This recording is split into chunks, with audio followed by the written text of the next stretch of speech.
Yes, thank you.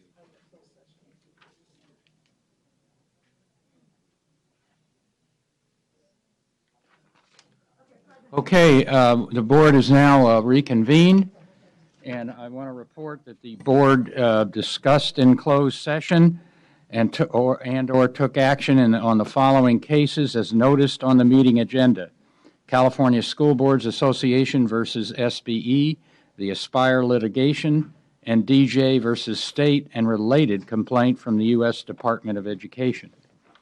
So let me proceed now with the announcements for how we're going to be able to run the meeting. So first of all, I want to acknowledge announce that Carol Linderfelt, Carol Linderfelt, who was the executive assistant in the SB office since November 2010, has started working as an administrative assistant for the Deputy Executive Officer of the Air Resources Board. This started on February 29th. This is really a wonderful opportunity and promotion for Carol. So I'd like to take a moment to acknowledge her support for SBE. As you know, she all made our travel arrangements, worked on travel claims, coordinated the confirmation processes, helped with posting SBE agendas, and general all-around factotum and helper for all kinds of things we needed. So we wish her well in the new work, and we have prepared a certificate for me to present to her. Is Carol here? We don't see Carol. Well, right. We will hold a certificate, and I assume she's busy at the Air Resources Board. Yeah, right. Okay, changes in the agenda include item 19, SBE priorities.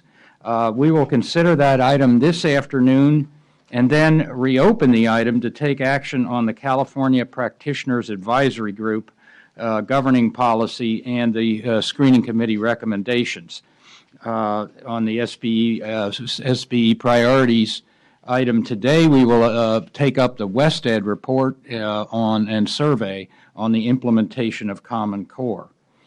There are 3 charter public hearings on our agenda, which will be heard tomorrow afternoon, item 24, 25, and 26. We have an addendum for item 19, that is the screening committee recommendation for appointments to the California Practitioners Advisory Group. The waiver and consent calendars are on a handout on the table in the lobby. It lists the regular proposed waivers and regular consent, and the proposed regular consent items are items 5 through 18. Board members that wish to remove any item, please advise Executive Director Karen Staff Walters by 11 this morning, Wednesday. The other announcements, you have your red folders with letters from the public. We got several rounds of those. We have an electronic agenda that can be accessed in a full print copy in the lobby.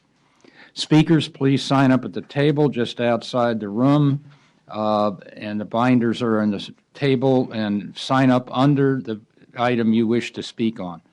Item 22 is the general public comment item not related to any agenda items. If you wish to submit materials, provide at least 25 copies to Amy Bovico with the item number that you want to submit materials on. Please introduce yourselves if you address the board. Brevity is appreciated, and we will remind members to recuse themselves before any item they see that is necessary. Okay, so now we're ready for the report of the superintendent, who has had an exciting trip to Austin, Texas. Yeah. Well, thank you, Mr. President. Board members, great to see you again as always, and wanted to share some highlights of the past couple of months. Busy months for us all. There's so much going on simultaneously. First, progress report will come to Austin, Texas towards the end, but first, review the progress of the Advisory Task Force on Accountability and Continuous Improvement. We launched this effort right after releasing Blueprint Blueprint 2.0, how to develop a new system of accountability with continuous improvement. It's been co-chaired by Eric Hines, President of the California Teachers Association, and Wes Smith, Executive Director of the Association of School Administrators. The task force is comprised of 25 key education stakeholders. It's met 4 times already. The 5th and final meeting is on March 30th. Its work is closely aligned to the work that you're doing as Board of Education, and we've had a working group as well, sort of paralleling this effort. President Kirst, Karen Glenn, Linda Darling-Hammond, David Rattray, looking at different approaches to the new accountability system. So we appreciate that. Glenn is here, I think, to add some slides or some quick comment as we go through. Did you want to comment? No, you're not. Thank you, Superintendent Torgerson. And we're going to be bringing back the report of the task force for your May meeting, but just wanted to give a quick, just a couple more details around some of the work of the task force, really closely aligned with the work of the State Board, emphasizing the key themes of performance, equity, improvement. Also taking off from the Alberta model that you all have been looking at so closely, and looking at also in oh, is that? Okay. There it is. You missed the Alberta model, but I think you're pretty familiar with that. And also looking at that in terms of this scatter plot approach, same kind of way of thinking about as improvement and performance at the same time. The task force has also been thinking deeply about ways that maybe extending some of the work that's been going on, particularly around continuous improvement, and we'll be proposing a tiered approach to that with a continuous improvement support provided to all LEAs, targeted and intensive also through the state. And also thinking about, as we've discussed previously, how we can be thinking, in addition to how we'll be providing support to those who may not be improving, how do we recognize success in the state of California, and describing a vision for success and how we might be realizing that together. Task Force has also been thinking about how we can continue to integrate our planning work, and then later on in your board agenda you have the LEA plans up for adoption. But would it be possible for us to link up our LCAP planning with LEA planning, for example? And we'll be bringing that back to you in more detail in May. Next, just a quick update on the labor management. Thanks, Glenn. Update on the labor management initiative. As you know, that was very popular. The call went out to, do you want to participate? Teams from districts came together. School board members, the union reps, the superintendent, and worked around how to find win-win, different ways to get to agreement and do it amiably and productively. So the positive energy around that has resulted in a series of additional 4 workshops, and we have 2 more coming. We'll let you know the dates and details coming up in April and May, just a few weeks ahead. Very positive, the energy and the optimism there. CDE Summit, I'll ask Glenn just to briefly comment on this, but we had our first ever department-wide summit, internal, how do we work more effectively together. It was so well received by everybody in the CDE team that we are planning another team day coming up. All right, well, thanks, Tom. And in relationship to the process of continuous improvement, the department is trying to practice what we preach in some ways and engage in a process ourselves of continuous improvement.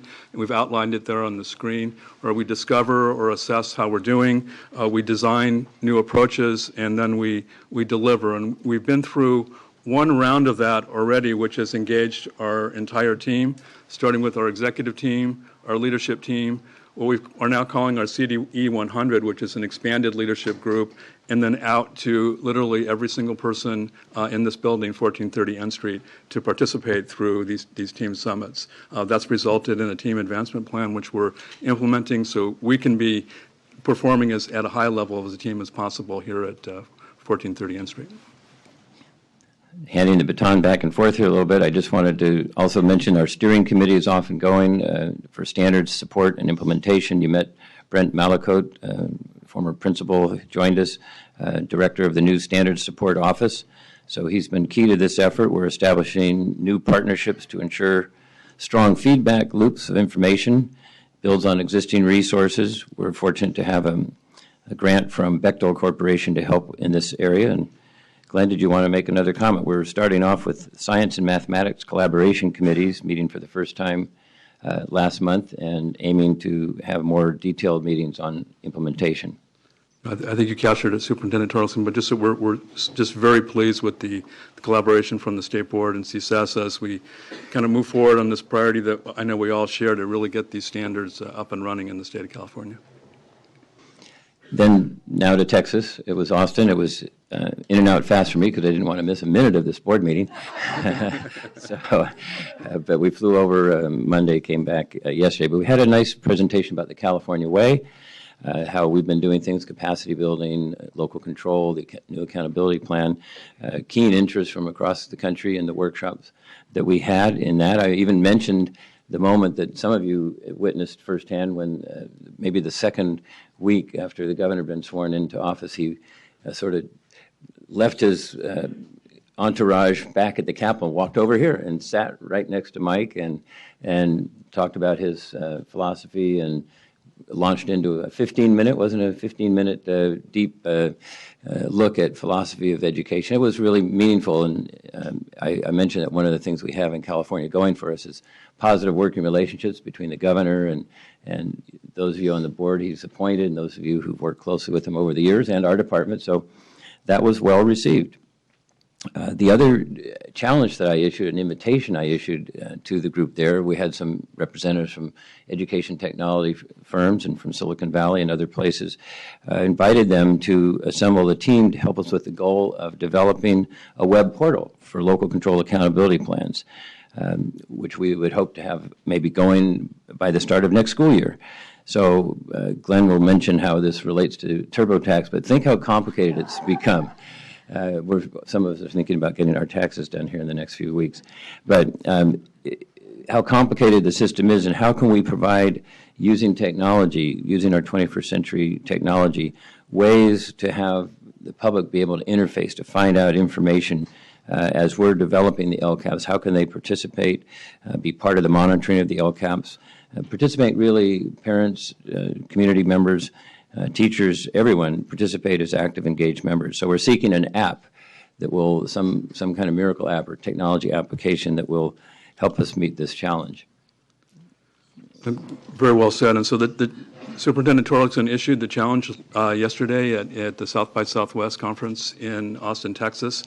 And so we're really looking for a partner that can help us present, think about, implement, monitor this data in new and creative ways. It was obviously tied back into the required template, but there's no reason why we as a state of California can't provide user-friendly tools for these planning processes. As the only state in the nation that now has successfully asked our local education agencies to engage in these kinds of community-based processes, we can provide them with the kinds of tools that will make that as user-friendly as possible. And immediately upon the end of our presentation, we had Shannon Brown from San Juan District there, a school board member from West Contra Costa, just an overall good presentation. Many from the tech community came up and said, we're interested, tell us how to get involved. And so we are today putting out an RFP, a request for partnership, inviting the technology community to join us.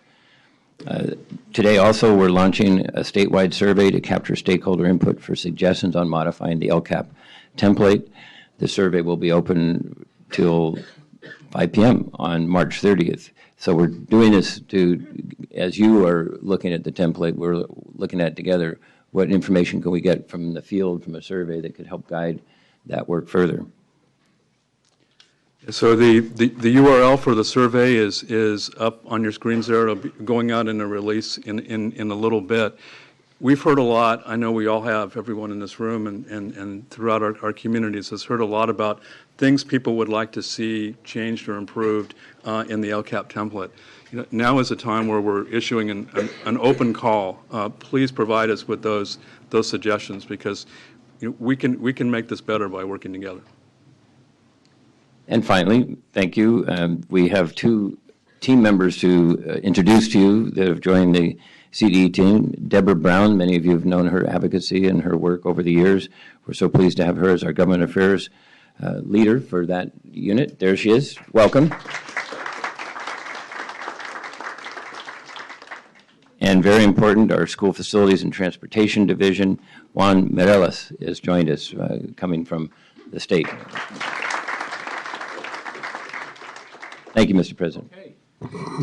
Thank you. Now I see Carol is here, and if you could come up, I will present you with the certificate.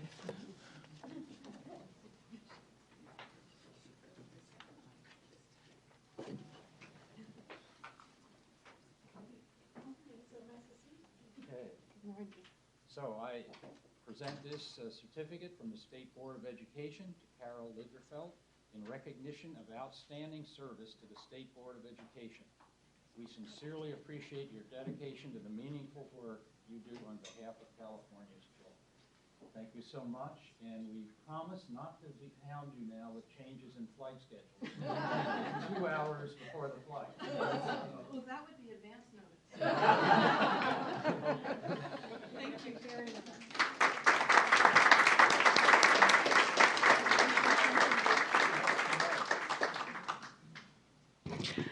When I accepted this position in 2010, when Nick Schweitzer and Patricia DeCause hired me, I told them I really wanted a job where I could be immersed in the work. Well, you know what they say, be careful what you wish for. But it's been fantastic, exciting, challenging, and just this is the greatest team of people to work with. It's been my privilege and my honor to work with these members as well as all the board staff. So thank you very much.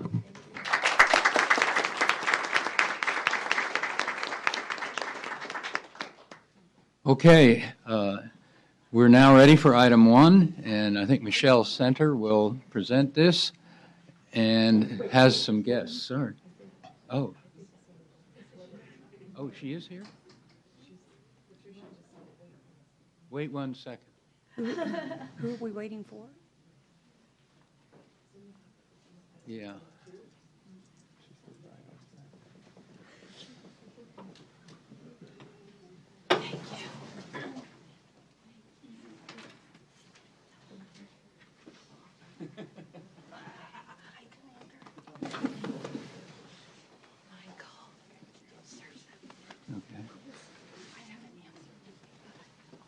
Okay, now I'm going to open item 22, which is public comment related to issues that are not on our agenda or have been noticed to the public. And we're very pleased and honored to have Assemblywoman Shirley Weber from San Diego, who wants to address the board on one of our upcoming items. It's a pleasure for you to be here and address us. Good, and it's always an honor to be here. Thank you so very much for making time for us this morning. I want to first introduce myself. I'm Assemblymember Shirley Weber from the 79th District and in basically the San Diego County area, representing half of the city of San Diego, Lemon Grove, National City, Chula Vista, Otay, a very wonderful district in San Diego. Some of you may know I've spent the last 40 some odd years prior to coming to the Assembly in 72 as a professor at San Diego State University and the chair of the Africana Studies Department for about 30 years, as well as a member of the San Diego School Board. I understand that the State Board today will be discussing assessment of student performance and progress, and this meeting really reflects your responsibility as of the State Superintendent under California Education Code 60640 to make recommendations regarding assessment, including grade level content and type of assessment. And I want to start off by really acknowledging the hard work of the Instructional Quality Commission in coordinating the state boards that is reflected in the latest draft version of the History Social Science Framework. Great strides have been made in providing our teachers with guidelines for teaching of substantive critical information. Although the conversation today will be about the assessment, I want to acknowledge the structure of our educational system permeates from academic content standards, and although history, social science standards have been tweaked, they have not really been completed and updated since 1998. During the Black History Month celebration in the Assembly this year, I spoke of an important goal that the state of California should have. I acknowledge the fact that the study of black history is 91 years old, beginning in 1925 with Carter G. Woodson, and his call for the understanding and the study of Negro history. At that time, there was a week given to Negro history, and it began in 1925. Since then, we've kind of moved forward, and we now have an African American or Black History Month, a celebration. I challenged us in the Assembly, and I want to offer that challenge to you also, that we really need to work and go beyond the study of our histories as week events or month events. That after 91 years, I had said to my colleagues, we should not approach the 100th year anniversary of the Carter G. Woodson's Negro History Week with still a celebration of African Americans as a week event. Nor should we celebrate women as a month event or Latinos as a month event. We have to begin to challenge ourselves. We've developed a beautiful and wonderful array of ethnic studies departments in our Cal State system and our UC system. In fact, I chaired the National Council for Black Studies for a number of years, and one of the things we discovered is that California was on the leading edge in terms of really introducing ethnic studies to the nation, beginning in San Francisco over 40 years ago. We have continued to be a leader in terms of not only providing undergraduate degrees, master's degrees, and doctoral degrees throughout the nation in these specific areas of black studies and women's studies, Chicano studies, American Indian studies. What I challenge us to do now is, as you're talking about assessment, is to really begin to ask a critical question, and how do we get there, is how do we really develop a history program in California that is comprehensive, that is no longer a discussion of individuals at months or special events, but really provide for the children of California a complete history of California and a complete history of this nation, so that we would never think of talking about the Civil War or never think of talking about the American Revolutionary War with actually talking about the impact of Crispus Attucks in that particular event. We would never think of talking about the fight against the slaves in terms of dealing with the Civil War without talking about Frederick Douglass and John Locke and all those individuals who had a voice at that time, who raised issues concerning what was happening in the nation and participated in the development of this country. So I think we need to go beyond that. We have the expertise, we ought to have the will and the desire to really provide for California children a comprehensive education. That really, when they talk about history, they don't have to, if we even talk about Black History Month, we talk about it as what used to be. That we used to have a Black History Month. We used to have a Women's History Month to remind us, but we don't need that reminder anymore because now we have a comprehensive history. We have a comprehensive discussion. So I want to challenge you today as we talk about maintaining and updating standards and frameworks and instructional materials. It's not an easy task, but it is one that a conversation that we need to have, and it's a work that we need to begin to really provide for our children and for all of California a comprehensive history. So we will be looking at that. We want to work with you on that, but I think it's a worthy goal for California. California tries to set the standard for the nation, and this is an important standard that we should set. Thank you so very much for having me here today. Thank you for that statement, and we'll be looking at that as we take up that item in future months. Thank you very much, and look forward to, if you need to call upon our office for any assistance, don't hesitate to do so. My repertoire of those in the field is quite extensive, having spent 40 years at the universities on the subject matter, and so there are many, many individuals who could help us as a state really develop an excellent curriculum. Thank you so much. Okay, we're now ready for item 1. This is the item on expansion of the California Assessment of Student Performance and Progress System. Michelle Center is here, and she also has 2 guests. One of her addresses from out of state. Good morning, Superintendent Torlikson, President Kirst, members of the board, Michelle Center, Director of the Assessment Development and Administration Division. Item 1 before you today is the State Superintendent's recommendations regarding the CASP system. This is an information item for you and does not require state board action today. Before I begin the presentation, I do want to give you a little context, including the attachment that you have for this board item. The attachment that you have includes the state superintendent's recommendations. There are 4 recommendations from the superintendent, as well as the WestEd report that summarizes various outreach efforts, as well as provides the justification for the recommendations. For the most part, the superintendent's recommendations mirror the recommendations that we received from WestEd. Additionally, I will be presenting from a PowerPoint. Not sure if you can see that yet. Okay.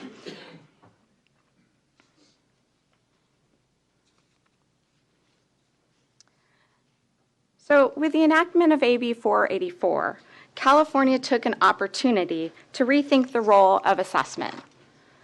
To say accountability is no longer enough. Policymakers wanted the purpose of assessments to be expanded beyond accountability.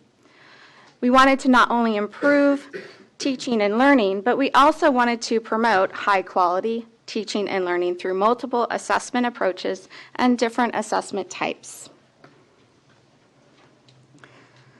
The CASP system provides this change by a paradigm shift in California.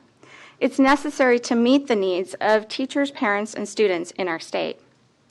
This paradigm shift calls for multiple assessment approaches that allow teachers to know how their students are progressing and enable them to tailor their instruction.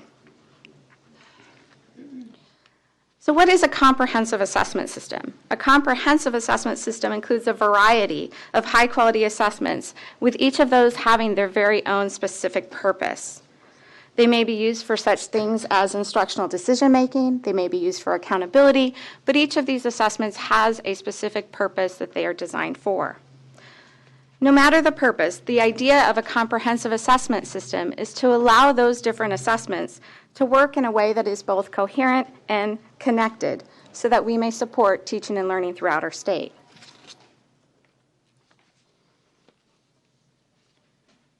When we started this work, we really had an opportunity to rethink what is the role of the state. And I know we've had this conversation before in front of the board. What is our role? We looked at dividing our role into two different areas: state-administered assessments. Those are mandated assessments. They can be used for such things as accountability, public reporting. They are such things as our summative assessments for Smarter Balanced. We also have state-supported assessments. We have some of those currently now. State-supported assessments are not mandated, but rather they provide resources and tools to our local schools and districts. We currently have state-supported assessments in the form of the formative assessment processes that are in our Smarter Balanced digital library, the Smarter Balanced interim assessments, and the Grade 2 diagnostic assessments in English and math. The superintendent's recommendations, in conjunction with the already existing assessments, the assessments that we are currently developing, will form a comprehensive assessment system in the long term. The report that you see attached to this board item fulfills the requirement of Ed Code 60640 that required the state superintendent to submit recommendations for expanding our CASP system. You will see in the report that it documents stakeholder outreach that began in 2014 and continued on into 2015. The report summarizes and synthesizes that stakeholder feedback and also creates assessment framework principles that I presented before you in January.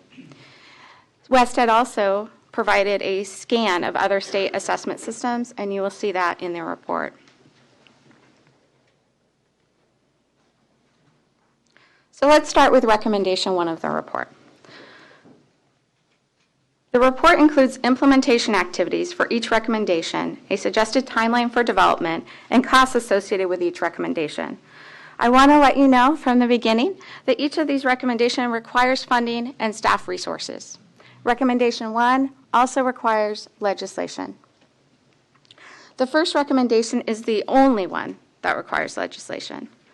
We want a balance between state-administered and state-supported assessments. The first recommendation is to develop and administer 3 state computer-based summative assessments in history, social science in elementary, middle, and high school. The middle assessment would include geography, and the high school assessment would include civics. The recommendation is not going back to the old CST. These assessments would include constructed response items. Recommendation 2. This recommendation allows California to collect and vet formative assessment resources aligned to the Next Generation Science Standards, NGSS, and house them in the digital library. The NGSS required a dramatic shift in how science is taught in our classrooms, and our teachers need resources to assist them with that transition.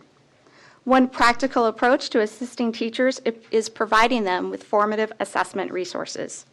They can incorporate those into instruction that would not only allow them to provide useful information on student achievement, but also serve as models for NGSS-aligned materials. Providing such resources statewide will help provide access to high-quality instructional resources to all of our schools equally. These resources could include such things as rubrics, hands-on classroom activities, and experiments. Recommendation 3. This recommendation provides for the vetting of state-supported assessments and assessment resources in other content areas. For example, a county office of education might submit a locally developed assessment in a world language or an NGSS-aligned interim assessment. Those submitted resources would then be reviewed for quality against an established set of criteria, as well as alignment to content standards. In other words, this recommendation would be a vehicle for sharing locally developed, high-quality assessment resources and tools. Over time, the CDE would be able to vet resources that would include multiple content areas, building out resources beyond English, math, and science. That being said, we must also be practical and realize that this recommendation would take multiple years to accomplish. There might be an opportunity for the state to apply for a federal grant that would conduct a local assessment audit that would allow us to prioritize the subject areas for collection of vetting of resources. If that is not possible, we could also conduct a survey to look at local needs or what assessments locals already have developed that they would be interested in sharing. Recommendation 4. This recommendation provides us with an opportunity to continue supporting the schools and districts by providing localized support and professional development. As we expand the CASP system, the demand for localized support is expected to increase. This is particularly important as we go from a system that is primarily based on mandated summative assessments to a more balanced system across the various content areas. So that's a summary of the recommendations I have before you today. With me, I have Deb Sigmund from WestEd, who could answer any questions on the WestEd report, as well as Carrick Ashley if you have any other questions. Okay. Board member questions on this item? Board member Rucker. Good morning, Michelle, and thank you very much for all the work that you've done. And I want to thank Deb Sigmund and WestEd also for the work that was done to put this report together.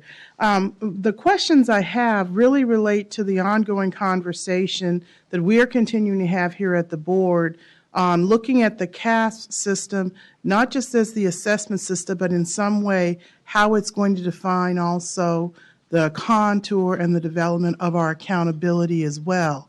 And I continue to be concerned that as we have the conversation about assessments, we're really not couching that conversation about new assessments and what we're trying to do with those assessments with how they will fit and inform what the accountability system is supposed to be telling us about our schools. So that's my first concern. And so while I realize that the contract with WestEd and the intent of this report was just to talk about adding tests, I continue to be concerned that we're continuing to talk about testing for testing's sake, and that we may be going right back down the same path that the state had engaged in for over 40 years, and we'll add back one assessment in each subject area again and again over time until we're assessing everything in every single grade level again.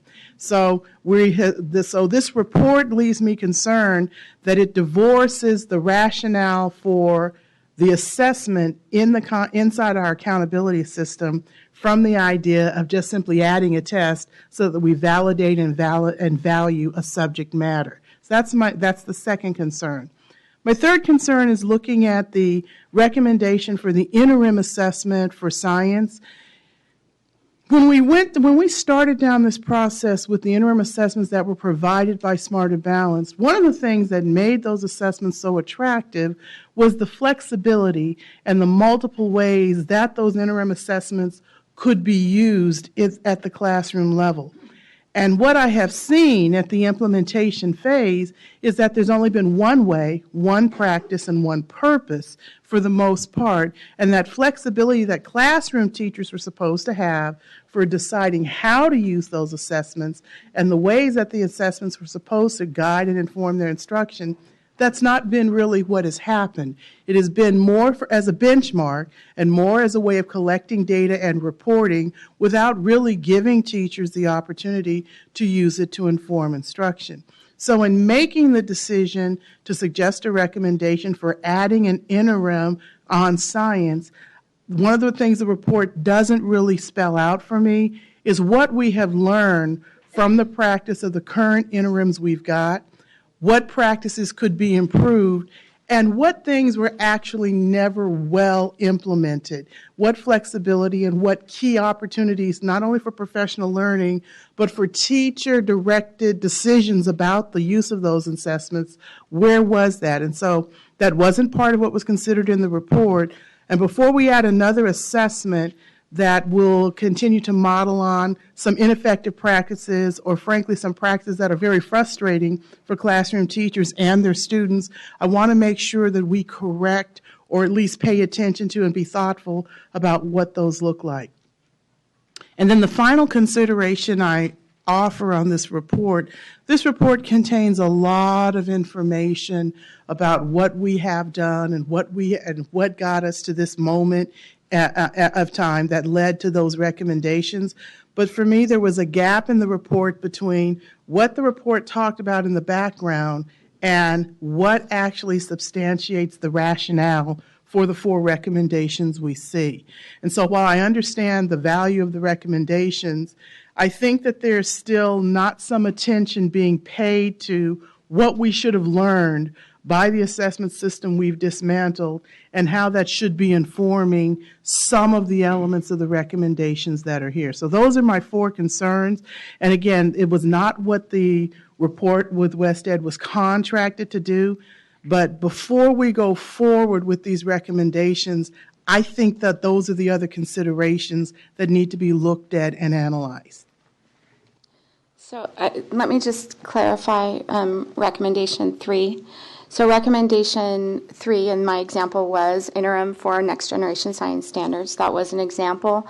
The recommendation isn't that specific, right? So it isn't even specific to interims, right? It could be different vehicles and tools. Could be more along the things like rubrics, writing prompts that are a little more open-ended. So just to clarify that point. I understand that, but what I'm saying is for the things that we already have in place, the promised flexibility and the options that teachers would have and how these would be implemented and how they would be used did not come to fruition for the most part. So whatever is developed as a result of recommendation 3, we need to think about how to fix what already has gone down a single rabbit hole in most cases and provide that flexibility that was intended. Because many classroom teachers will not tell you they're gaining from those interim assessments what was intended, and they are being treated just like another test. And from the student's view as the consumer of those tests, it is just another test and not the opportunity to maximize the potential that was intended. And so as we look at what happens with recommendation 3, we need to look at how to address what happens where the rubber hits the road. Up here, we can have this highfalutin conversation about what our intentions are, but there's a difference between what is intended and what actually happens because people still have a single-minded view about what to do and why to do it this way. It's a huge paradigm shift, and let me share with you this little example that we had the CASP Institute session 2, where everyone came together, and one of the activities was they had to draw a river, and the river was supposed to demonstrate the road that they traveled along, and it was to include the successes and the obstacles that they had encountered on their journey. And I'm walking around the room looking at the various rivers and the great artwork, and I get to one, and there is a city on fire. And I think, oh my goodness, that's a big obstacle. And so I have to stop and ask this person, what is on fire, right? And it actually was a great answer, and then I was relieved. But he actually labeled it old paradigm, right? And he explained to me that that is what he wants to happen. He wants the old STAR system that was all about summatives and big A accountability, as we lovingly call it. We need that to actually burn off so that we have this support for this new paradigm that we're trying to do. And you're right, we have heard some mixed things, and I'm happy to share that in the update item. Some things and some more insight that I learned while I was at the CASP Institute that was specifically about the concern that you addressed. Okay, other board member comments? Board member Sun or board member Burr? Okay. Thank you. Well, first, congratulations to the department and to WestEd on doing a very comprehensive review process. There's no doubt about the outreach and the kind of level of depth of analysis around this. But so there's two things. I want to associate myself with Member Rucker's comments about recreating a system that I think people believed that test-based accountability was the only thing that showed whether or not we valued instruction in that discipline, whatever that happened to be. And so I worry a little bit about adding another summative test that would do just that, reinforce that again, without thinking about it in the context of big A accountability, which we'll spend lots and lots of time talking about tomorrow and have for months and months and months now, about the 8 state priorities and how we value instruction in lots of different ways, completion of A to G courses. There's a bunch of them in there that we can talk about tomorrow. And that's part of the paradigm, I think, that we still have, having attended some of these stakeholder meetings, we have lots and lots of people out there who feel very passionate about their discipline, and bless them for being good teachers in their discipline, but think the only way that the public education system is going to value it is if we do a test at the end of the year and we plug it into some index. So I had to say that out loud. So that's my concern. And, superintendent can make whatever recommendations he cares to based on, as I said, very careful analysis. But the one thing I do want to talk about or have us think a little bit about, and it might be in here because there's lots of information and I might have missed it, is the amount of testing time. We talked about that a lot when we were doing AB 484, when you were sponsoring it. Because that's become a national conversation. And I didn't really see a chart in here that talks about how much time were we spending on state testing, like true testing, and how much would we be adding back in if we were to implement the recommendations. That would just be helpful to me. That's a good point, Sue. And we actually have that table, and we could have included that. But when we did our outreach and our advisory panel meetings, we did include a table that showed the current testing times across the content areas and the different grades. And you'll see testing time talked about later today in item 2 as we talk about our next generation science standards tests. Yeah, I just want to say on that point, and then Board Member Sun, we from 2011 when the board came in, it's my understanding that we've cut testing by over 50%, and that was before the graduation test was eliminated. I don't know whether you can substantiate that or what your numbers show. This is the base. We cut grade 2. We cut others. So I just want to, for the record, say there's been a substantial cut, and the graduation test was before the graduation test. But maybe you want to come back with those numbers. Right. I don't have the historical testing time memorized. All right. You'll come back. Okay. Board Member Sun. Thank you. So I'm going to throw my name also into the ring here. A lot of what Member Rucker and Member Burr said are reflective of my comments as well. I have concerns that we're rebuilding that kind of testing system that we were trying to get away from. And having attended some of those stakeholder meetings and been part of that conversation, I agree WestEd did a great job of pulling that information together. What I sense gets maybe not so much in the report is the stakeholders' desire to shed that old paradigm. We all want to do that, but in the back of people's minds, especially those in the field, is okay, what is the state going to make me do? And that conflating of testing, we keep saying the word assessment, but when we add additional summative tests, we're talking about testing and conflating testing with accountability. And I think that we need to look at assessment, that accountability is also a continuum, that the state supported assessments, the locally developed assessments, all those are different tiers of accountability. It is not just lies within the state. So I want to really keep those in mind, and I think the testing time parameters, just how much all those are, just I don't want us to rebuild that and kind of thinking of testing in a more creative way. Okay, other board member comments? Board member Holliday? No? Yeah, go ahead. I agree with what's been said so far. I do like recommendation 3 because I do think that it will help with the paradigm shift if we provide, if the CDE provides a means for those individuals, teachers, schools that are grappling with how can I assess these students, this sharing opportunity, this way to understand it's not top down, it's not coming from the state, and it's not mandated. But for those of you who desire these opportunities, we will help support them and provide them. And I think that also continues to send the right message about what is mandated and what is accountable versus what is helpful.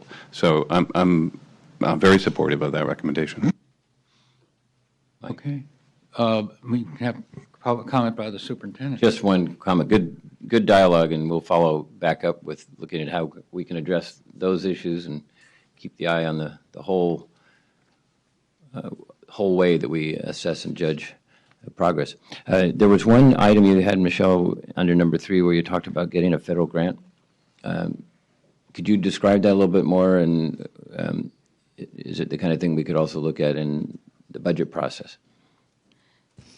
So the federal grant details on that have not yet been released on what that audit grant would look like. But Deb, do you have some more information? And what is the goal of that work, and rough estimate what it might cost? Hi, Deb. Hi. Good to see you. Nice to see all of you, Superintendent Torlakson, President. Oh, I'm getting to it.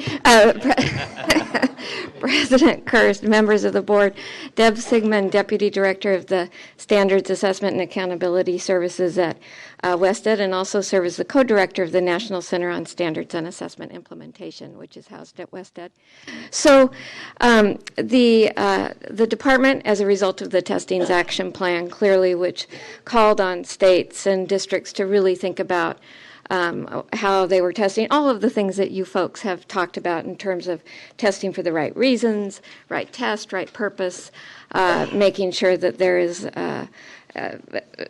the least amount of intrusion into instructional time as we could possibly get.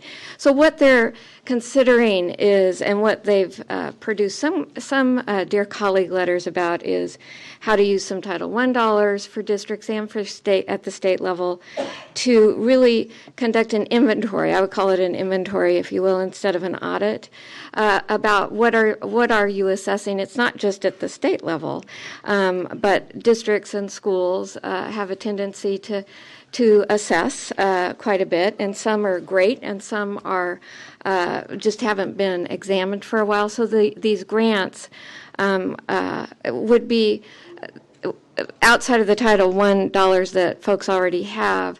The department is thinking about doing almost like a former school improvement grant, where they would grant, states would have to apply for the dollars, and then state agencies could then offer sub-grants to the locals, to the LEAs. And so for those LEAs that were interested in really thinking about their assessment system as a cohesive program and how it was all working together along with the state assessments, it might be a really good opportunity for LEAs to take advantage of that, and you as well. Does that help? Yes. Okay. Perfect. Okay, I guess we're ready for public comment, and just to clarify that the legislation that established this process really had the superintendent sending this directly to the legislature without the need for state board approval. So this is, as Michelle Center explained, an information item for us today. But we worked collaboratively on these issues, so we'll appreciate any comments. Is there public comment? Yes, we have 11 speakers: Doug McCrae, David Morin, Jessica Sacco, Tara Keeney, Patty Scripter, Sheila Whitley, Dave Gordon and Roger Nilo, Lynn Fox, Suzanne Madanut, and Leangela Reed. And Helen Quinn. Please line up and come forward. Good morning. I'm Doug McRae, retired test specialist from Monterey. The superintendent's report does not address the two most important variables for building any state assessment system, namely overall test administration time and ongoing operational costs. On the four recommendations for history and social studies, it presents a conflicting assertion that the tests will generate both individual student results and simultaneously sample content to reduce testing time.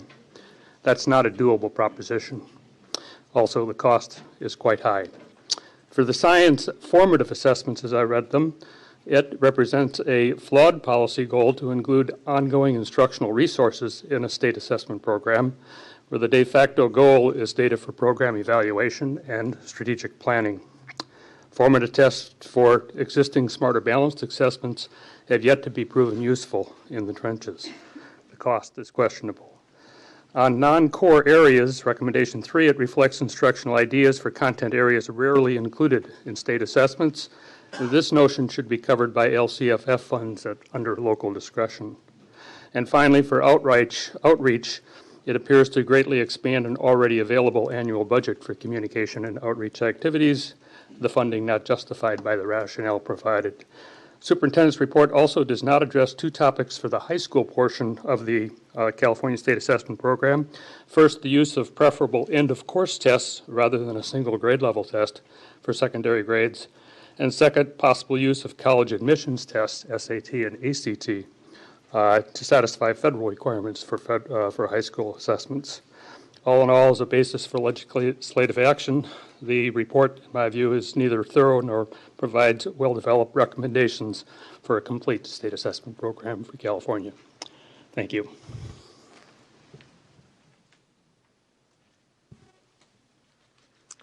Good morning. Thank you for having me. My name is David Moore, and I'm here representing Generation Citizen. We are a nonpartisan, nonprofit organization that teaches action civics to youth all throughout the Bay Area, in Rhode Island, and Boston, and New York. Generation Citizen is just one of many state and national organizations that I'm here to represent that are doing action-oriented civics education, that we all continue to see tremendous growth. And I say that as a testament, a direct testament to the fact that our schools are hungry for a more relevant way to engage their students, a more action-oriented way to provide an experiential learning opportunity that gets our students more connected to their community in a hands-on way. Contrasting that with traditional civics instruction and traditional civics assessments, which encourage rote learning, and I think we're talking a little bit about testing for the sake of testing, and as a result really woefully lack relevance to students' lives. Like the California Chief Justice's Power of Democracy initiative and the 6 proven practices, we too would like to see the kinds of civics assessments that encourage and incentivize the development of 21st century skills that we know students need to succeed. Skills of collaboration, of group work, critical thinking, public speaking and persuasive communication skills, and more. We want, and in fact need, our students developing a sense of agency, feeling invested in their community, interacting with the community and with stakeholders in it, outside of the classroom, and more. As such, we strongly encourage the adoption of a civics assessment that encourages such skill development. Thank you so much for your time.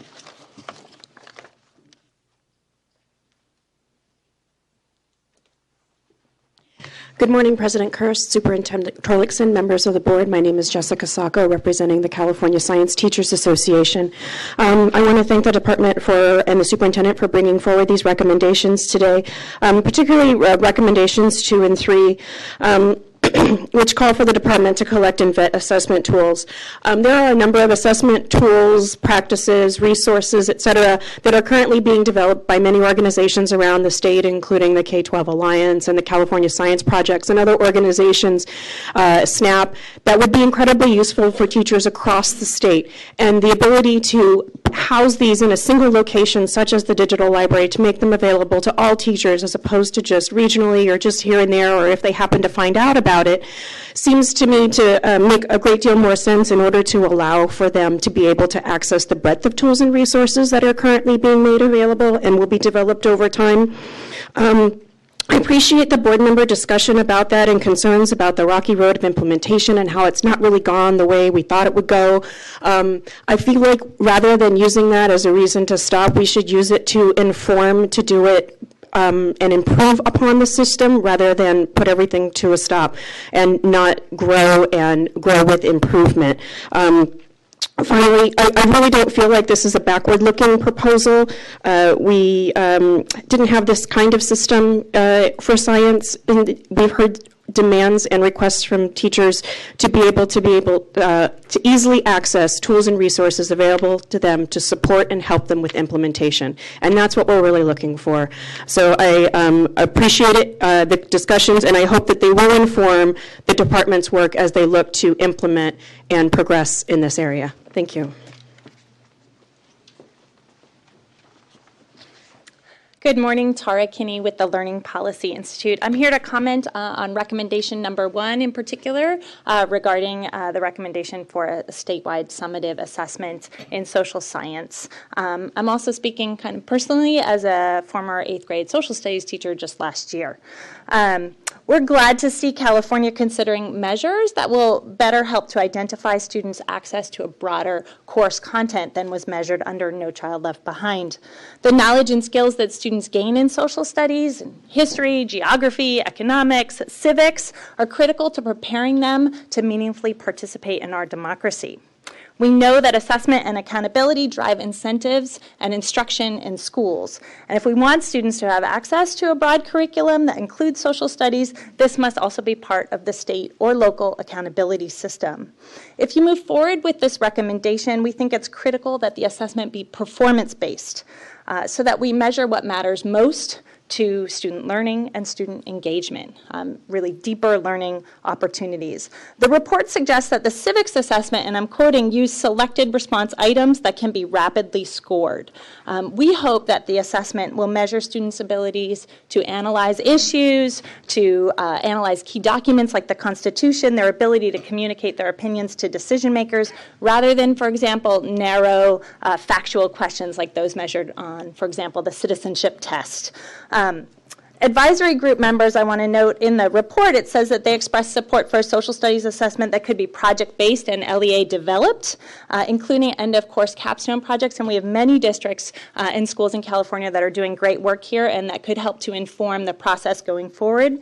And finally, I want to point out that an assessment system that would capture differences in the quality of learning opportunities, specifically civic learning opportunities that different groups of students receive, would be great. We know there's vast inequalities there in what students get.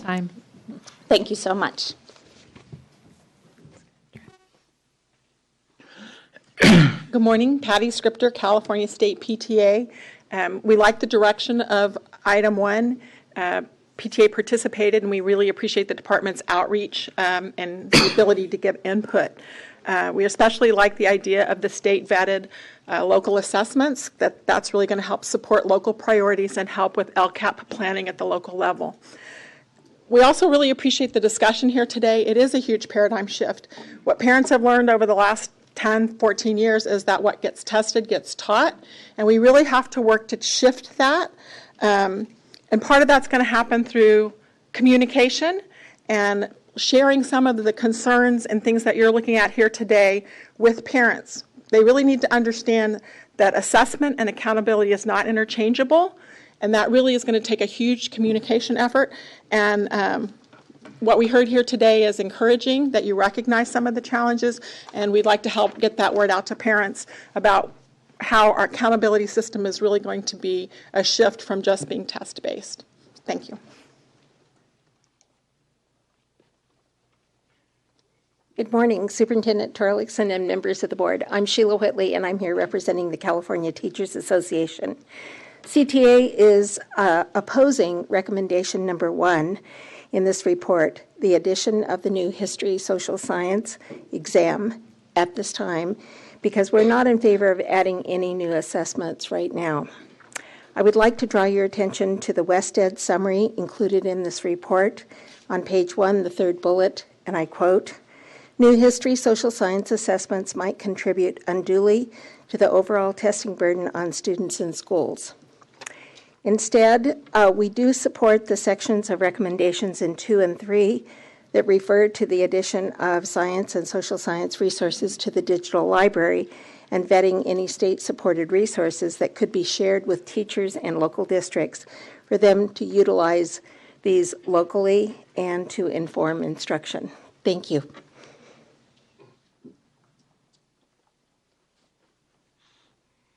Good morning, President Kirst, members of the board. I'm Dave Gordon. I'm the County Superintendent of Schools in Sacramento, but I come this morning representing the Power of Democracy Committee, and we wanted to thank Superintendent Torlakson, the staff, and WestEd for the recommendation considering history, social science, and particularly civics.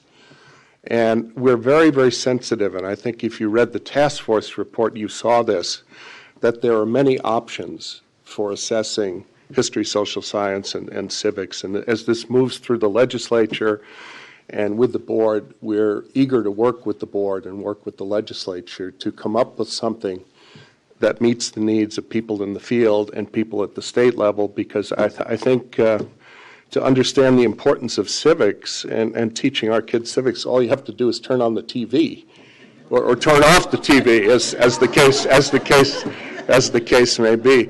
But I also wanted to mention that as a part of the follow-through on the task force report, we are trying out in 6 counties the formation of local citizens groups to assist us in prompting school districts to adopt civic education into their curriculums. Sacramento is one of our pilot sites, and I'm proud to introduce Roger Nilo, who is the co-chair of our local committee, and we now have 9 of our school districts have adopted resolutions in support of civic education. So, Roger. Thank you, Dave. My name is Roger Nilo. I'm a former member of the Assembly, and I'm here to make education great again. There was too much of a delay there. So this is an issue that's extremely important to me. As a former member of the legislature, I served with Superintendent Torlakson when he was in the Assembly. And I'm a local businessman and kind of a community activist, and civics education, I believe, is hugely important. Ronald Reagan once said, when asked, is ignorance or apathy the bigger problem? He said, I don't know and I don't care. That was a quicker laugh. Very good for you. But the fact of the matter is the former leads to the latter, and it manifests itself in very low voter turnout, which is what we're seeing right now. And ultimately, this is a fundamental problem for a democracy of and by the people, which is, after all, the framework or playing field, if you will, in which we do everything else in our lives. So engagement and knowledge of our system is hugely important, and I look forward, along with Dave and others, to work with the process through the legislature. Thank you.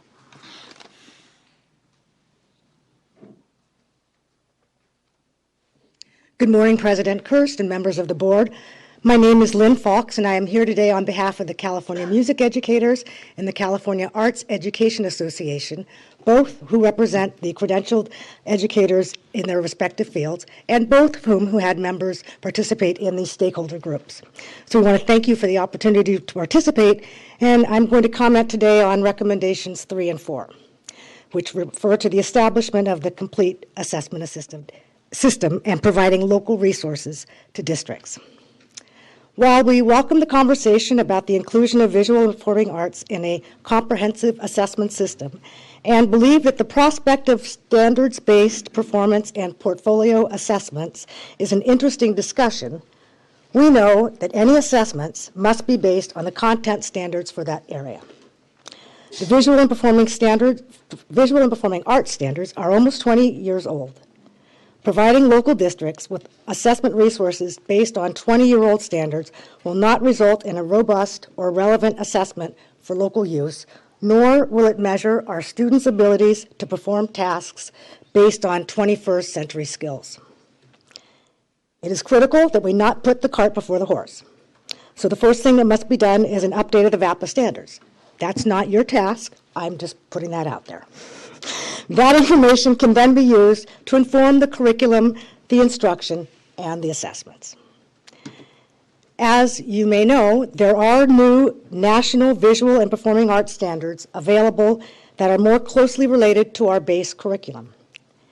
As you implement recommendations 3 and 4, it is important to remember that many districts have chosen to improve and update their instruction by also utilizing the new national standards alongside the California standards. So when surveying local districts and supplying LEA resources, it will be important to keep this fact in mind. Thank you very much. Good morning, Samantha Tran with Children Now. Today I just wanted to talk a little bit about the state-vetted local assessments and echo many of the comments that you've heard, that we think there's real value in helping to lift up and identify valid tests that can be used to support practice in the classroom and to support school board members as they're thinking about their local LCAPs and how to integrate that locally.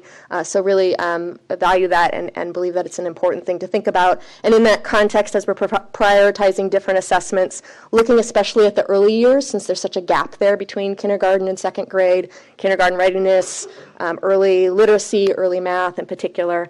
So thank you very much.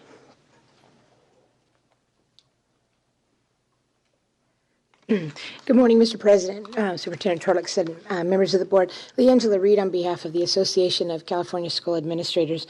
Just want to echo the comments of my colleague from the California Science Teachers Association in supporting items 2 and 3 and the availability of assessment resources and tools locally that have been vetted. Also want to thank Member Burr for her comments relative to the testing time.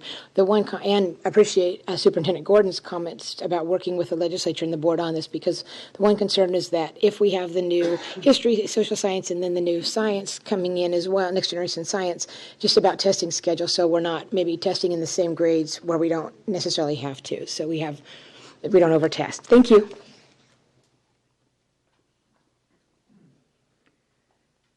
Good morning, Superintendent Coast and Torlakson. I'm sorry, get roles mixed up here. My name is Helen Quinn. I'm a physicist and science educator, and I want to speak in favor of recommendation 3 because I think it is really important that teachers across the state and at all grade levels, including the lower grades of elementary school, have access to exemplars which illustrate the kind of performance work that students can do around the new science standards and incorporate assessment elements in learning tasks. This is not just about assessment. This is about providing exemplars of what kind of teaching needs to happen in order to have the kind of learning that we want to have happen. It is not interim tests in the sense of, here's a benchmark on the way to a summative assessment. It is about resources for learning and assessment embedded in learning, which is what good formative assessment is. And so I hope very much that this database of, you can say juried items that have been collected from across the field and possibly from other states as well can be put in a place where teachers have access to them, to use them in the classroom and learn from them as teacher learning as well as student learning. Thank you. Okay, that concludes the public comment, and So we're done. We have no action on this, so information item, I'll Superintendent. just say this has been a rich discussion. Appreciate the public's comments and your comments as a board, and we look forward to teaming up, working collaboratively as we have been to get to this point, to go to the next point before making any recommendations to the legislature. Thank you. Okay, we're now ready for an action item. This is the NGSS assessment issues, and so Michelle will present again.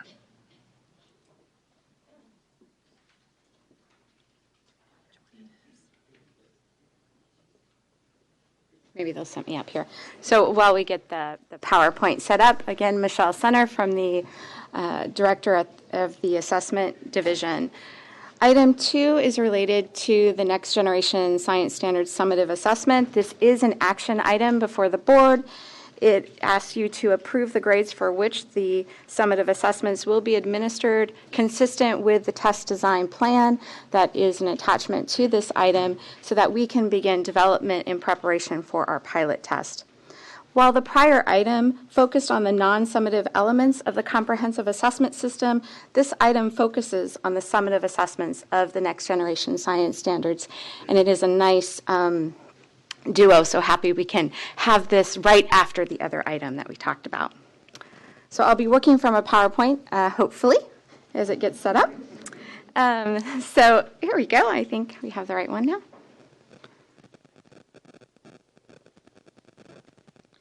So in collaboration with ETS, our test contractor, which they do have within their current contract, the requirement to develop for us 3 summative assessments consistent with what is required in our state law as well as the federal law.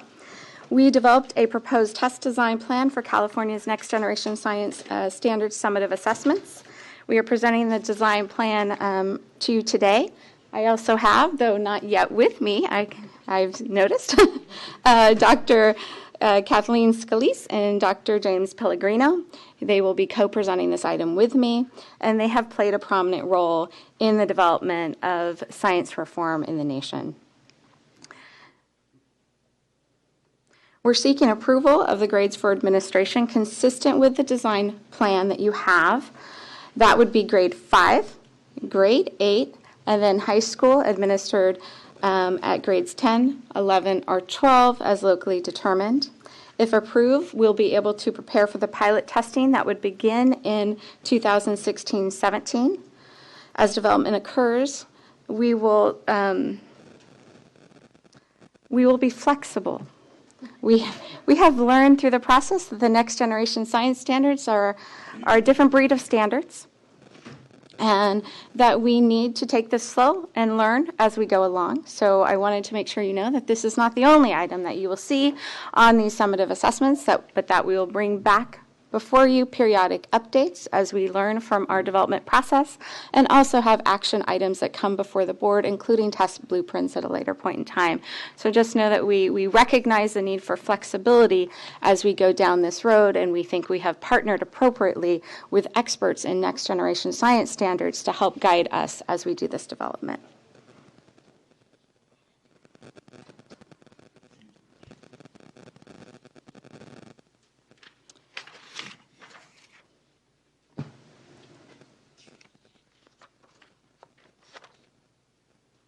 So we involved many stakeholders in the development of this plan, including science teachers. Many of them were consulted as we did the work for the item that you saw previously. We have established a great working relationship with SNAP at Stanford, and so we have consulted with them and plan to continue to consult with them. We have STEM reform experts, representatives from various other advocacy groups involved in what I think you will see before you, or what I at least personally believe is a plan that really represents the difference in these standards, how they are different than our other content standards in terms of their dimensionality. It respects that It respects and has fidelity to those standards, but also takes into respect what these groups have given us as their priorities.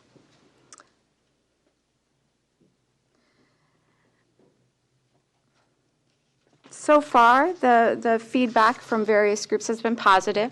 There's always room for improvement in any kind of design, but overall I would say that we have received very positive feedback. And I believe that is partly because of the outreach efforts that we have done as we've done the design. So as we've talked to many people, they've given us their priorities. And so this is a very high-level summary of the priorities we've heard from the various stakeholder groups. But they want to make sure that we focus on providing information and support that will be useful to improving teaching and learning. So that was an element that we considered when we came up with the design plan. They wanted to make sure that our assessment promoted a shift in science instruction across all the grades, that it wasn't focused solely on the grades of which it will be administered in, so that was a focus. And lastly, they wanted it to have that fidelity to the next generation science standards, and so I think that was realized in the plan that we have before you today. So this, and this may be too small font for you to see, I'm not sure, but this is a long list of our design team members that ETS consulted with as we came up with the design. It's made up of some of the country's leading experts in next generation science standards, assessment design, innovative item types, psychometrics, accessibility, and computer-based assessment delivery. Among the members of the team are Dr.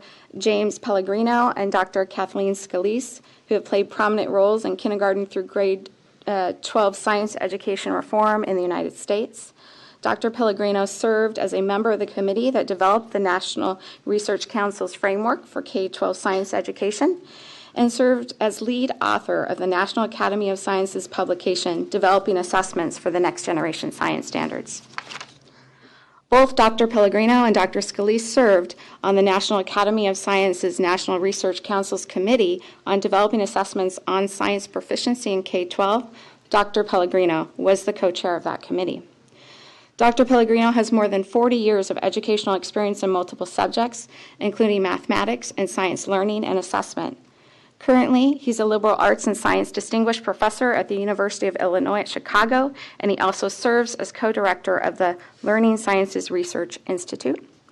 Dr. Scalise currently serves as ETS's director for the National Assessment of Educational Progress, or NAEP, in science, and senior advisor to ETS's California NGSS assessment design and development work. Kathleen's research interests include the use of item response models in the areas of e-learning and instructional technology, and on the dynamic delivery of differentiated content. Kathleen is a professor at the University of Oregon. So I'd like to turn it over now to Dr. Pellegrino. Good morning, Dr. Kirsten. Good morning, Superintendent Dr. Torlakson. It's my pleasure to join Michelle and Kathleen in providing a little bit of information about the design of the California NGSS assessment. And I want to focus first on some of the assessment design goals, which are shown here.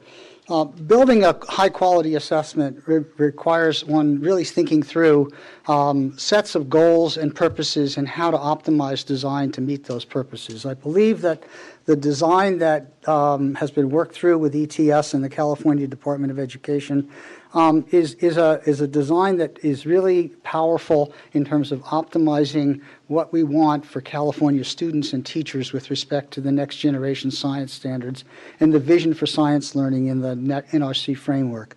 The idea in this design is to emphasize the importance of group level goals and reporting, to promote improvements and to provide information at a level that can support practitioners in the field with respect to teaching and learning and monitoring progress towards attaining the standards. We want the assessment to provide models of high quality, NGSS aligned assessment items. We know that what is on the test has to model what we want to have happening in the classroom, and so the idea is to have high quality items that exemplify the integration of the different dimensions that are reflected in the standards and the performance expectations. We want to make sure that even though we're going to be testing at only certain grade levels, that it creates incentives for schools to provide science instruction in every grade, not just in the grades tested. And of course, we want the assessment to reflect the range and the depth of the next generation science standards performance expectations. And we believe we can do that in the state of California by leveraging the state's distinctly large student population through the kind of hybrid design that is being proposed. And of course, we want to do this in a way that minimizes testing time and costs and burden on students. A few things about the design features. As I said, the assessment design is intended to measure the depth and breadth of the California NGSS performance expectations, and it's going to do that by reflecting those performance expectations in a sampling plan over 3 years so that we don't try to put everything into a test in a single year, which tends to undermine the quality at which you can assess against individual standards. The assessment items themselves are going to be developed through what is now, I would call, the most important leading edge way of thinking about assessment design, what we call evidence-centered design, and the development of task models that in those models, they integrate a minimum of at least 2 of the NGSS dimensions, that is, the disciplinary core ideas, the science and engineering practices, and the cross-cutting concepts. Not all of the performance expectations in the standards integrate all 3 dimensions, but the goal is to have the items that reflect the integration of dimensions in the performance expectations. We intend to use a diverse range of item types that includes selected response as well as constructed response performance tasks that make use of the power of technology to allow students to engage in interactions that might reflect key practices that are reflected in the science standards. And we expect that the design will have independent items as well as item sets and clusters and things that we might call scenario-based tasks and situations. The test itself uses what's called a 2-stage adaptive assessment. Kathleen will say more about that. This design is a very, I think, innovative design that maximizes the opportunity to get information at the student level and for students to show us their best possible performance.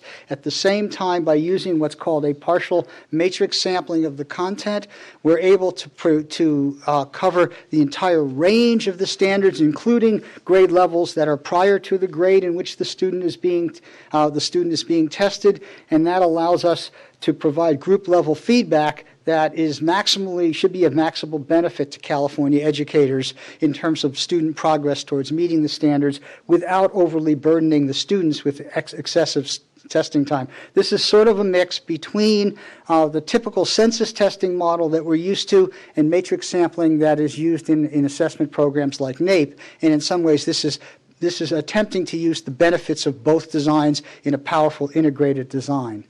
As Michelle said, the test is intended to be administered at grades 5, 8, and in high school at either grades 10, 11, or 12, depending upon what works best with the students in terms of the sequence with which they're covering science courses. It's designed to sort of provide maximum flexibility given the model that California has put forth in terms of how the performance expectations should be covered in high school. And the assessment is designed to be administered in 2 hours or less. So it is a very, Kathleen's going to say much more about aspects of the design, but I think it is an opportunity for California through this design to actually lead the way in showing other states how to think about developing a high quality assessment aligned with the NGSS, particularly for one part of the function of monitoring. So thank you. I'm going to turn it over to Kathleen.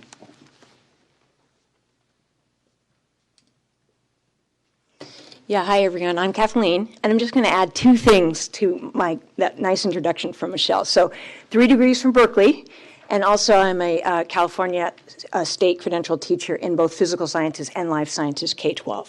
So just to mention that. So, let's see, here we are. So we're going to talk about this design, and the first thing to notice here is that this design requires that all students in the tested grades that Jim and Michelle went over with you will participate in 3 segments of the assessment. I'm going to talk about what each of those segments will be, and also why we would want them, and how they're different one from another. So we'll start with segment A.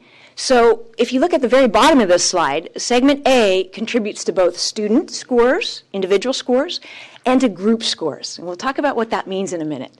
But as we work our way back up the slide, what we can see is that segment A is intended to cover a very broad range of the California NGSS. PEs are performance expectations in the NGSS, so that's the name we use. And the item types will tend to be machine scoreable short answer and selected response items, but they can take a wide variety of technology-enhanced formats, including lots of stimuli materials such as animations, interactions, and so forth that could be included in these. So we're talking about rich assessments in all of these segments. Now, why additional segments from that? Well, I'm going to talk about segment B and segment C in just a minute, but there's an important transition we need to think about here in going from segment A to segment B. So this transition involves that the performance in segment A is going to end up selecting some of what students are presented with in segment B, and we'll see why we care about that in a minute. Segment B involves item sets. I'm going to go through that in the next slide, but it involves item sets that basically allow students to show their ability to connect ideas, synthesize, elaborate, extend their science knowledge into an applied context that calls on them to do more than we could see in a single item or in a pair of items, for instance, a multi-part item. So keep in mind that when we're going to give students item sets like this, performance tasks, for instance, that they need time. They need time to be able to make meaning of what's presented to them. They need to be able to, as we know as science teachers in California, they need to access their prior knowledge. They need to bring that together in a novel context that we're going to ask them to be assessed in. And all of that, bringing that cognitive activation together, is going to take them a little bit of time to get a fair assessment of what they can do. And yet we're talking about the summative assessment where we don't have that much time. So what that really means is for these item sets, we can't do many of them in a summative assessment, maybe 1, maybe 2. Of course, in assessment system, you can bring much more of this kind of experience into the classroom. In classroom-based experiences, we certainly hope that that would happen. With we saw in the former item already considered today, but right now we're talking about the summative assessment. So let's stick with that. So in this idea of the transition from segment A to segment B, since there can't be very many of these item sets, what we want to make sure is that students have some knowledge to bring together to show this connected performance. Because if we already know from segment A that there's some strongly weak part of their performance with regard to the disciplinary core ideas, so that they've already shown us they don't have knowledge to bring together to connect, synthesize, elaborate, and extend, why would we want to use this precious time we have to look at their ability to do that in that context? So we would like to use information from segment A to choose an area where they have some knowledge to connect, so that we can use those precious moments we have to really see their ability to connect. If we did it in just a random context, we would get that random data, but that would actually show underperformance of what some kids could do, because by putting them random there, we don't know if they can't connect, or just we've picked an area that they don't have knowledge to connect. So do you kind of see how that transition works a bit there? And of course, that's a discussion for y'all to consider. But that's the transition here to think about. Now, I forgot to mention that in segment A, there's also an adaptive portion, that it is a 2-stage adaptive segment within segment A, and that's the more traditional multi-stage testing like you're used to with the smarter assessments, so that's taking place too. But this transition from segment A to segment B is something new. Now, segment C, what's that about? And how does it differ from A and B? So again, let's go to the bottom of the slide, and we're going to look at oops, am I on the right? Oh, wait, I didn't cover segment B. We talked about it, but let me go through the slide on it. So segment B, as we said, includes these item sets. They require students to solve a series of complex problems set in discipline-specific contexts. And by discipline-specific, we mean that they've been organized around an inquiry problem of practice in science. So they're coherent in terms of the DCIs, the disciplinary core ideas that the students are working with to make those connections. They will, though, sample broadly across the science and engineering practices and the cross-cutting concepts. So every student, even in one or two sets, will get a good sample of the SEPs and the CCCs and the NGSS, but it is the disciplinary core ideas that will put them into a selected area where they show some prior knowledge. So again, the segment B at the bottom of the slide contributes to both the individual and the group score reports and inferences we can make. Now, moving on to segment C, how does it differ? Segment C includes a range of items, but again, if you go down to the bottom of the slide, this is only contributing to group level scores. So this is the piece of the assessment as currently proposed that is the partial matrix sample that Jim was telling us about. So here, while in segment A and segment B, the tasks are designed to be quite comparable, students may be put into a different part of the inquiry-based question in segment B if they have a strength in a certain area to show their connected knowledge, but the tasks are designed to be quite comparable in what that inquiry consists of, the kinds of practices it's going to draw on, the kinds of cross-cutting concepts it's going to access. Segment C, this is no longer true. These are no longer intended to be comparable tasks from one student to the next. They could be quite different. And in that way, it's like NAEP. I'm director of NAEP Science for ETS. That's around the development, reporting, and analysis of NAEP, which is the National Assessment of Educational Progress, gives the state report cards. And in NAEP, we do this across all students. It's fully matrix sampled. And we don't give any individual score reports, but we give a state report, right? State report card. Here, this part of the segment C, students will not get comparable tasks, but by giving a very wide variety of very many different kinds of tasks to each student in a large sample like California, we can get a very good picture of what's going on at the school level, the district level, the state level, for instance, in all the nooks and crannies of the NGSS assessment. We can also have the opportunity to try some really innovative things in segment C that would count toward this kind of a group inference. So in segment C, these are a range of items that collectively, broadly, and deeply measure the CA NGSS performance expectations. These are tested in a grade span, meaning that, we'll see it in a minute, the grade span would be the grade that they're in, including the whole span that they're in. We'll see it in the table in a minute. But here, all the CA NGSS performance expectations will be collectively assessed at the group level over, for instance, the 3-year period that Jim described. Minus, there's a little minus statement in there. There may be a few PEs that don't work well to be assessed in a summative context. That is something that would be brought before you if any of those are identified. But Stanford has identified a few small areas that perhaps might not lend themselves to summative, and we could talk about what that means. But segment C encourages the teaching of science at all grade levels and contributes to group level scores. So now, this is on my last slide, and it looks a little bit complicated. But it's basically what we've gone over, but it's summarized so we can kind of hit the key points here and see it all together in one display. So what you can see here in the first column is segment A, second column segment B, third column segment C of the assessment. And if you look across the top row, we're talking reporting level. So for segment A, it contributes to both the individual and group score. Same thing with segment B, but segment C only to a group inference because the tasks are so non-comparable, and that's the purpose of segment C, is to be able to include lots of different kinds of tasks. Now, the second row here, scope and depth of measurement. Segment A contributes to the wide breadth, measures a broad sample of the California NGSS PEs. Segment B is deep measurement of a targeted sample of 1 to 2 item sets for that connected kind of performance. Remember that the practices and the cross-cutting concepts are sampled nicely across even just 2 sets, but the DCIs will have that transition where we're going to put them in a part of the framework where they have some knowledge to share their connections. And in segment C, we got the broad and deep full range of measurement of the PEs for each grade span. The type of items in the next row down, we kind of went over that already. The selected response and constructed response, mostly machine scoreable, but many technology enhanced with rich stimuli, rich activities. Segment B, item sets, which require students to solve a series of complex problems. And then segment C, it will emulate item types from both A and B and perhaps other types as you go down the line and see what you are thinking of in segment C areas. Now, this last piece here, just to make it really clear, I'm not sure that I covered this well in the segments before, but what grades and grade spans they will measure. So segment A is grade 5 specific. So this is just the grade 5 performance expectations for segment A. For segment B, it's the grade span performance expectations for middle school.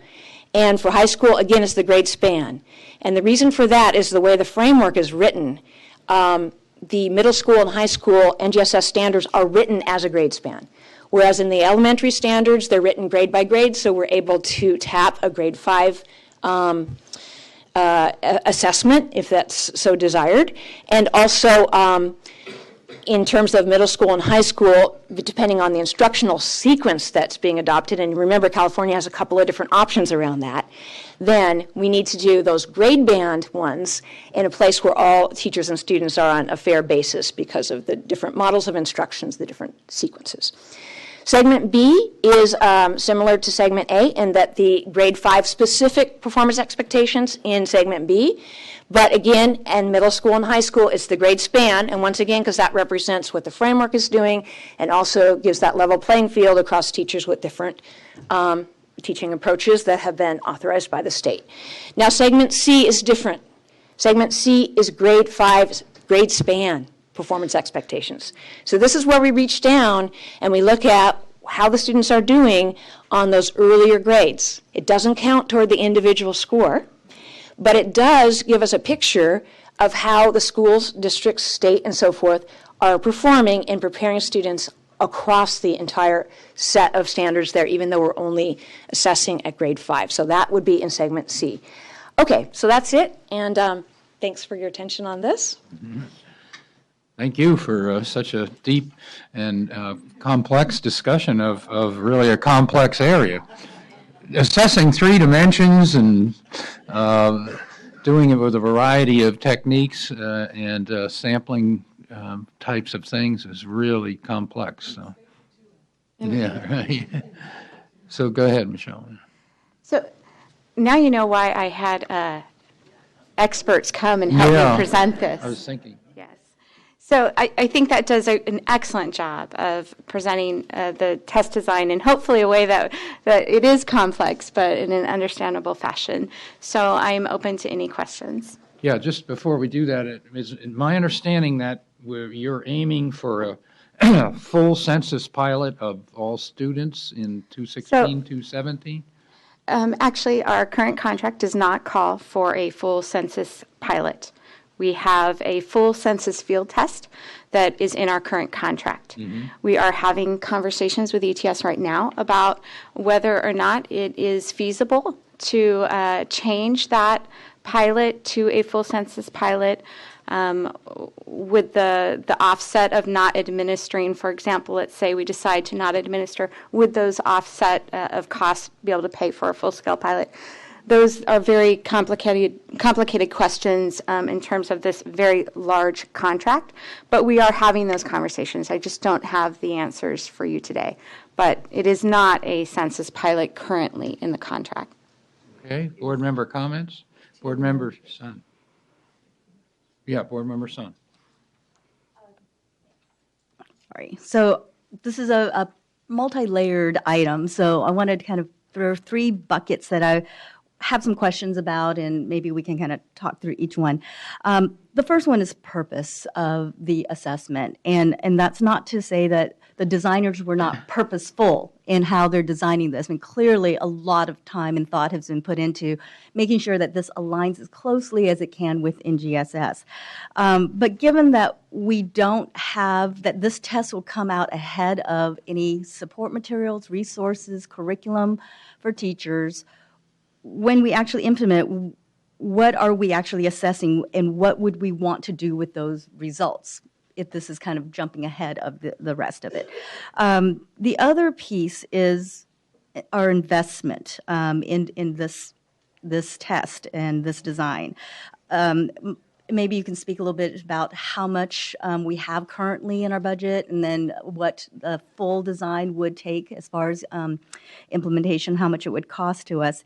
And if this also includes the alternative assessments as well, is that included in this portion? And my other question around investment is, it seems like segment A and B are what we're doing as requirement for the federal requirement. And segment C, is that also part of that? And then my last bucket, sorry, I'm just kind of laying it all out. You need a whiteboard or something. Yeah, sorry, I know. It's like my little scribbles here. And the last piece is more of the more nitty-gritty practical. We certainly need to move forward with some kind of a science assessment that's aligned with current standards under ESSA. And so far, we currently do not have that. So understanding that we need to design some kind of assessment is, I think this is also connected to the cost of this, is that that full census pilot that we're also discussing and how that all works. So, sorry, three main buckets. So hopefully someone back there captured all of those. And maybe I'll do some of the easy ones first and then ask some of my presentation partners to take some of the others. So a quick clarification that the design in front of you right now is not for the alternate assessment. Once we get some approval on this test design, we will then begin work on the test design for the alternate, and we'll come back to you with that design. So that's just a point of clarification on that. The cost for developing this test, the development work, that is all included in our current ETS contract. So there's no additional cost for us to develop the design that you see in front of us here. Correct. So as we move forward in the development, as we do what Jim mentioned in terms of our task models, as we do our pilots, as we do our field tests, we're going to learn from all of those different steps. And some of the important things we're going to learn are things that will eventually relate to costs, because we know from experience one of the things that is costly is scoring of these types of items. So we'll learn more as we go through this process about which items are potentially machine scoreable, which ones would be artificial intelligence scoreable. So we'll be able to learn from that and make some decisions in terms of the design as we move forward so that we can be practical in terms of the cost. Right now it's hard to do that without the task models and so forth, but that's definitely a consideration that we will look at when we put together this final design for you. Do you want to, Kathleen, do you want to take a little bit the purpose? I mean, we've had conversations, and I think of Helen Quinn, because this is definitely a point that Helen likes to make about how we're doing this development right now in a space and time where the standards are not really in the classroom yet, right? And that's absolutely true. And I would argue that we shouldn't pause, that we should continue on. I think that our teachers, our schools, our districts, they need this assessment to help them know how to implement. In these standards, more than any other standards we've seen before, we've had conversations, I've talked to some teachers. The standards are broad. They see them as very broad, and they're not quite, they're struggling a little bit, right? They're excited. They're very excited. But we have an opportunity through this, as well as the superintendent's recommendations, to really help shape how NGSS is implemented. We do have to keep all those things in mind, though. I mean, we will be conducting a pilot test, which, by the way, does not result in any student scores. It is really a pilot to look at item types. It's not to generate information. So we have that nice aspect that gives us a little bit of time. But we do have to take into consideration things like we're looking at item data eventually, and we're not quite sure how much instruction is occurring. So we're thinking about that. We've brainstormed some ideas. Some of them may be looking at, for example, our early adopters, maybe targeting them and looking at their data. Does that look different than maybe another school? So we're having those conversations. We don't have all the answers yet, but I can reassure you that it's part of the conversation. Let me try to answer sort of a couple of the questions you also raised. One is the intended purpose or use of the assessment results, especially in a transition when new standards are being adopted. Teachers and students are trying to adapt to instruction that is very much different from the way science has been. I think it's very important that one maintain a focus on the purpose of the assessment is not for high-stakes accountability, but to actually maximize the information available to California, its students, its educators, its parents about how students are doing so that, in fact, it can be supportive of that. It also needs to exemplify what the goals are, what the kinds of performances are. So it has to reflect what we want to be happening in school. So it's very good that California is also simultaneously working towards building out a system of support resources for teachers at the classroom level that simultaneously can help them move in that direction. I think we've learned some lessons from the Common Core and things that about how we might sort of balance things a little bit better. And the other is the question you raised about segments A and B versus C. One could sort of view a very narrow sort of alignment to the federal regulations, meaning that we just have to test children in grades, in 3 grade bands, and each student has to have a score. Doing that and only using segments A and B would not be fully representative of the range of the standards and the information we'd like to feed back to California educators. So we need to think about this assessment as meeting federal regulations, but actually meeting what California wants with respect to the vision for science teaching and learning and being maximally supportive of that, and to do it in a way that adds in this component that gives you a breadth of information. So hopefully that answers maybe some of those questions. Right. And that's helpful. And I think that looking at if that is truly the purpose in the what we want to do with the results, then the reporting piece of it, maybe lessons we've learned from reporting of the current CASP in the information that's provided to teachers at the classroom level is something we want to be aware of. Yeah, reporting is very important here, and we need to, as you'll see in this design doesn't contemplate just aggregate reporting, just take those student scores, and that's what our group reports look like. But we're also having conversations about reporting isn't always a score, right? Reporting are things like exemplars, annotated student responses. There are many other things that can go under that bucket of reporting that I think could be very useful. So we're really rethinking what we mean by reporting. Board Member Williams was next. Yeah, I want to make a couple of general comments, a couple of specific comments, and then I have a couple of questions. The general comments are, I think we're all in agreement about how we feel about changes in testing and assessment and what's important about it, and we're all in agreement at the board level and with CDE that we have moved away from a high-stakes kind of way of using assessment and are looking at support and growth and improvement, continuous improvement. We want the assessments to matter to teaching and learning, not just be used for as they were more often previously for accountability. And in addition to that, just saying, okay, we all agree on that. The ESSA does require a state science test, and even if it didn't, I'd want one. So as someone that's been deeply engaged with NGSS since 2011, I have followed the whole process, and we've had really excellent, so far, I believe, policy coherency from the NRC framework for K-12 science. And I was so pleased to know that we had the NRC report on NGSS assessment with the experts being considered and looking at that through our adoption, through our curriculum framework process. And I have had months and months of anxiety over what the assessment was or was not going to look like. Because it was going to be the piece that was either going to capture the vision and what's important about the changes, or it was not.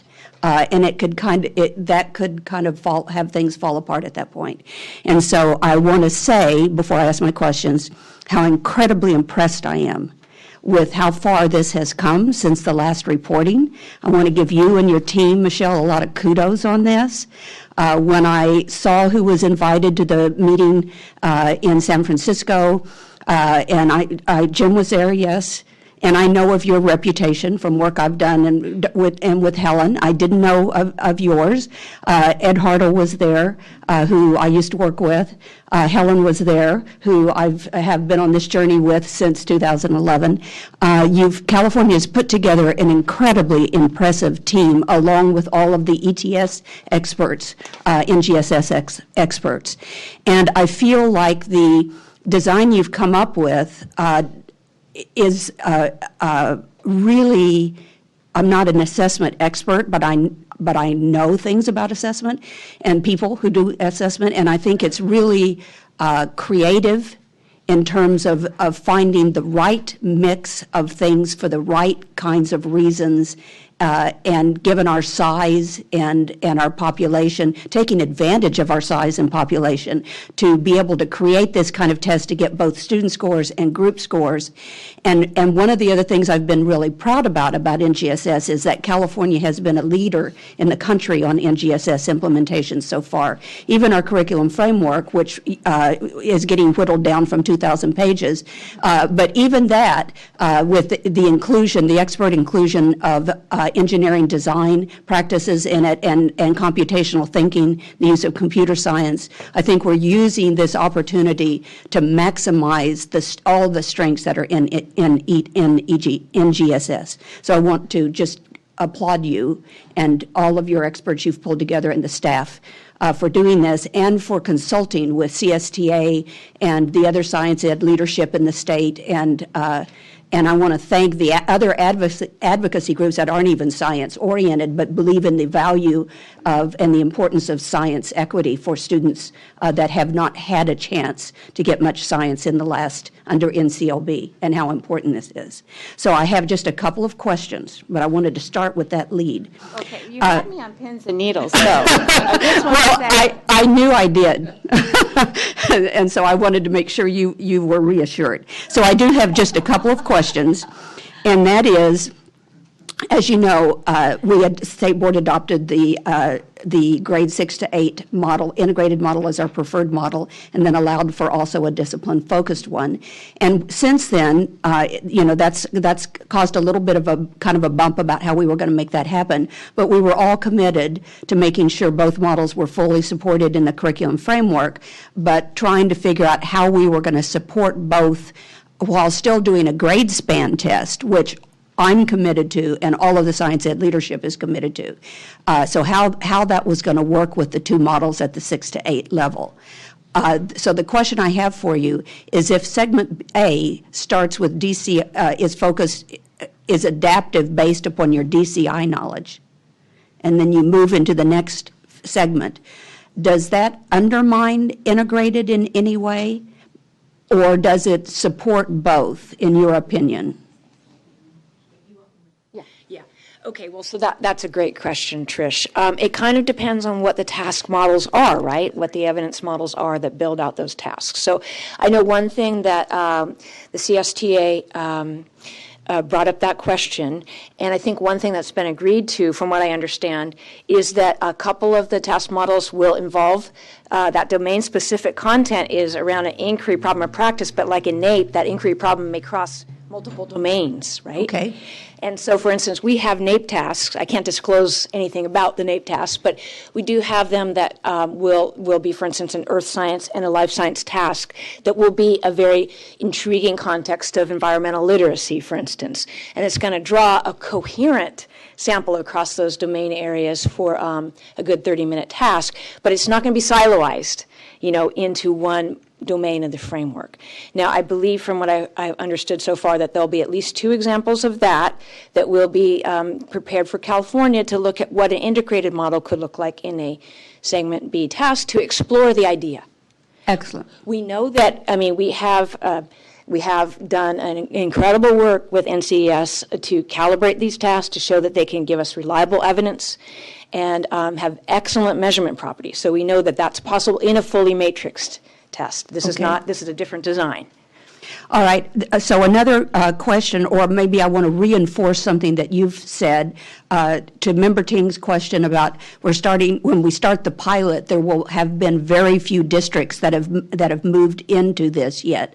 But your reply to that, I agree with, which is if we're all in agreement, this is not about high stakes, we're not doing that, then it becomes like an iterative design and learning model where we are providing exemplars of what quality teaching and pedagogical shifts will look like, and there's not stakes associated with it in terms of teacher evaluation or school discipline or anything. It's an opportunity to kind of see it in practice as the schools and the teachers are doing it. And I think that it will have a great deal of value for that purpose if it's perceived that way and understood that way in the field, and that's partly a messaging thing. And I think it also provides an incentive for districts to go ahead and move forward and start trying and experimenting and feeling like they can be safe in doing so with regard to the assessment. So I want to reinforce that and agree with you on that. I want to ask about the group score and the student score. Who gets those? Like, is the student score just go to the students and their families, or are those also reported up? Are they reported out at a state level, or is that just the group score? Oh, no, we would consider aggregating the student scores also in any kind of public reporting that we would do. But what I think we're envisioning for public reporting is beyond just that, right? Doing additional reports that would take into consideration segment C. Okay. Okay, two more things. One is I do hope that that your team will work with the 8 districts and 2 CMOs in the early implementers because they actually expected to be a part of that and would welcome it. And they have a lot of NGSS under their belts now, so they would be informed participants in some kind of way, whatever. And then my other question is, since you did meet in San Francisco with 3 other states, what is the thinking right now about possibly working with other states on this in some way? Not necessarily like going back to a formal consortia, because I know there's a little consortia fatigue in CDE, but it could be whether it's sharing of cost or it's just sharing of ideas and progress more regularly, maybe hosted by Achieve, specifically for certain states that have indicated an interest, sharing items. What is the thinking on that? So the meeting with Achieve was very useful. It had an opportunity for us to sit down with 3 other states and share our draft design plans with each other and also share the struggles that we were having and feeling reassured that we are all having the same types of struggles, right? So, and Member Sun was there, so you can comment also. So I thought it was very useful from that respect and would really enjoy the opportunity for Achieve to have more of those types of meetings where we could come and share it with each other. Not on a formal basis, but on an informal basis, California does reach out to the state of Washington quite regularly. They are actually doing item development right now, and they utilize the same test delivery system that California does. So we have a lot in common, and we share ideas. Eventually, when we have products, we can share products, not necessarily items or secure materials, but those types of things that are not. And also what's great about them is we already do this sharing with them anyway because of Smarter Balance. They're a Smarter Balance state. We share professional development tools that we create for our state. They do the same for us, and we have this great working relationship. So I do have that with that state. I haven't yet formed those same kinds of relationships maybe with other states, but would really enjoy it if Achieve did decide to have future meetings like the one they did have. Okay, excellent. Thank you so much. And again, kudos to you. Thanks. I have Member Burr next on my list. Thank you. So just one comment, and then I have a couple questions. Although I feel like we're saying the right things that we don't want tests to drive instruction, I feel like the incentive here is for this test to drive instruction, and it makes me really nervous. irrespective of the consultation and the analysis, et cetera, I'm worried about it, that it seems like it's way out there, and it's intended to sort of force districts to do this right now. And I'll tell you, if I was a 5th grade teacher right now, I would be really nervous. My husband is. Right, because you have Common Core implementation in English language arts. We have ELD standards that are very cutting edge. We have mathematics that looks very different. And now we're going to come along and say, oh, by the way, here, you've got to implement these science standards right now, and here's how you're going to be assessed. So I just have to say that my anxiety level is very high about that. So I want to ask sort of 2 questions related to that. One is the interaction between the adoption of our state framework, because we haven't adopted the curriculum framework yet. I don't think we do that till later this year, which is typically what signals for districts, and Tom is nodding his head here, and teachers that, okay, we've got our act together now. We know what the standards look like. We know how we can provide guidance on instruction, and there'll be materials coming behind those. So I just worry that we're out of sync here, and I wanted to make sure I hadn't lost my mind and forgot that we had adopted the framework. So that's number one.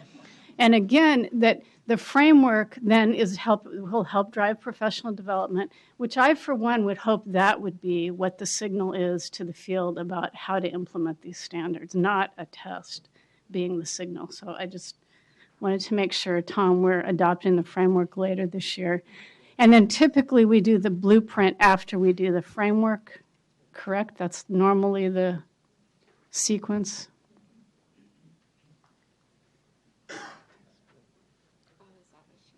Are you talking about the the blueprint? Tom Adams, Deputy Superintendent, Instruction and Learning Support Branch. So the framework will be coming to you probably as an information item in September, but with definite action in November. The commission will actually finish its work in May, and it'll be out for a second 60-day.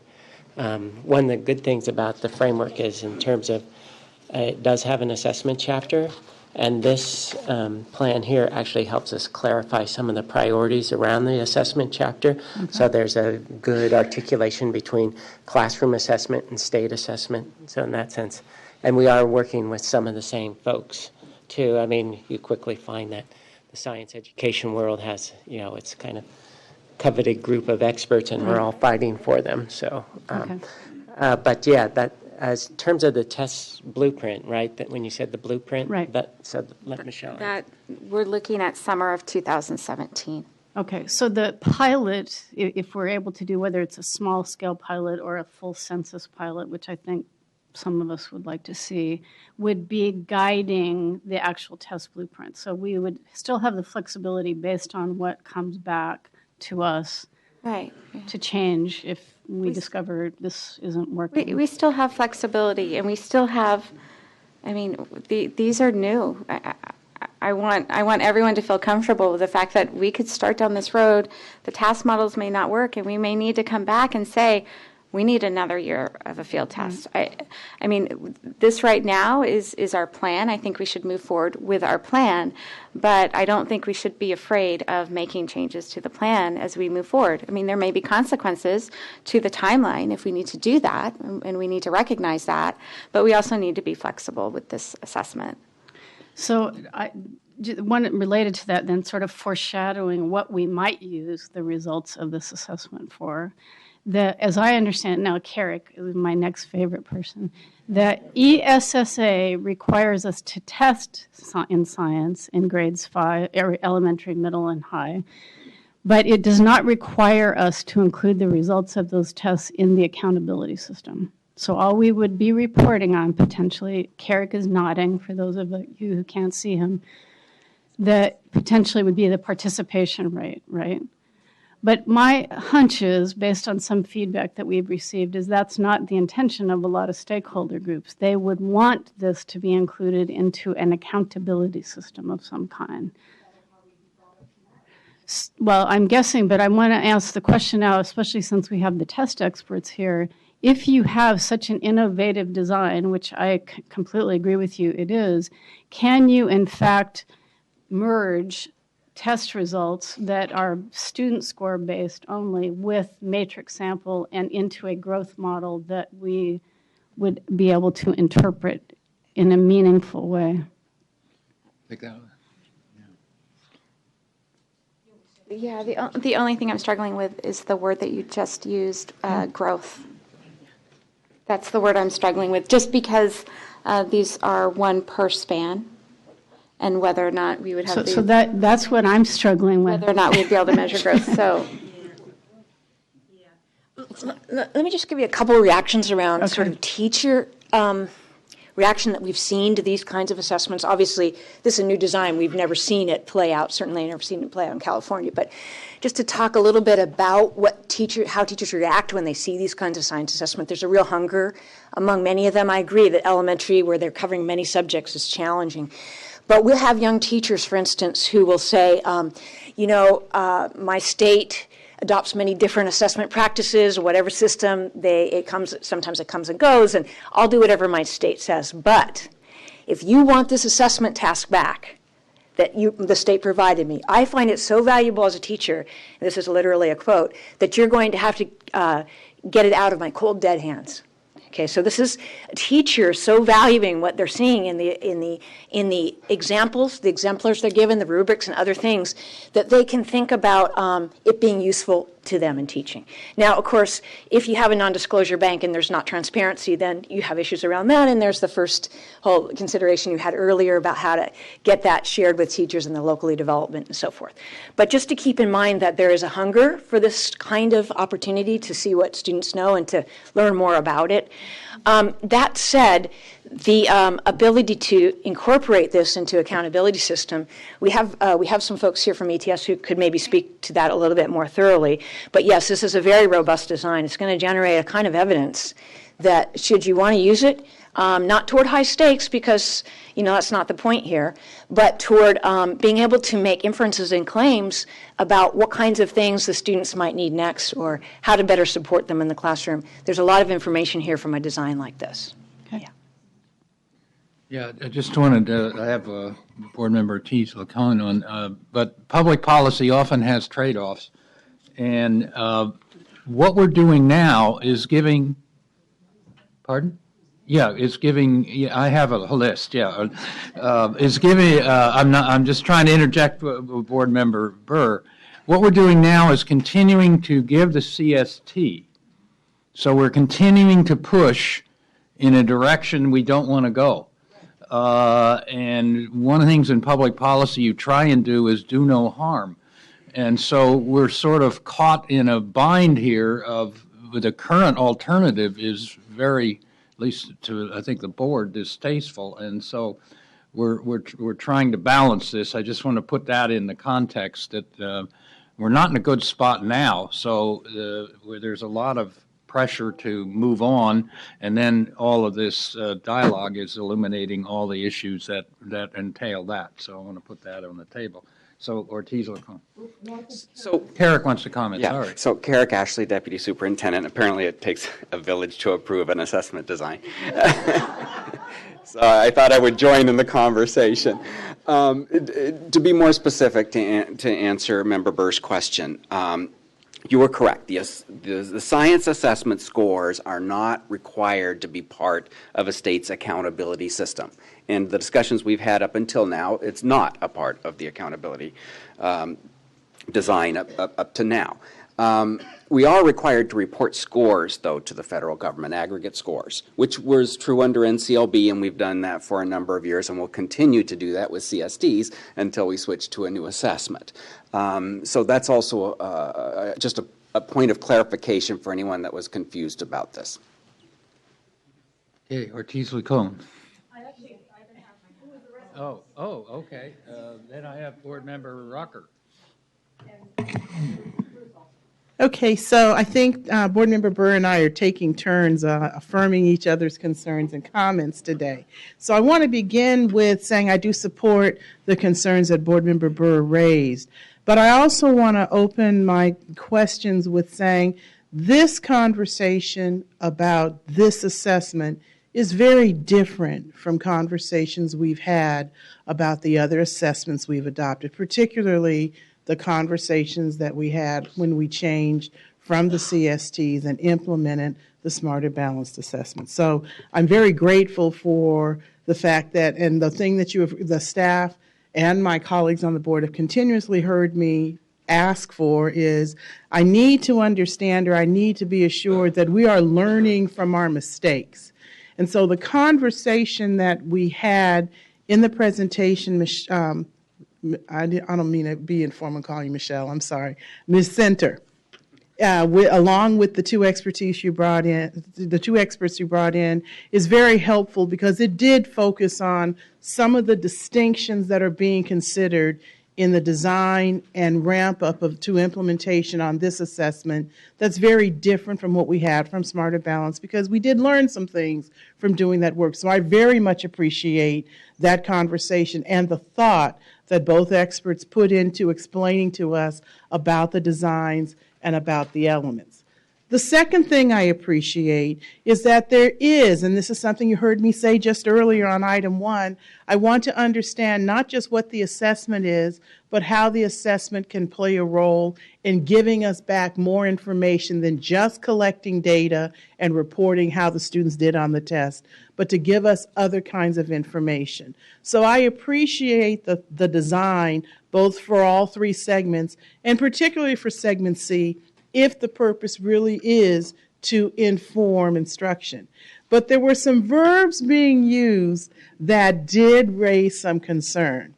So let me be clear. Incentivizing instruction is what Board Member Burr said. It's going to drive instruction. It's going to change the scope and the focus of instruction. And it's going to enforce or force a type of instructional implementation that maybe the field is not ready for, especially since the framework is not going to be in place until later this fall. So incentivize, while that's a very soft euphemism, it still means we are forcing some type of implementation where the test defines instruction. Well, that's not the intent, that's going to be the outcome. So I hate to be a negative Nancy on that idea, but that's what's going to happen. So my question on that is, because we're looking at a grade span test, what are the ways, well, let me change the question I'm going to ask. On the geography of the 2 pages we currently use on the student score report, there's only one sentence, if that much, on the student score report in the grades where science is currently tested. So it's about a sentence, maybe 2. With all this information we're now hearing that can be provided to tell us about students, I want to understand how that's going to change what we're doing with the student score report. And and I'm fine if you say that's not a question we can answer today, but we're thinking about it. That would be the answer I would hope to get. The second question I have, though, is we've learned that the score reporting information that teachers currently receive from the Smarter assessments really don't help the teachers to understand those 4 content areas and what the assessment scores are telling teachers.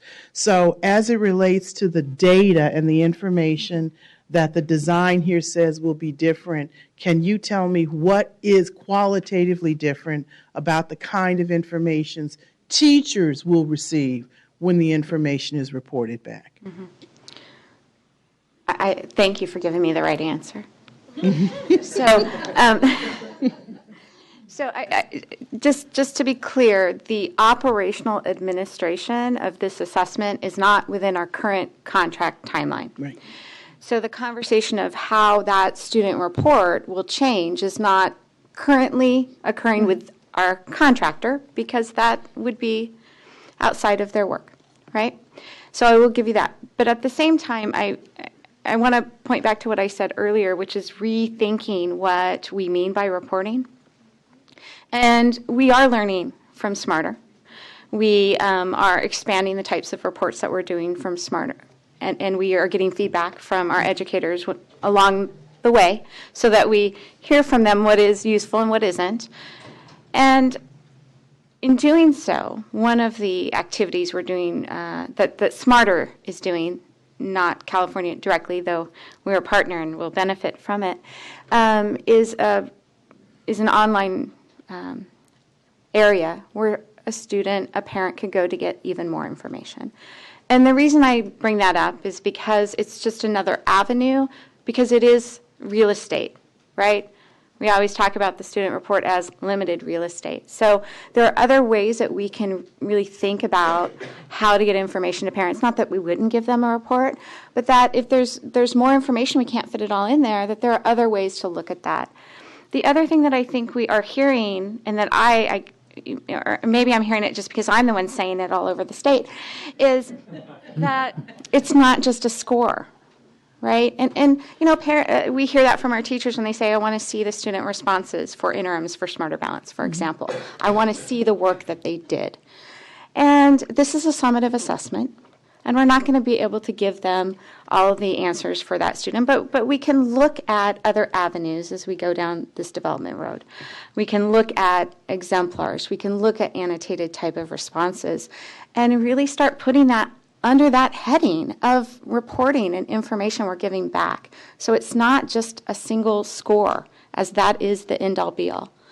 Okay, so thank you. I appreciate that. But again, going back to what Board Member Burr said just before me, it is a score. Because if as part of this recommendation and the intent in this design is to figure out some way to include it in the state's accountability system, either for state accountability purposes or for federal accountability purposes, we have that flexibility, it does come down to a score. So if that, I personally would prefer to see us not make that significant change to add accountability in reporting for to meet a federal mandate that we don't currently have to meet in that way, to add a new test, to add a new curriculum, to add a complete instructional shift, and to figure out some way to report a score in an accountability system. I also would not be in favor of that. And if that was part of the purpose of developing the segment 3, I would have a concern.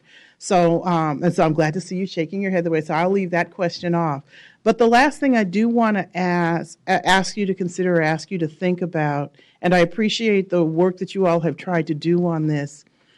One of the things we also learned from Smarter, and this was a conversation you pointed me to with a vendor, one of the things we learned is that there's some problems that students as the end user on these online assessments encounter.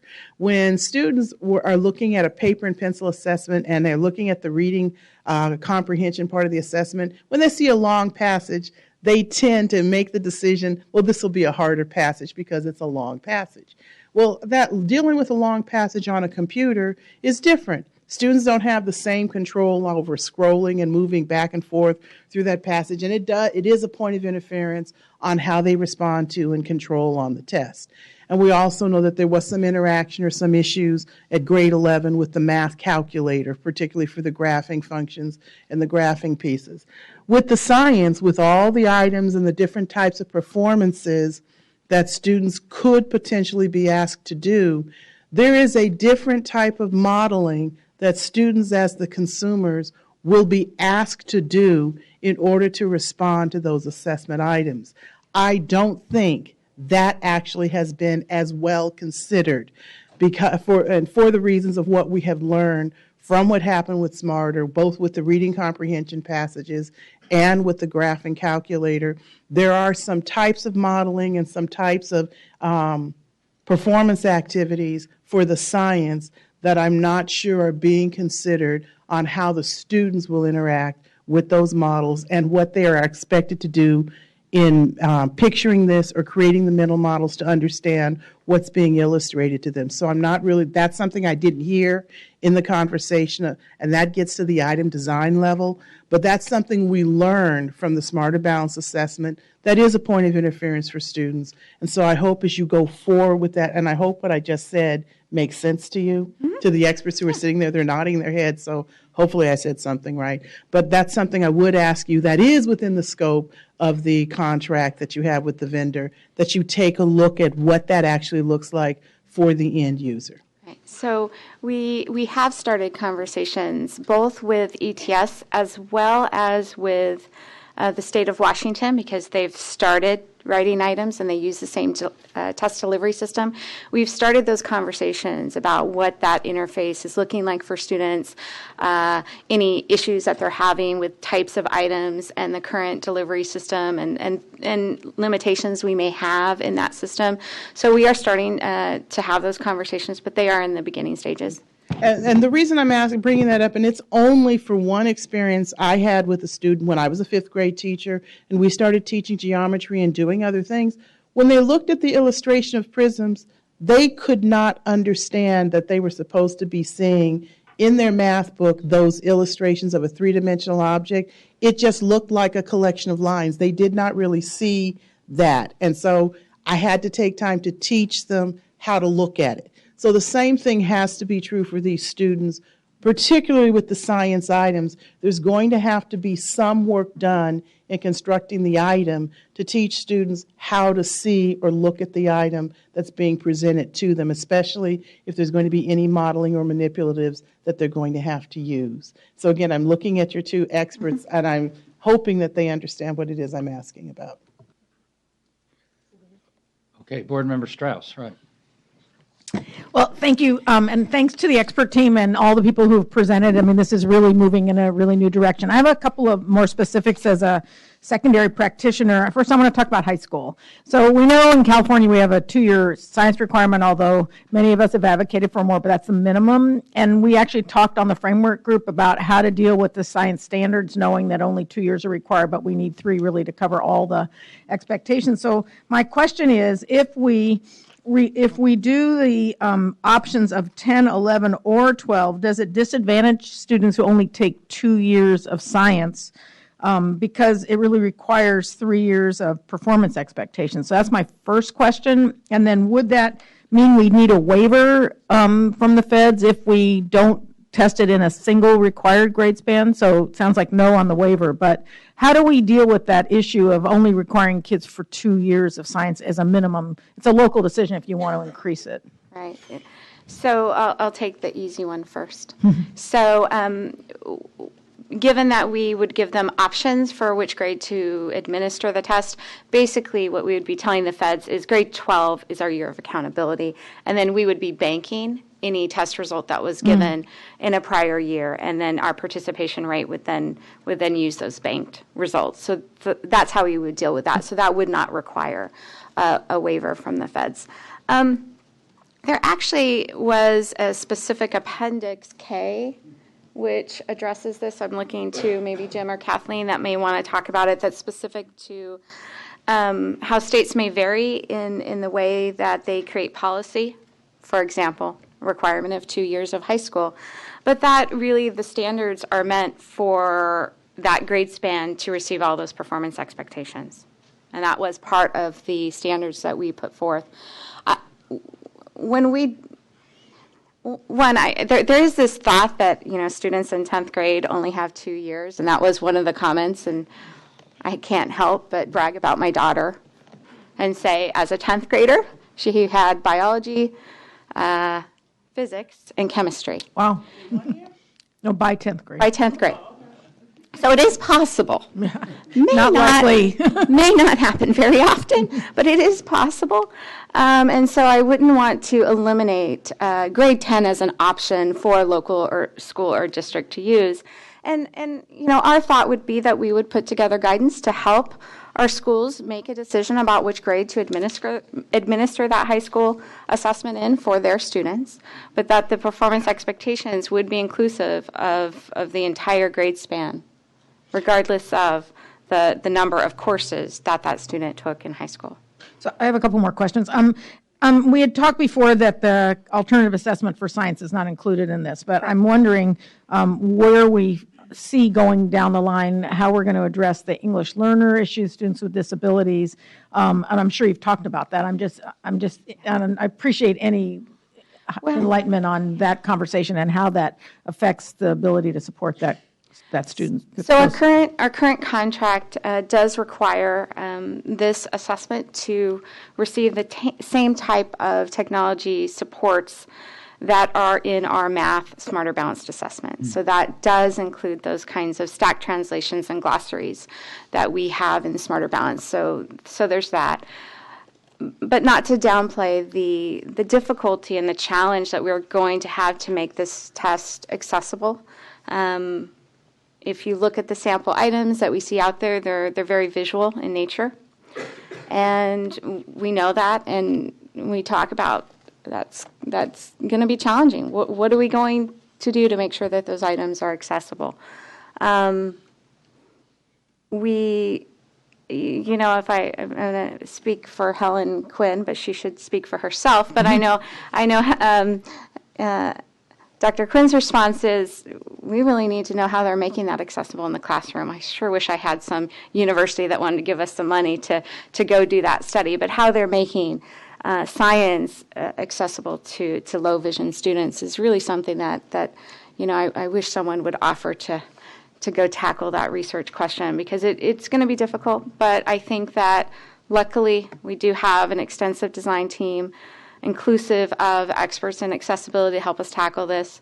We also will be relying on conversations, support from the state of Washington, considering they're on that same platform and have the same restraints in terms of making their items accessible as we do.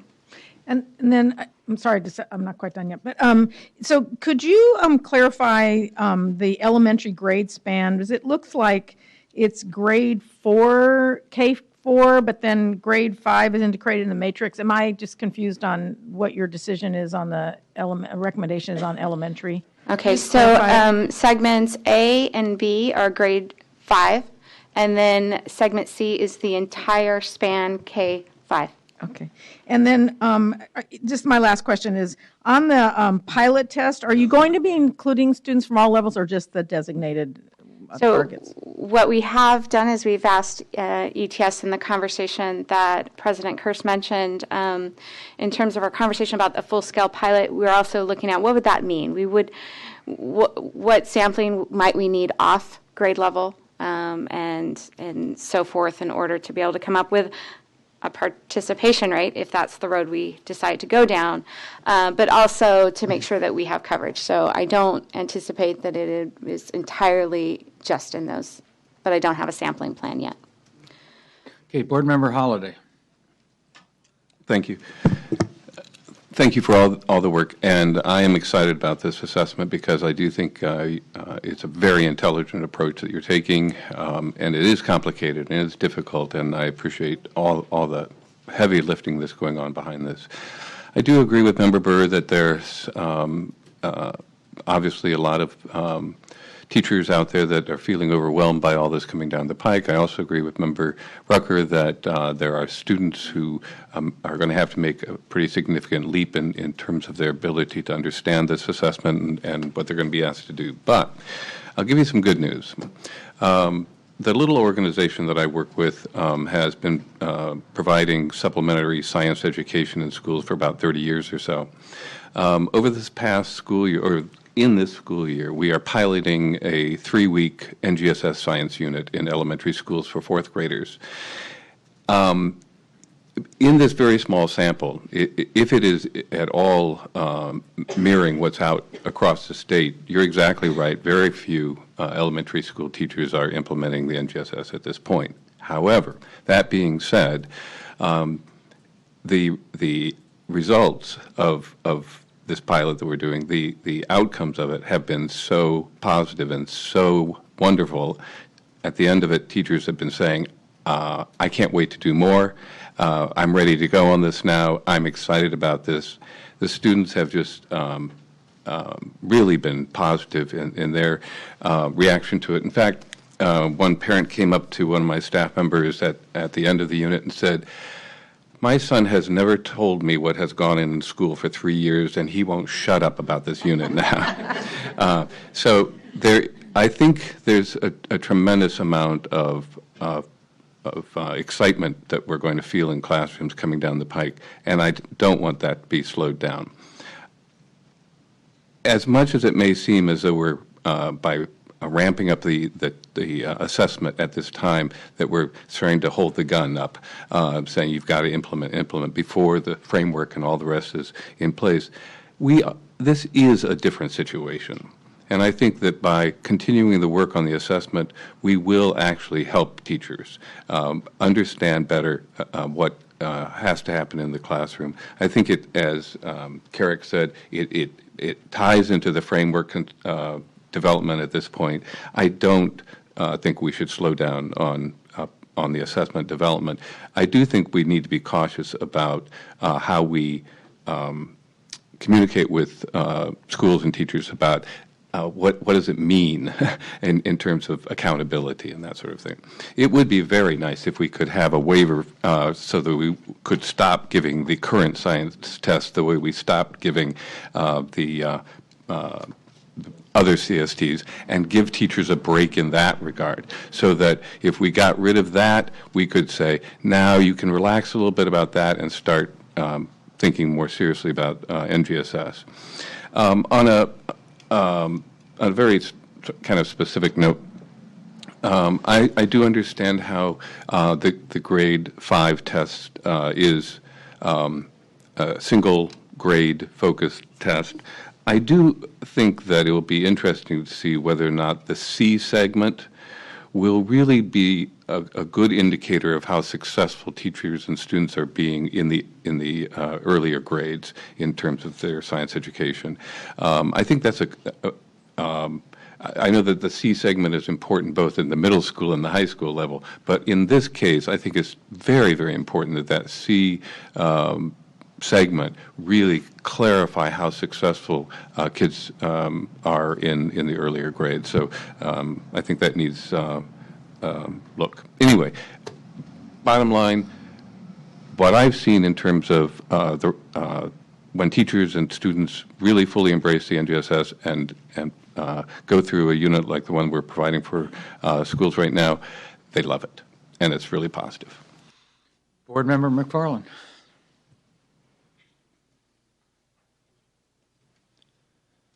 So thank you for your presentation. I was trying to follow it. Very in-depth test, and I think it's going to be really cool. We're talking about the tests kind of being in the past rote memorization, but now it can be almost a learning experience for the students and a different way to think about things, and it's not just wasted time. It could be time where students are exploring new ideas and pulling together different subjects. My question is, in the high school, it can be administered in grades 10, 11, or 12. In the school, if I'm right, the school determines when they take it.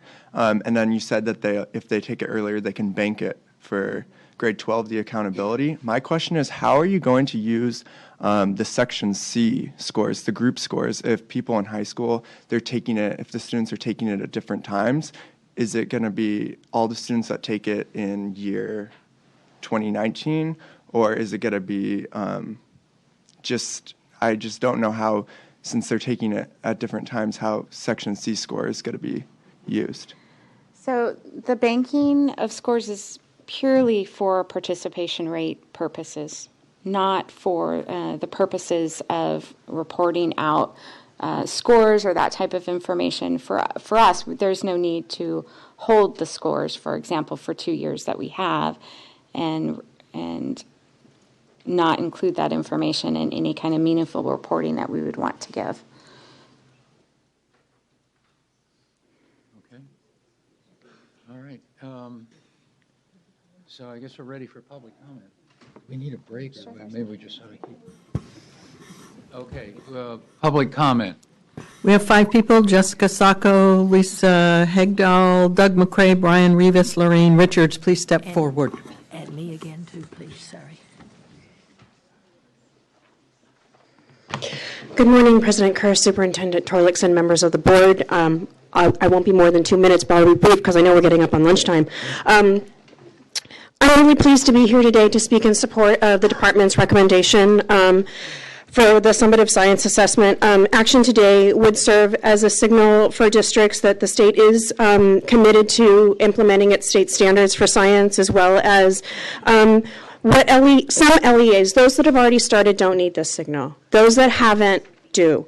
And what it will allow to do is to tell LEAs, now's the time to start supporting your teachers with the professional learning that they need. Not all professional learning needs to be based on the curriculum. As you know, the state is currently engaged in its third year of providing professional learning for teachers through its NGSS statewide rollouts. These are high quality, highly engaging, very valuable professional learning.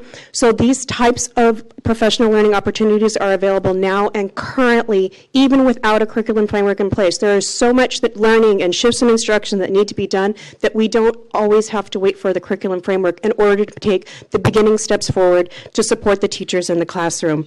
The past 6 months, we've seen amazing progress in the assessment design in order to allow students to demonstrate their mastery of the 3 dimensions of the California Next Generation Science Standards.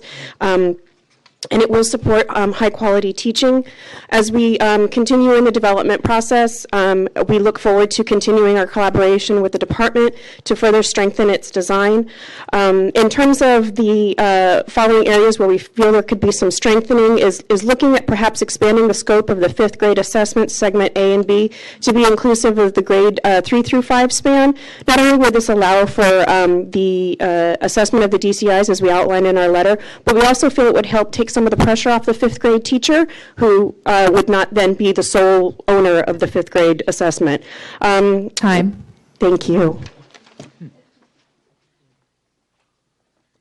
Good morning, Superintendent Torkelson, President Kirst, and esteemed state board members. My name is Lisa Hegdahl, and I'm president of the California Science Teachers Association. I'm also an 8th grade science teacher, and I am one of the teachers who is in the California NGSS Early Implementation Program. Kathy Diarana, the statewide director of the K-12 Alliance and director of the California NGSS K-8 Early Implementer Initiative, cannot be here today. She sends her regrets, and she asks that I speak on her behalf. She says the K-12 Alliance and early implementers appreciate the board's continuing support to help make policies that support quality implementation of NGSS. The assessment plans are moving in the right direction, and we would like to make these recommendations. The 5th grade be the 3-5 performance expectations to capture all the disciplinary core ideas. Segments A and B be constructed so that students' understanding of integrated as well as discipline-specific knowledge is measured, and that the State Board of Education and California Department of Education learn from the pilots as how best to measure student use of practices to understand phenomena, for example, how to have a hands-on performance task. The early implementers are eager and willing to help pilot assessment items in 2017 and beyond. Thank you.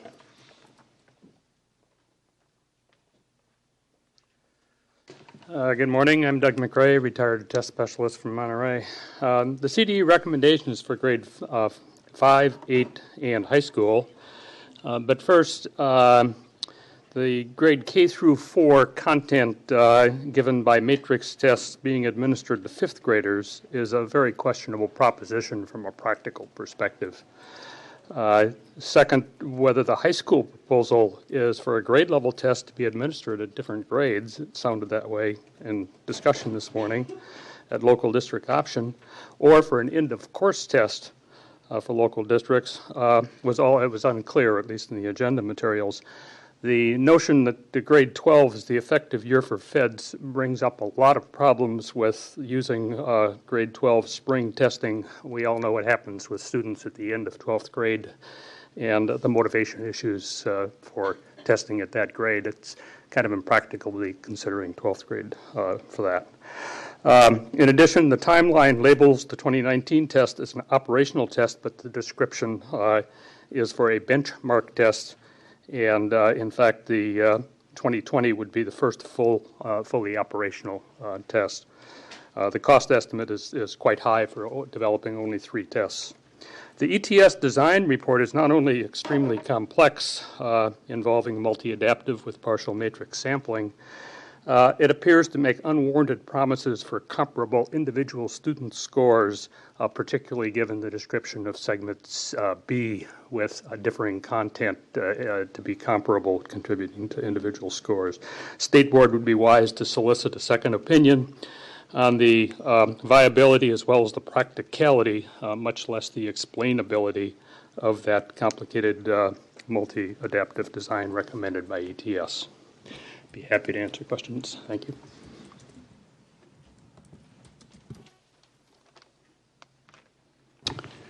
President Kirst, Superintendent Torlakson, and members of the board, I'm Brian Rivas speaking on behalf of the Education Trust West.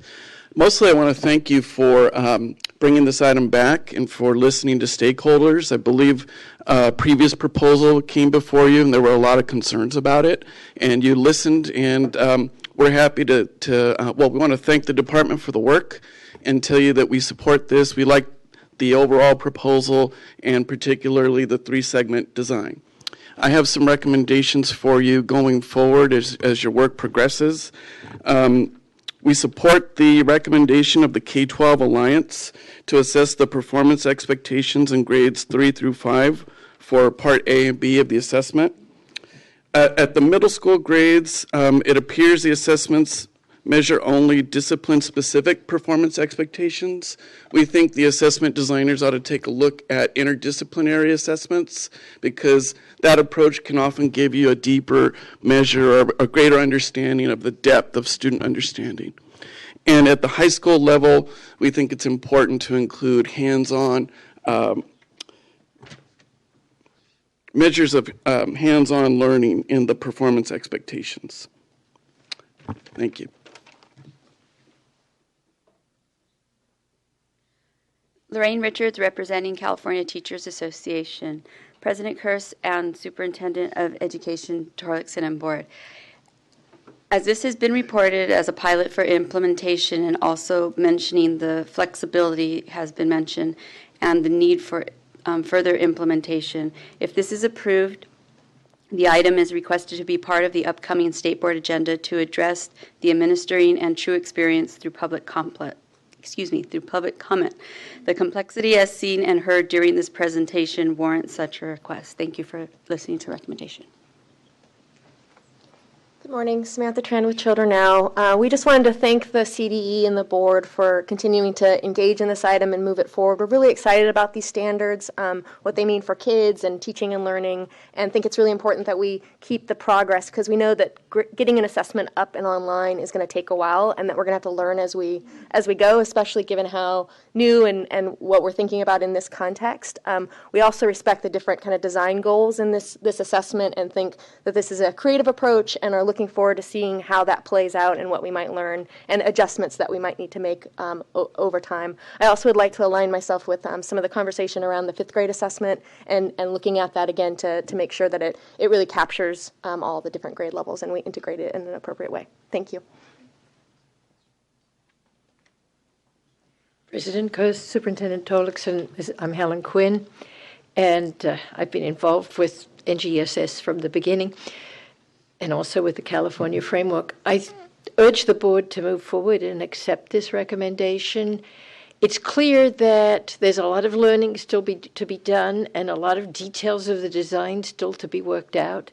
But starting from this design and moving forward and using the pilot testing to tweak and refine and come eventually to a design that works for California and for students, all students across all of the state to be learning science in all grades is a very important, this is a very important step forward.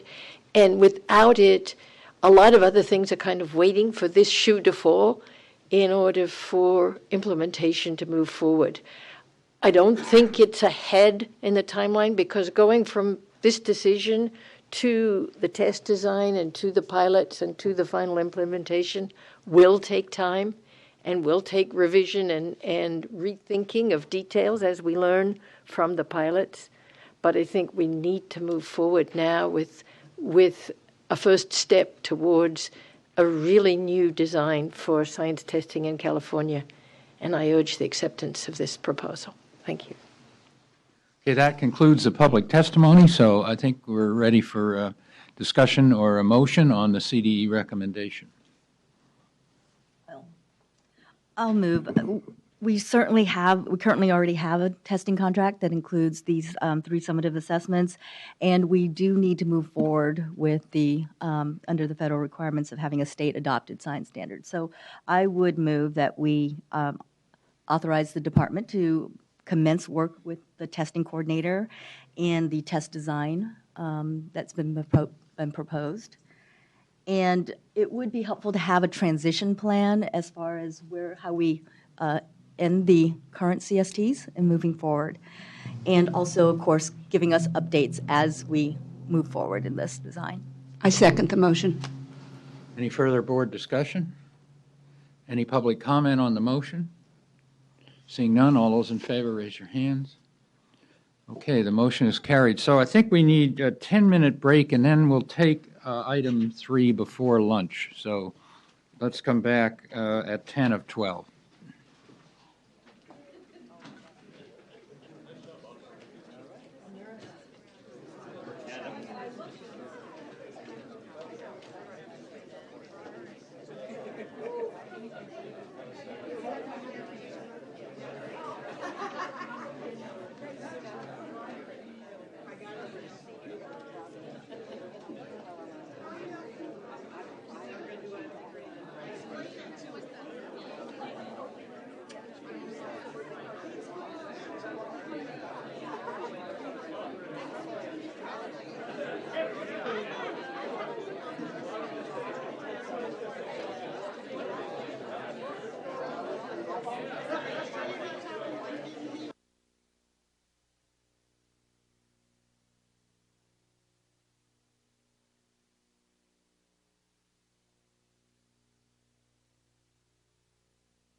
Okay, the State Board will reconvene and we will take up item 3.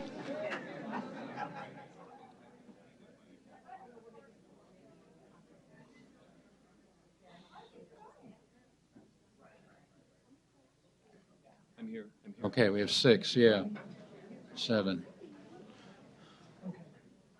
Go ahead, you may proceed. Update item. Is it on now? Yeah. Okay. Michelle Center, Director over the Assessment Division. Item 3 is our normal CASP update where we give you information that does not require any board action on our CASP program. I'm going to talk quickly because I was told to be brief and there's some things I want to say.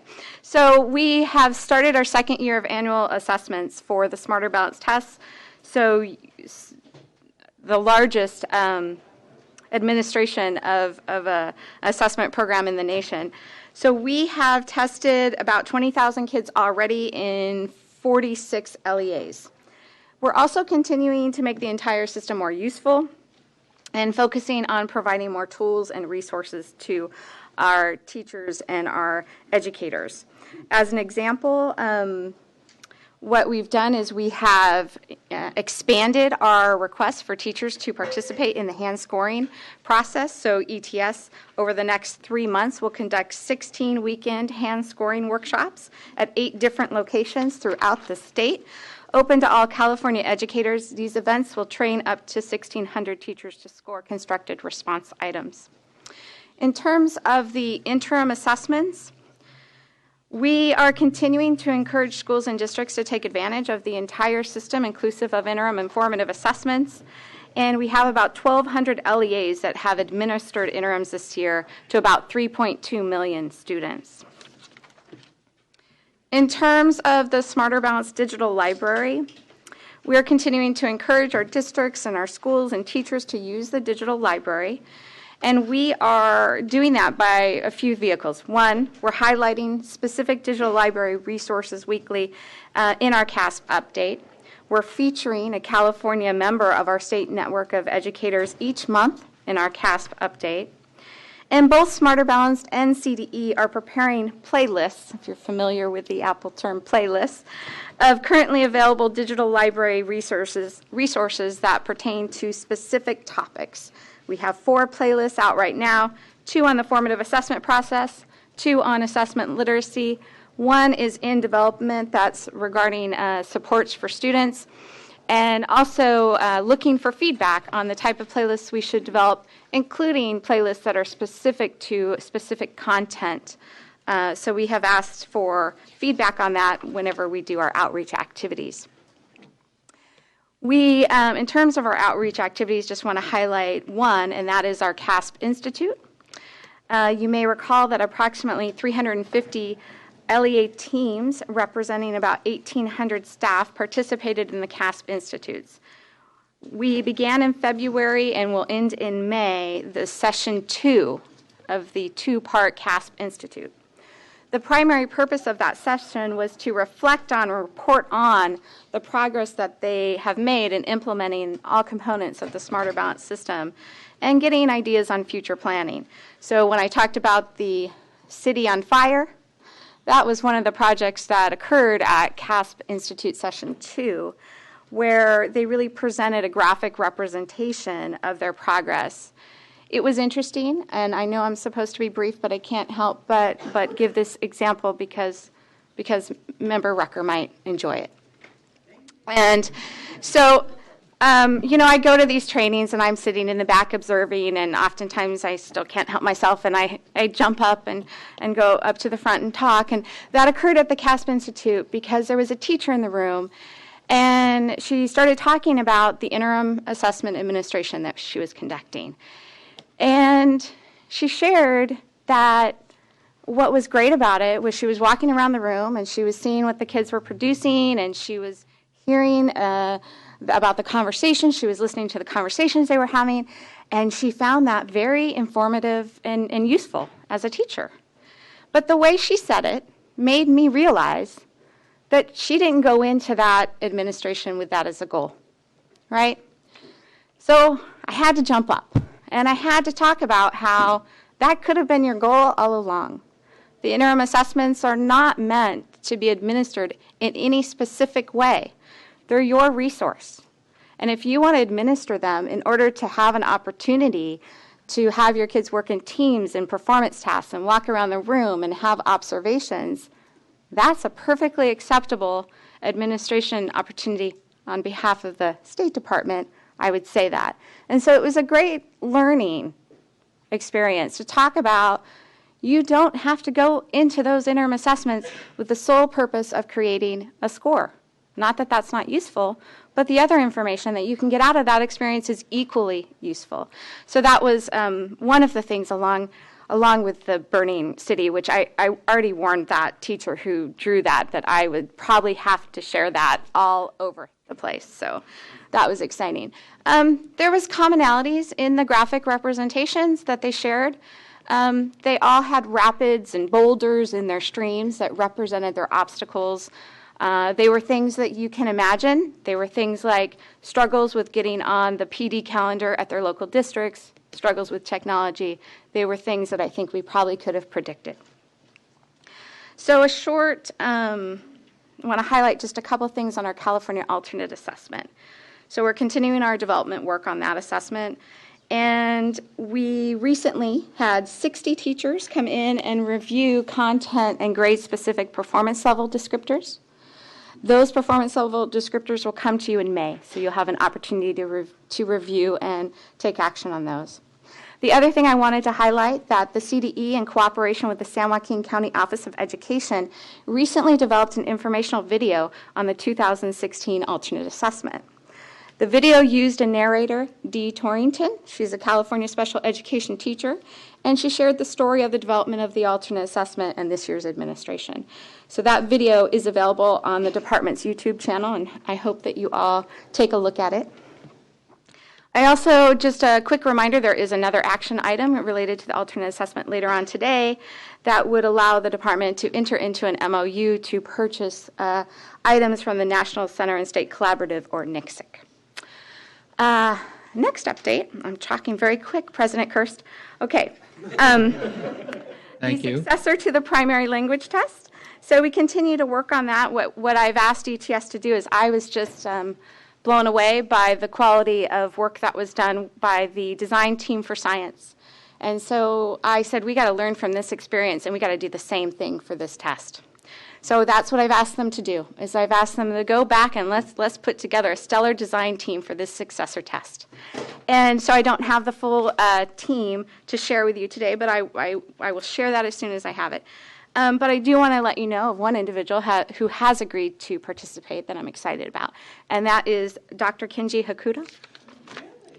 Oh, see, it's exciting, isn't it? So Kenji is a professor at Stanford University in the Graduate School of Education. His teaching and research focus is in the areas of English learners, second language acquisition, and education policy. And I can't help but be excited that he's going to be involved in developing the design. See, work is done. So next, just wanted to let you know that our staff are working diligently to prepare our federal peer review documents that will be submitted later this summer. Smarter Bounce, the consortium, is working with Washington State, who will be submitting on our behalf those pieces of evidence that are consortium related, but many of the evidence that we have to prepare and send to the feds are actually related to California. They're documentations that our contractor have developed. So we are working to produce all of those, and they will be submitted in time in June. Lastly, I wanted to invite up Dr. Tony Alpert. He's the Executive Director of Smarter Balance, and he's going to share a short update on just a couple of projects that Smarter Balance is working on right now. Thank you, Superintendent Torlakson, President Kirst, and members of the board. Tony Alpert, Executive Director for Smarter Balanced. Just wanted to give you an update on a couple of topics we've talked about over the past few months. I know some of them are of interest to you. One of them is how we can better connect the digital library in a way that helps teachers determine the next steps for students. So we've talked about the need to help teachers orient on the digital library. Michelle talked about the playlists, which are one way to help teachers understand what might be in the digital library in advance without having a specific inquiry in mind. So helping the teachers walk through, look at this resource, then look at this resource, rather than just being faced with 2,600 resources all at once. That's a starting point. Teachers are free to look freely through the digital library, but sometimes they need a little bit of help. Similarly, what we're proposing is that with the interim assessment blocks, that we gather educators together and we get the teacher's professional judgment about what resources might be appropriate for teachers given specific performance of students on specific interim assessment blocks. So what we've proposed are some formats for that, some documents that might help direct teachers towards the digital library if students are lower performing, medium performing, or high performing on a reading for information block and a block on fractions. And we sent out a survey asking teachers to give us input on the form and format of this resource, and the responses have been overwhelmingly positive. So what we expect the next step will be is going through a really small-scale pilot of bringing educators together, looking at student work, and then asking the educators, the teachers, to go into the digital library and find resources that if a student is performing low at a lower level on a fractions block, what might the teacher engage in? What instructional strategies she might engage in to help the students progress and accelerate their learning? Likewise, if a student is high performing, how can the teacher enrich those students' knowledge? And once we finish this small-scale pilot, then we'll have the protocols necessary to be able to engage in producing these kind of links for all of the interim assessment blocks, which is about 100 of them. So it's going to be a long process. It's going to have deep involvement with teachers, but we're really confident that this is the best way to help use the assessment in a way that ensures that teachers are using their professional judgment to interpret what are appropriate next steps for students, rather than waiting for a test to describe what the specific knowledge gaps are. The other piece of information that I wanted to highlight is you may be aware about the alignment studies that have been produced by the National Teachers of the Year and the Fordham and Humro organizations, where they have affirmed the quality of Smarter Balanced in its ability to measure college and career readiness standards. And we're really excited to be able to have these completely independent evaluations funded by external organizations with some input from Smarter Balance, but otherwise conducted in a completely independent manner. And this is unique regarding any alignment studies. So I wanted to thank you for your support in developing this assessment system and being able to offer you that positive result. So thank you. All right. So those are the presentations. Board members' questions. Board Member Rucker. I have a question for Tony Alpert. I'm always glad when you are able to come to our board meetings and talk to us about the development of the system. One of the projects that's continuing to be an ongoing project, and last board meeting Michelle talked briefly about it, is this development of the teacher guide and the support on that. First, I do want to thank you again for taking my chiding criticism about the need for the guide and the information that's currently been published by Smarter on that. You have to be a gifted assessment expert to understand what was originally written as a guide for teachers to understand that. So I appreciate the work that's being undertaken. And Michelle explained back when we met in January that the work is taken on some different dimensions, and there's going to be a different process in the scope of developing this, and there's really going to be two separate phases. Can you tell us a little bit more about what you're doing on that? Absolutely. President Kirst, Member Rucker.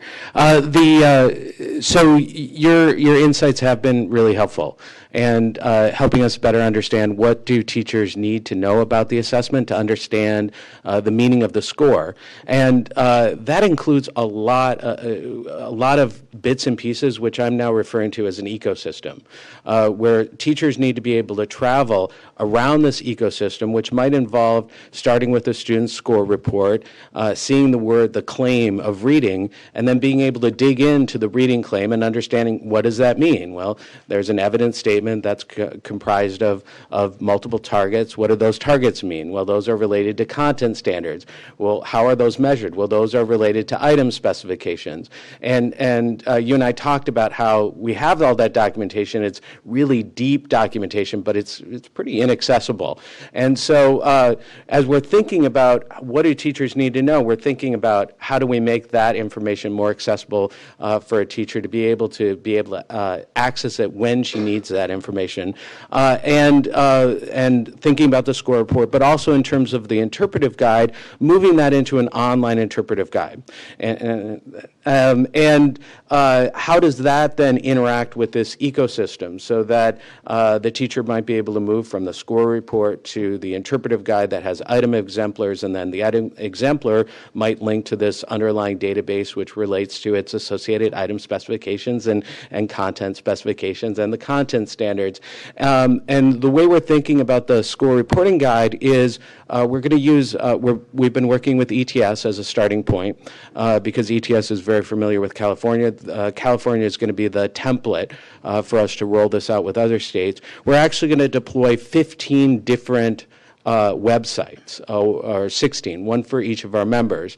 And it's going to have some dynamic content, and it's going to be very specific to the state, where the state or the member will be able to upload their score report guide. They'll be able to annotate it and give descriptions of the score report in a manner consistent with how the state wants their teachers and their parents to understand the meaning of the report.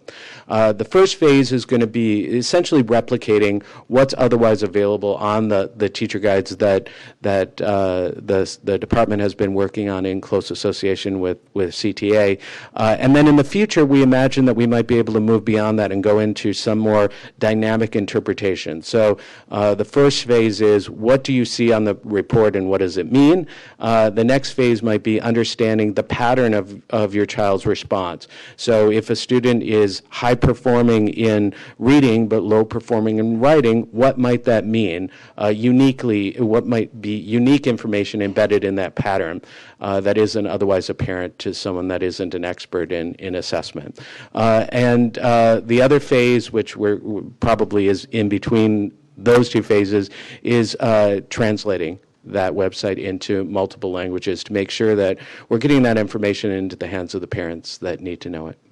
So then the only other feature that I didn't hear as part of that ecosystem, the department has done, and I had an opportunity to preview it, some excellent work in creating the online reporting system and creating classroom level reports that teachers have access to. So I'm hoping that that's going to be integrated into this online workbook that you're developing in California. Yeah, and it's a little bit challenging given all the different reporting systems that all the members are using, but we're trying to create this open infrastructure with standards such that states can work with their service providers to be able to link into this ecosystem. That is the vision. We want teachers to be able to, we want states to be able to use whatever systems they want to use, and we want to facilitate that, be the highway by which states can lead teachers around that ecosystem. It's going to take some time. I'm not the assessment liaison from the board, but since this is a conversation this is a fight that I picked with you, I really would like to stay involved in this work as it goes forward with permission from the board. Yeah. Thank you very much. Thank you. Okay, and other board questions on this update? If not, I'm go sorry, ahead. I have a real Board quick Member question. Sun. Yeah, so really glad to hear that there's ongoing effort to refine the digital library and make it useful and connect it back to teachers. I'm just curious on the dissemination of like those playlists and those updates. What is the dissemination of that information? So currently, the dissemination is really through a couple avenues. One, we have our CASP stakeholder group that is an Ed Coalition type group. So we have representatives from various organizations there, and we share this type of information with them in the hopes that they share it with their membership. We also have our weekly updates. Those go out to anyone who signs up. And then we have our direct contacts, which are our district LEA coordinators. So we communicate with all of those. That being said, I have just recently, probably within the last week or two, started conversations with our partner ETS to really think about a different type of structure for how we may disseminate this information related to the digital library. I mean, it's, I think, clear that we're struggling, just like probably anyone would with the implementation of such a large change right now. So we've probably gotten as far as we can get using that type of structure for disseminating information. So we're looking at what else we can use, and with a great communications expert that ETS has hired, we will go ahead and look at a different way that is beyond. I don't think we'll get rid of anything that we have, but adding some other ways of communicating out about digital library. Okay, any other questions? If not, we have public comment. We have two speakers. Please line up, Doug McCray and Gina Plate.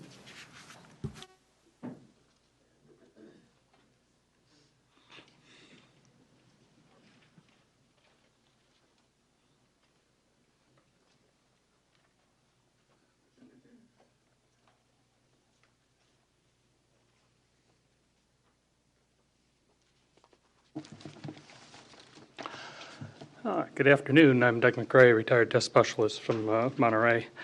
First, a brief note on CalAlt. The 2016 test is not a true operational test. Instead, it will be 2018 before I have a true operational test. I'll have a further comment on CalAlt on item number 9 on the MOU today. I'd like to take my time today to address an issue with the 2015 Smarter Balanced results that I briefly addressed at your January meeting. The CDE has acknowledged the results now on the CDE website are erroneous, but by how much and why, and more importantly, how and when the results will be corrected, has been very difficult to ascertain. There's a 2-page handout in your electronic folder with a description of the situation, as well as implications for present and future data on the website. Bottom line is there are several categories of students who have minimal participation in Smarter Balanced test last spring that are to be counted as participants, but their results will be excluded from the percent calculations according to the detailed coding directions that I received from CDE in January.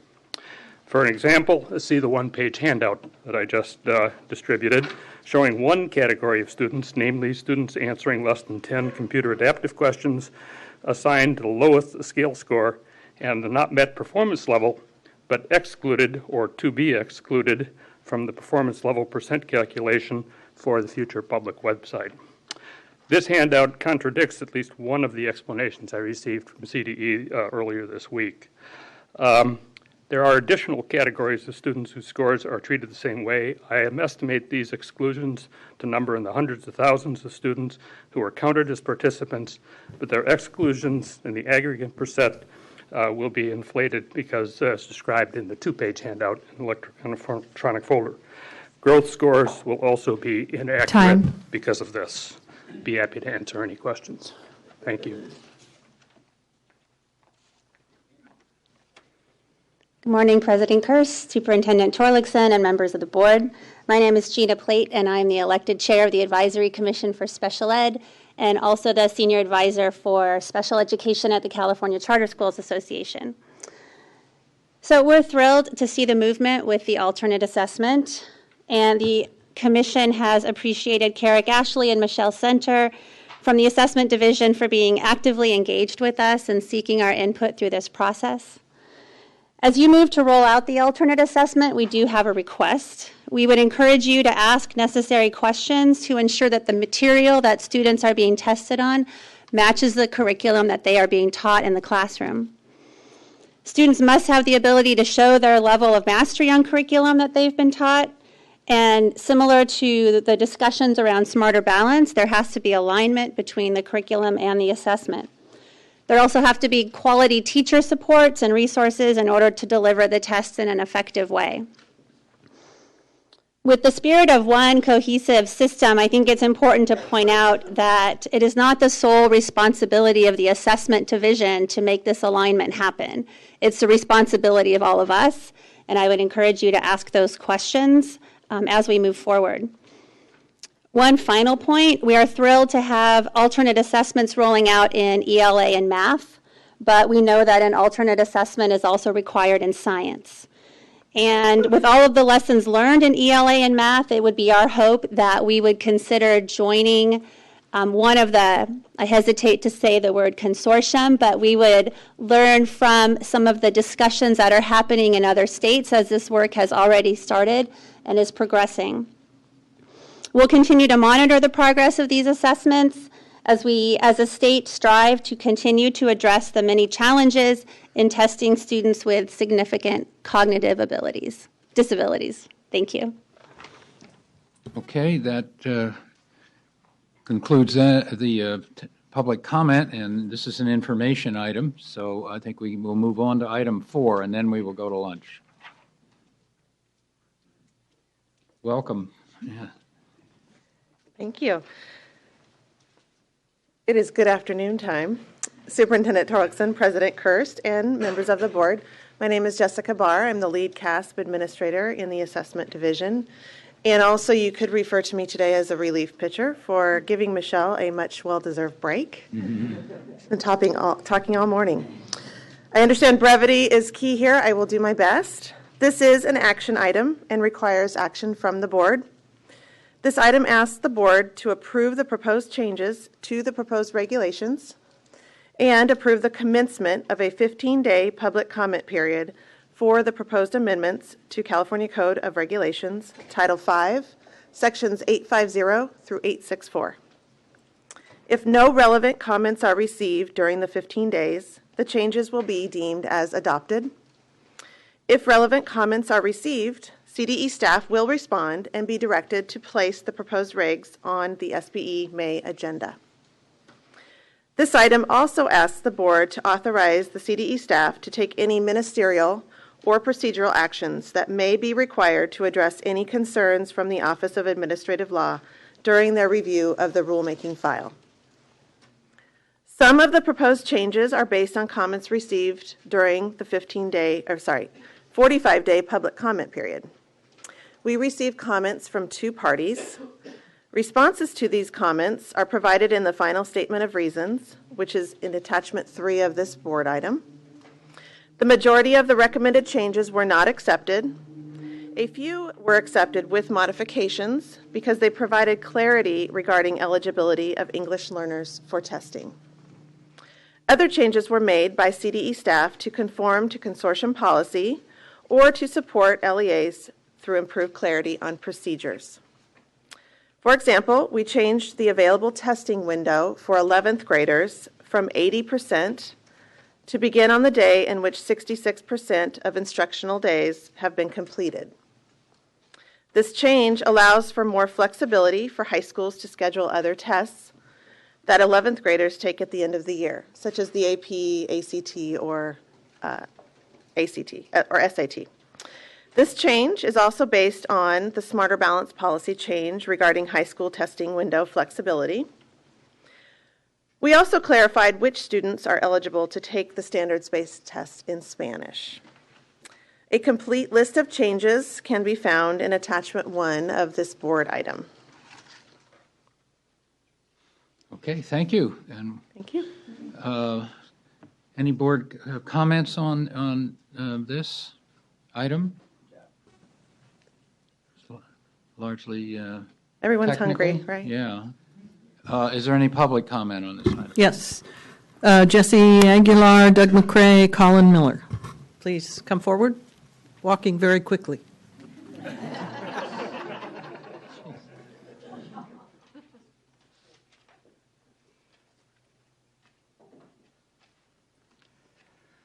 Good afternoon. Standing between you and lunch is not comfortable. My name is Doug McRae, a retired test publisher from Monterey. As noted in the materials, I submitted 3 comments on CASP regulations, all regarding good standard test administration practice for K-12 large-scale end-of-year summative tests.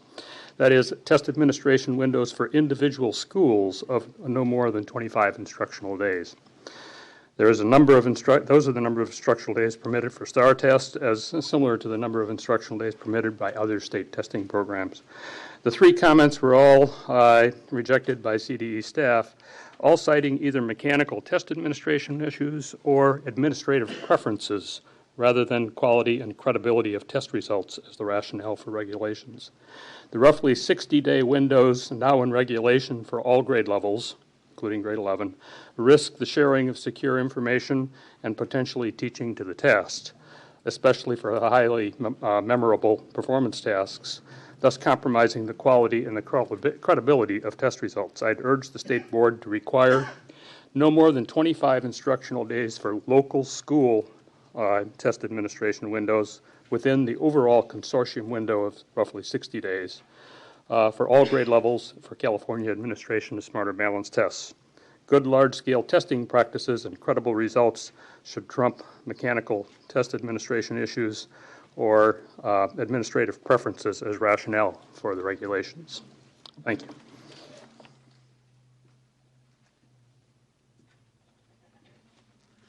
Good afternoon. Colin Miller with the California Charter Schools Association.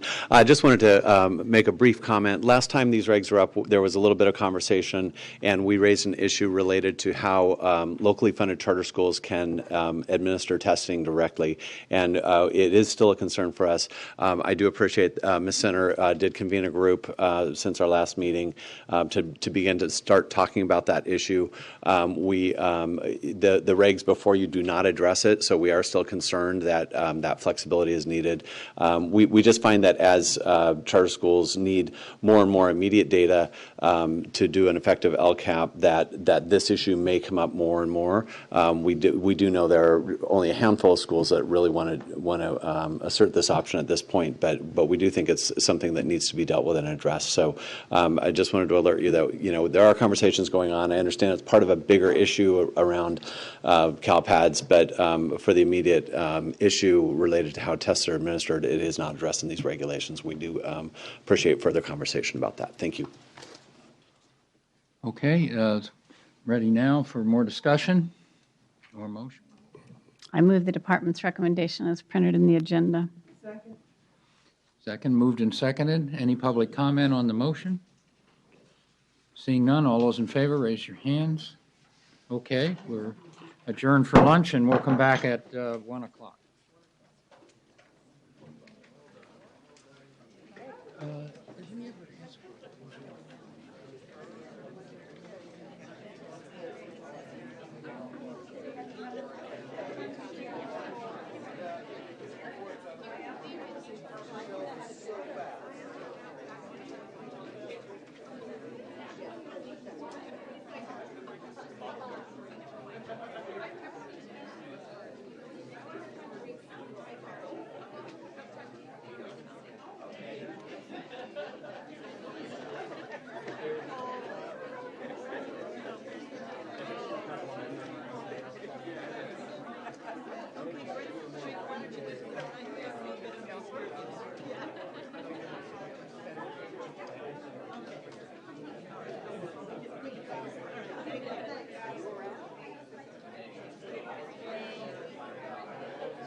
7. Okay, the board will reconvene, and we've had some changes in the waivers and consent items, so some were, the waivers were pulled off, and so we're going to have initially a vote on waiver consent items W2, W3, and W7 through W15. So I will be removing at the request of board members waiver 1 for individual action, waiver 4 for individual action, waiver 6 for individual action, and waiver 5 for individual action. So that is where we are. So if I could have then a motion and then discussion for waiver consent items W2, W3, and W7 through 15. I move the consent calendar as articulated by President Kirst. All right, is there any discussion by the board? Do we have any speakers on those items?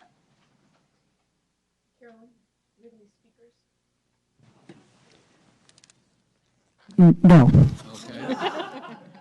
Hearing that, all those in favor of the consent items, raise your hands. Aye. Okay, that carries.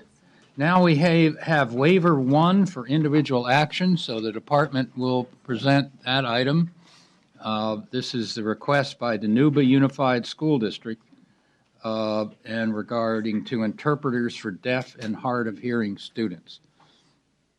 Good afternoon. This is Scott Kirby, Division Director, State Special Schools and Services Division. To my side, Nancy Sager, Educational Consultant for Deaf and Hard of Hearing programs in the State Special Schools and Services Division.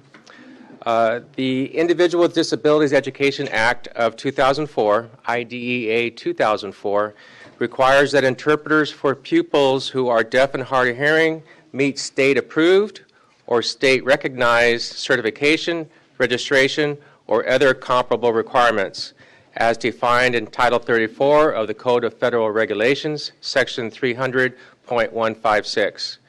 To meet this federal requirement, the California Code of Regulations, Section 3051.16, requires the following. An educational interpreter shall be certified by the National Registry of Interpreters for the Deaf, also known as RID, or equivalent. Or in lieu of an RID certification, an educational interpreter must have achieved a score of 4.0 on a 5.0 scale or above on the Educational Interpreter Performance Assessment, EIPA. Number 2, or the Educational Sign Skills Evaluation, Interpreter Receptive. Or number 3, the National Association of the Deaf, American Consortium of Certified Interpreters Assessment. The individual in question on this waiver has achieved a score of 2.0. A 2.0 of an interpreter demonstrates only basic sign vocabulary in the classroom, lacks fluency, has sign production errors, hesitates often, and often demonstrates errors in grammar. It's well known that an interpreter of a 2.0 fluency rate can interpret approximately 40% of the information from the teacher to the student. Therefore, it is our recommendation to deny this request for waiver for this section. Okay, we have some public comment on this item so that the board members will have a better sense. There is no public comment. Okay. So I understand that it's often difficult to find interpreters, and I recognize that districts really do ask for waivers when they aren't able to. So if this is denied, are there other resources that would be available to support the need? And what typically happens in this follow-up? Is it county services that would then step in? Do you know?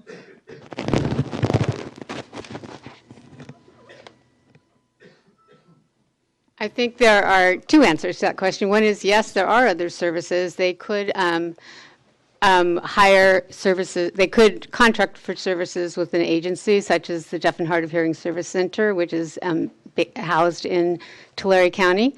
They also could ask the County Office of Education to take on this role of making sure that every student who's deaf or hard of hearing is receiving appropriate services, instead of leaving it to small rural districts to figure it out. Okay. Are there any other comments? Board Member Sandoval. Hi. I appreciate the challenges that our smaller communities face in recruiting qualified staff to meet the needs of our students, especially when they're in geographically isolated areas. But I do feel that it's everyone's responsibility to work diligently to recruit professionals and meet the needs of our students in the best possible way. And if the individuals who are working with our students with disabilities are not fully prepared, then we have to invest resources at a pace that's appropriate to meet the needs of our students and for the professional learning, too, of the educators who are working with them. Because I feel like our students who do have disabilities, they deserve that, and all of our students deserve that. So I reviewed this particular waiver carefully, and I felt that the remediation plan that was proposed was, it wasn't comprehensive or didn't offer really a detailed approach at a pace that was going to meet the needs of this student. So I move approval of the CD's recommendation to deny the waiver. Board Member Rucker. I just want to say, in the time I've been on the board, we have looked at a number of waiver requests like this, and usually it's the department staff, and it's been our deputy superintendent who has objected to waivers like that for a lot of the data that you provided. But the difference, as Board Member Sandoval has pointed out, those LEAs have really looked at a comprehensive plan of providing support to the particular staff person that the waiver was centered around, to scale up their ability, but also they made a concerted commitment to providing the professional development so that in a relatively short period of time, their skill set would begin to show some growth and they would gain proficiency. And in the meanwhile, recognizing there would be a problem with the students they serve. I do agree with Board Member Sandoval's assessment about how comprehensive this particular plan was not. And I also support her concern, her agreement that we need to support the department's recommendation. A common dilemma that's out there is when you find an educational interpreter or interpreter that scores higher on the scale, up to a 4.0, they seek out opportunities that are relative to their qualification. And those opportunities are often not in a school system, they're in a private agency or other venue. And the dilemma is that we in the schools don't recognize or offer that compensation for interpreters that score high in a 4.0. And so we lose that. And what really lose is the students that are not gaining that information from the teacher that they deserve, and thereby setting them up for failure before they even move forward. So, go ahead. Second. Okay, we have a motion and a second. No real great options here, but this score is really low. That's one of the reasons the department is so concerned. This score is very low. Very low. Okay. All those in favor, raise your hands. Okay.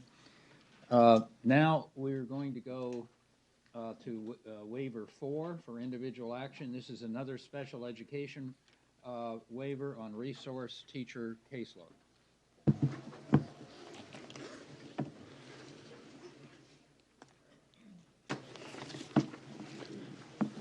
Good afternoon, President Kirst, Superintendent Torlakson, members. My name is Chris Druin. I'm the Interim Director of the Special Education Division. You have before you a waiver that for caseloads for resource specialists from 2 school districts, the Middletown Unified School District in Lake County and the Poway Unified School District in San Diego County. There are 3 teachers involved, 2 in the Middletown Unified School District and one in Poway Unified.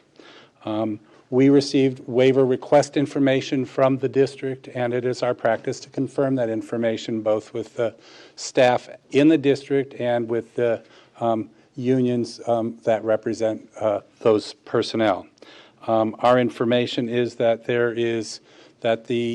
in all of these cases, the districts, in terms of the caseload sizes, the hours of aid support, and the supports from the staff and the union meet our requirements, so we're recommending for this waiver approval. Okay. Any questions from the board? Public comment on this item? Okay. Sandra Thornton. Take this first.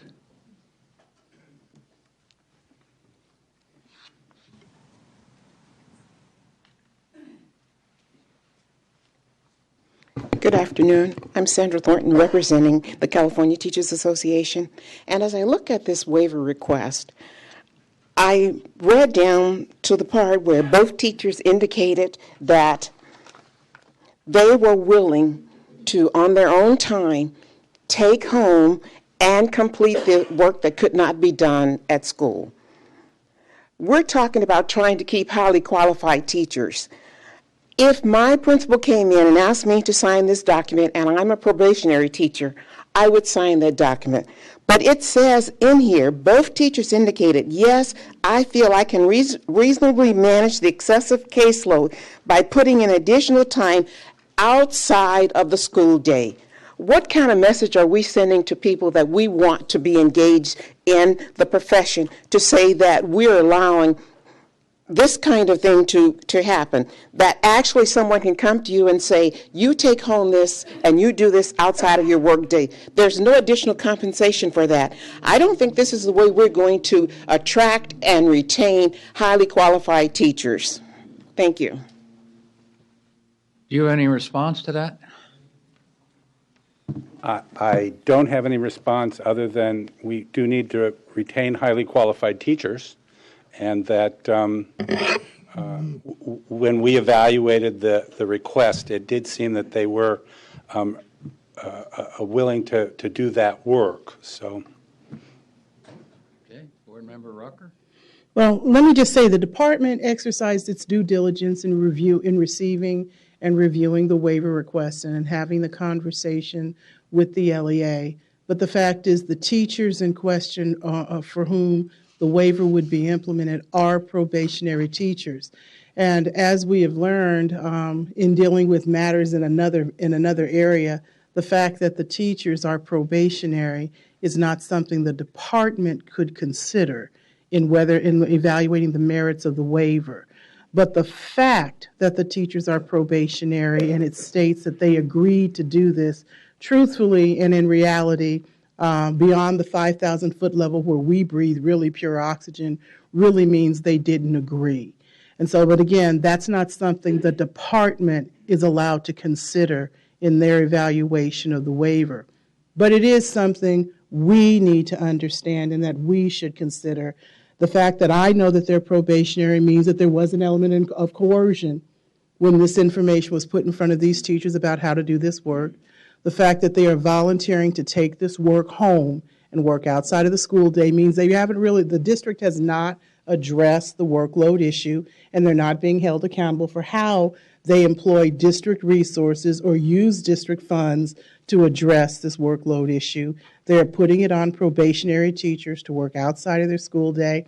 Whether they're being compensated or not is not the issue. It still has not fixed what the real problem is.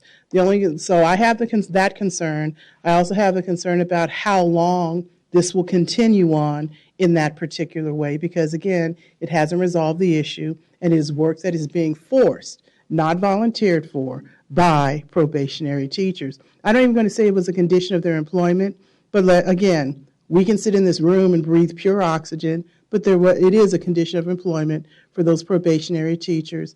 It's not the department's fault that that is not something they can consider in weighing the merits of and evaluating whether or not they can recommend that this waiver be approved. But the board needs to look at some of those other considerations when districts come to the board seeking this kind of waiver. So I appreciate the work that the department did. You are always very diligent, especially on the special education waivers and looking at caseload and understanding whether the waiver has a deleterious impact on the students who will be served. But this time, there's a different impact that has to be considered, and I know that you couldn't consider that. Okay, further board discussion on this item? If not, I'm ready for a motion. I move approval of the CDE's recommendation. Second by Board Member Burr. Is there any public comment on the motion?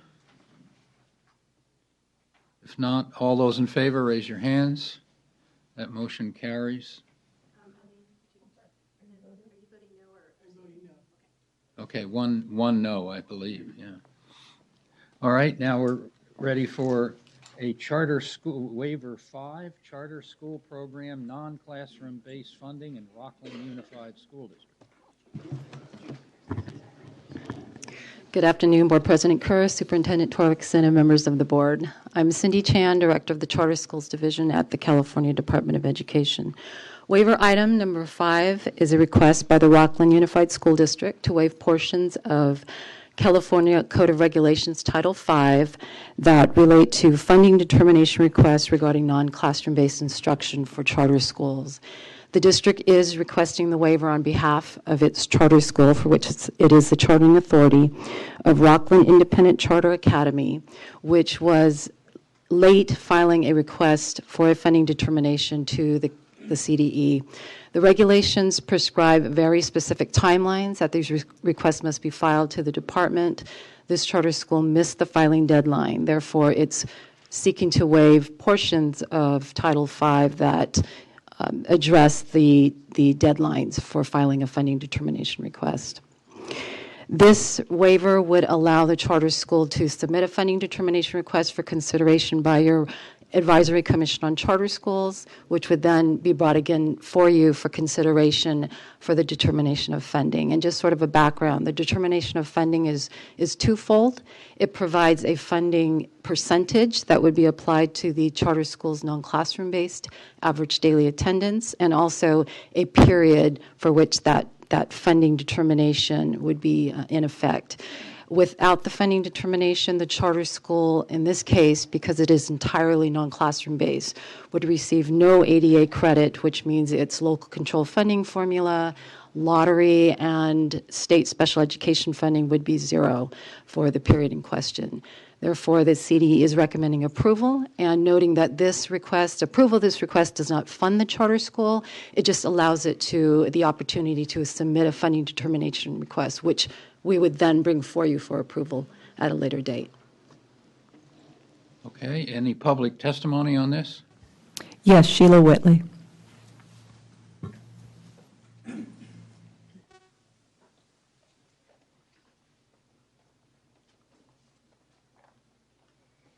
Hello, I'm Sheila Whitley, and I'm here representing California Teachers Association. Excuse me. As we attend the state board meetings regularly, we've seen a pattern of accepting late applications, and the more we seem to approve, and the board does approve them, the more we seem to kind of get.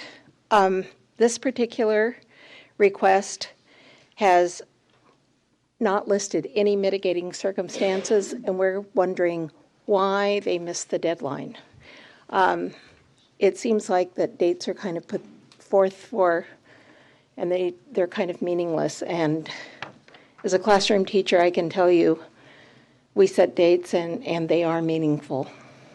And that's the way we feel like it should be. Thank you. Board Member Ortiz-Licon. Okay. I actually had that same question. I was wondering why they missed the deadline.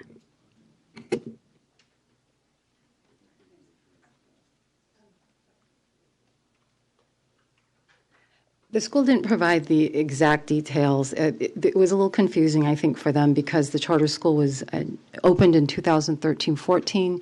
It received a 2-year funding determination, but the timelines for requesting a funding determination happen a year in advance. So in this case, the charter school needs a funding determination for the current year for 15-16, but the law requires that charter school come in a year in advance. So they would have had to have submitted before February 1st, 2015, and I think the timelines were just confusing, having to have submitted for the first time.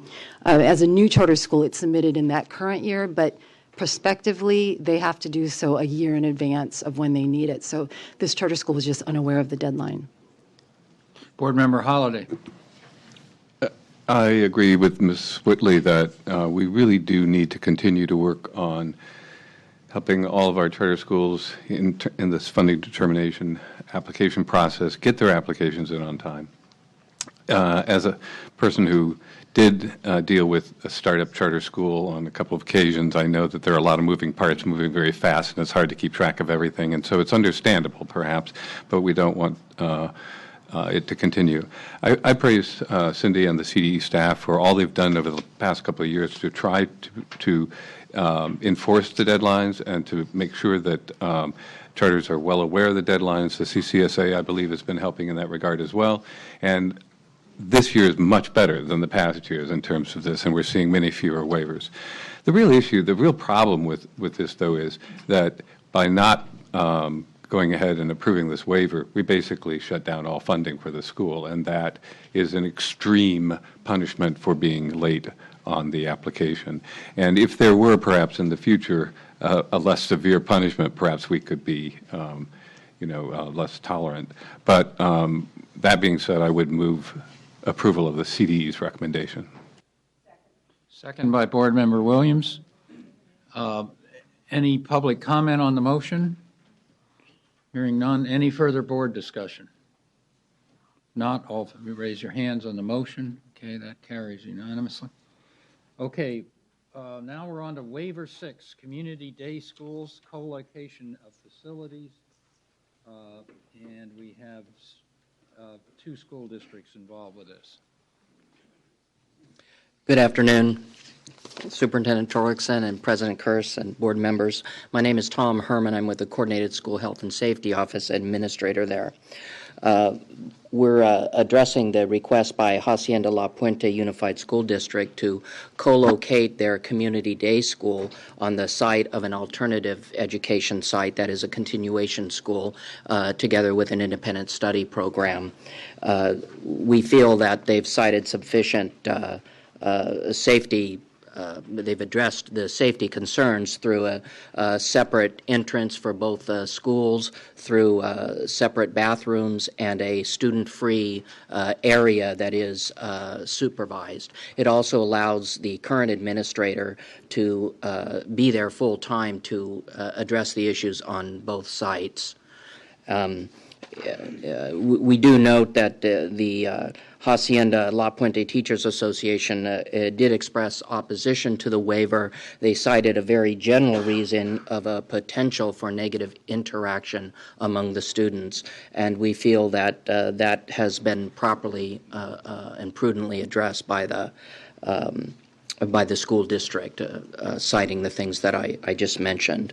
Therefore, we seek to have that approved for a period of the 2 years minus 1 day.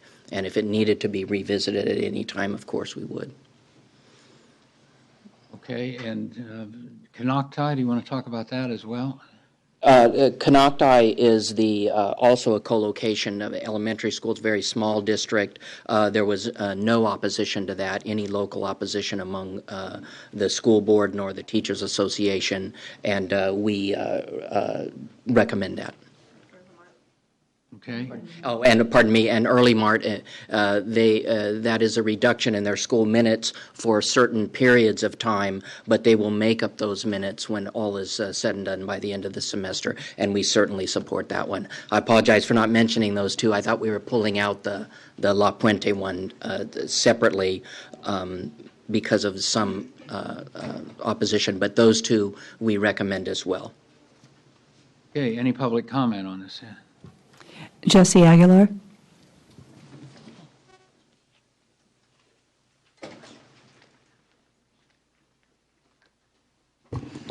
Jesse Aguilar for the California Teachers Association.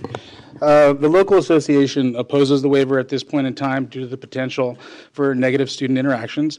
What we have here is a school within a school situation. The local feels that the potential interaction between the two sets of students may result in negative interactions unless structures and protocols are put in place to minimize that potential. And the local doesn't feel that at this point in time they have been assured that that's taken place. We are asking that the SPE postpone the decision until there is certainty, absolute certainty, that measures have been taken to assure that the minimal contact between the community day students and students in the general education program is achieved. Thank you. Okay. Board discussion or motion?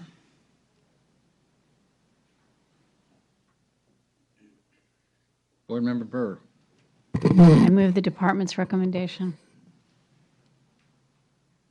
I'll second. Second by Board Member Sun. Okay. Any further board discussion? Any public comment on the motion? Not all those in favor, raise your hands. Okay, that carries unanimously. Okay, now we're down to consent votes, and this is a little tricky. We're going to have some consent votes with all of our board members here. Then we're going to have some consent votes with 2 board members having to recuse, Board Member Burr and Board Member Ortiz-Lacone.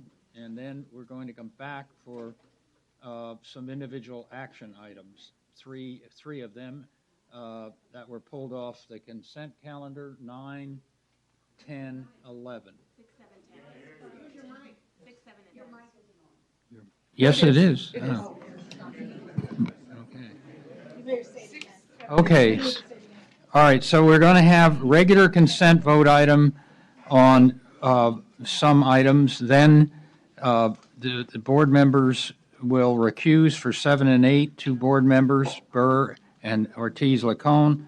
And then we'll have them come back and we'll vote on 3 consent calendar items, 9, 10, and 11 that were pulled off consent. 6, 7, and 10. Yeah, I was looking in the wrong. 6, 7, and 10. Okay, so first of all, our items that are on consent, 8, 9, 11, 13 through 18. Need a motion on that. I would move staff's recommendation. Second. All right, any board, go ahead. There's a public comment. Sorry, I'm confused. You said 9 was on the regular consent calendar. Yes, it is. Okay, before you said you're going to have an individual vote. No. There's some individual votes, I'm sorry, on 6, 7, and 10. Yeah, I can comment on 9. I was making sure I had an opportunity to comment on 9. Okay, 9. Okay. This is on the, well, my name is Doug McRae, required test publisher from Monterey. As noted under item number 3, the current Cal-Alt test development status for California is that California will not have an operational test to replace CAPA until spring 2018. It's possible to fast forward that date to spring 2017 by more fully using the NCSC resources that are the topic of item number 9. Namely, not only the NCSC test questions to supplement the Cal-Alt item banks, but also a full test form with already validated test threshold scores for the spring 17 cycle of Cal-Alt. The strategy can be executed using the custom test administration software also used for the Smarter Balance tests. The use of the full NCSC test form and associated scoring rules, including the validated threshold scores, would not only fast forward valid, reliable, fair test results for the California Alternative Assessment to spring 17 testing cycle, but also permit comparison of Cal-Alt results to other states using the fully the federally funded NCSC resources. This strategy evidently was not considered by the CDE for the spring 17 Cal-Alt program. MOU costs for 1 year's use of a complete form and scoring specifications, including threshold scores, would certainly be well within the $1 million budget allocation mentioned in the agenda materials. Strategy would be a win-win strategy in terms of both timing and quality of information for our capital replacement test. For future years, California could continue to use the NCSC threshold scores or develop their own threshold scores with equivalencies back to NCSC for far less cost than conducting another year of test development. Time. Be happy to answer questions. Okay, so we've had that public testimony and ready for a motion on 8, 9, 11, 13 through 18. Okay, moved and seconded. Okay. All right, any more public comment? Any more board discussion? All right, not raise your hands. Okay. Now, we have items 5 and 12. These are regular consent items, and 2 board members need to recuse, board members Burr and Ortiz-Licon.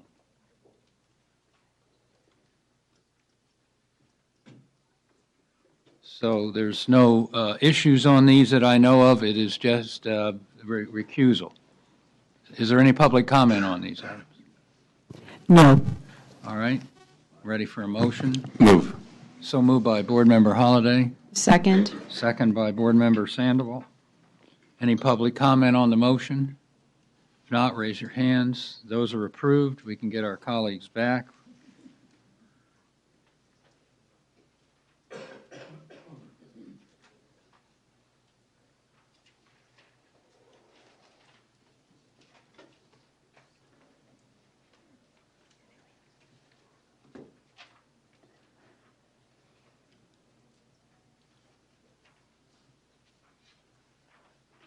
Okay. Okay, so maybe we'll go ahead with, now we're on individual item 6, regular consent number 6, pupil instruction courses without educational content. So can the department present a bit on this? Yes. Good afternoon, President Kurz, Superintendent Torlakson, and members of the board. I'm Edmundo Aguilar, Assistant General Counsel with the CDE Legal Office. I'm here to present on an action item, actually this 6 and 7, which relate to the same regulation packet, and which the proposed regulations implement recently enacted Assembly Bill 1012, which prohibits school districts that maintain any of the grades 9 to 12 from assigning any pupil enrolled in a school in the district any course period without educational content, or for more than 1 week in a semester unless prescribed conditions have been met. In addition, AB 1012 prohibits school districts from assigning pupils to a course that the student has previously completed and received a grade which satisfies prerequisites for admission to California public institutions of post-secondary education. AB 1012 also provides that written documents or documentation from school officials must be maintained at the pertinent school. The requirements of AB 1012 take effect July 1, 2016. AB 1012 also provides that the SPI, the superintendent, shall develop regulations for adoption by the state board to establish procedures governing this section, including the form of the written statements required called for by this legislation. With item 6, we are asking the board to approve emergency regulations, and the reason being, as we've stated in our agenda item, is that AB 1012 allows UCP complaints, the Uniform Complaint Process, to be filed starting with the 2016-2017 school year, which begins on July 1, 2016 for year-round schools. Students who believe they are not appropriately placed in an instructional course at the beginning of the 16-17 school year will be allowed to file a UCP complaint, and the statement, as required by AB 1012, will be an essential piece of any LEA investigation to a local complaint. Thus, the proposed regulations must be effective July 1st, 2016, and due to that, that's why we're here before the board requesting that there be a finding pursuant to our recommendation of emergency in this case. Okay, thank you. I think we've considered that, know the issue. Public comment. Ken Burt and Lorraine Richards.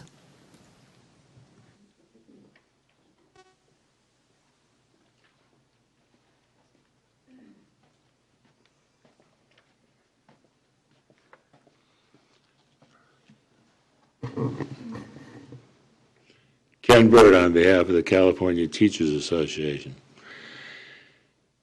Our exception is not necessarily with the content, because the content hasn't really been vetted. Our exception is the reliance on emergency regulations. I believe that we're all underpaid and we're overworked, but that's not the issue. You know, this format of the Administrative Procedures Act go back to Jerry Brown, point one. And it's the idea that the public, it's a public's business, they need to participate. So, the thing I rise to object to is these are emergency regs. And the reason I object to that is that the governor signed this bill on October 9th, 2015, and it went to the Secretary of State October 9th, 2015. The fact that you wait and you hoist yourself by your own petard is problematic. I think emergency regs need to be strongly discouraged, because a couple things happen. You don't get the advantage of a public vetting, and secondly, it's been my experience, once you adopt a public regulation, you change really the emergency reg, you change the burden of the proof as far as the public's concerned in making changes or alterations. So, again, I know we're all overworked and underpaid, but this had a date on it on October 9th, 2015. Thank you. Okay, any further board discussion on this item? Yeah, go ahead if you want to reply. I think I know what you're going to say. Right. One thing I neglected to add is that there is a inconsistency in the regs that are in the item 6 as opposed to item 7. They should be entirely consistent. With regard to provision, subdivision B2 capital C, that should be the second to the last page in that packet, which starts at writing maintained. That should be a written document. So I just wanted to point that out in terms of the board's approval. So the regulation packet would be consistent with the one that we're going to submit in item 7. And do you have any comment on the October 15 date? Other than to say that we've been extremely diligent with this, and given that the reg process could last up to 6 months, even if we were to have something, and given the board's own deadlines for submitting material, I think it's entirely reasonable, the timing of this. In fact, it's not that May we're coming to the board, it's March. Then we're trying to be as diligent as possible in submitting this. Okay. Is there any further board discussion? I think I need a motion, right? And the motion has to be for just 16, and then I have to do 17 again? No, 6. 16 and 17. No, 6 and, okay, what I'm asking is, can we do 6 and 7 together in this motion? Okay, so I'd like a motion on regular consent items 6 and 7. So I move approval with the recommended changes. All right, is there any public comment on the motion? If not, all raise your hands. That is approved. Okay, now we're down to the regular consent item 10, California High School Equivalency Tests. Approved General Education Development Passing Test Score Adjustment. Good afternoon now. Superintendent Torlakson, President Kirst, members of the board, Michelle Center, Director of the Assessment, Development, and Administration Division. The CDE requests, you have an action item before you. The action is that the CDE requests that you adopt the GED testing service recommendation to reduce the GED passing score to 145 and retroactively grant equivalency certificates to persons who have achieved a score of 145 or higher on the 2014 version of the GED at any time since it was first released January 1, 2014. This recommendation is made in order to not disadvantage California test takers, as well as a desire to have a consistent pass score with other states. We have 2 representatives here today from GED Testing Service. We have Debbie Fawcett, she's the Senior Director of Program Management, and we have Martin Kay, the Vice President of Assessment Services, if you have any questions. Okay, why don't we have some public testimony on this item? Debbie Fawcett, Martin Key, and Sheila Whitley. I think we did not understand. We signed up. Michelle had asked us to present. May we go ahead and talk now? Yes, you may. All right. Thank you.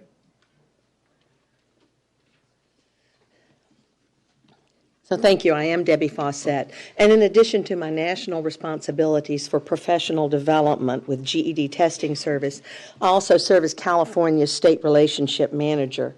My colleague Martin Kay and I would like to take a few minutes to provide you with additional information and then answer any questions you have about the proposed change. The recommendation before you, first, to move the high school equivalency passing score to 145 from the previous score of 150, and second, to apply the 145 passing score retroactively, is a change that will affect over 2,800 adult learners in the state of California. The recommendation is also a part of a broader set of scoring enhancements that were announced in January. And I see they're passing a packet around with some information that you can use for backup, the things that I'm stating here. The recommended changes included the recalibration of the passing score and the addition of 2 new performance levels, GED College Ready and GED College Ready Plus Credit. In the packets is an infographic that explains the scoring changes. The recommended changes in the high school equivalency cut score to 145 represents an acknowledgement that a graduating class represents a full spectrum of ability and performance. And that includes those just meeting the minimum requirements, to those demonstrating college readiness, and to those earning college credits during high school. We arrived at this recommendation after an extensive analysis of test taker performance and early outcome data of our test takers. The recalibrated cut scores and additional performance levels align with what is representative of today's graduating seniors. Also included in your packet is a summary of the technical report, which provides more detail about the process that led to the recommendation. I'll turn it over to Martin Kay so that he can summarize the points and process and findings for the recommendations. Marty? Thank you, Debbie. Good afternoon, Mr. President, Mr. Superintendent, and board members. Again, my name is Martin Kay, and I'm the Vice President of Assessment Services at GED Testing Service. In setting the initial performance standard for the current test, we did that back in the fall of 2013 by conducting a norming study where we administered the GED test to high school graduates from the class of 2013. Our intention in setting the performance standard at the 150 level at that time was that we wanted to set the bar for high school equivalency at approximately the same place it had been set historically, and that was the spot at which approximately 60% of high school graduates would pass the test and approximately 40% would not. We did set that standard at that point, working with a team of stakeholder advisors and state jurisdiction managers, and then began to monitor the performance of our adult test takers subsequent to setting that standard. What we discovered over the intervening almost 2 years was that the performance of our 2013 high school graduates who participated in the norming study was actually higher than it had been in prior studies, even though that sample was set to model the entire characteristics of the graduating class of 2013 nationwide. We attributed this to the increase in high school performance that had occurred in the dozen years since we had conducted the previous norming study. As you know, there was much that happened in high school performance improvement during that intervening period. In addition, through a broader series of research studies that we conducted, we found that GED graduates who were scoring in the low 150 ranges were actually successful in post-secondary education at higher rates than would be expected of high school diploma recipients at the lowest level of performance. That is, graduates who get a high school diploma but who have a grade point average in the C- to D- range. We revisited the standard setting data in light of all of this other empirical data and then reset the high school cut score at the 70-30 level. That is the level at which 70% of our high school graduates in the norming study would pass the test and 30% would not.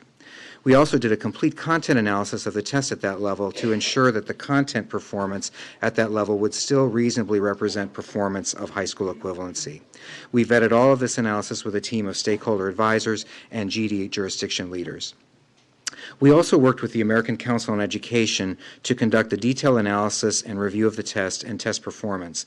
This resulted in the establishment of those two new levels of performance that Debbie just mentioned, the GED College Ready and GED College Ready Plus Credit. In that last performance level, GED College Ready Plus Credit, test takers can earn up to 10 semester hours of college credit for their GED test performance.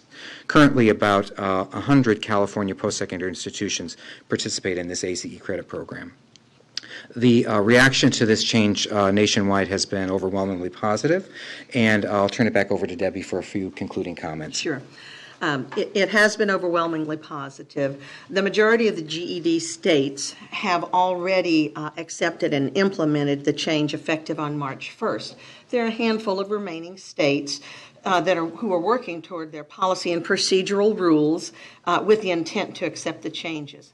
What this means, as I said earlier, for California adult learners, should you approve the department's recommendation, is that over 2,800 California residents will be newly eligible passers of the GED test. And this does prepare them for their next steps, whether that leads to the workforce or to college.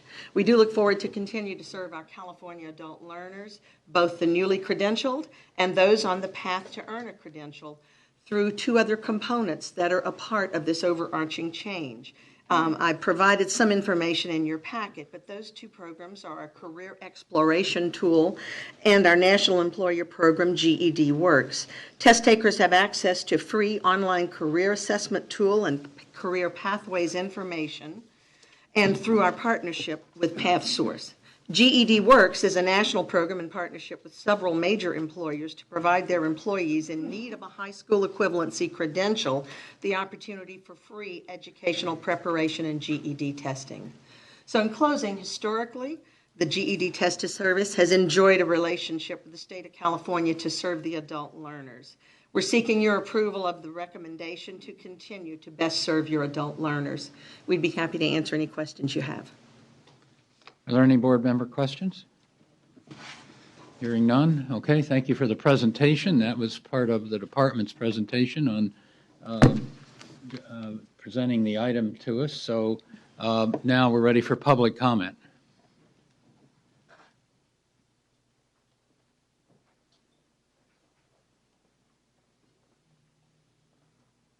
Sheila Whitley from the California from CTA, California Teachers Association. Sorry. My original questions was why were the scores being lowered, and was it not calculated properly the first time or whatever? I appreciate the information that was provided. I'm still not sure how clear I am on the reason for the scores being lowered, and we would definitely appreciate a copy of the packet to be able to look at further. Thank you. Okay, thank you. All right, and if there any further board, if there's no further board discussion, I'm ready for a motion.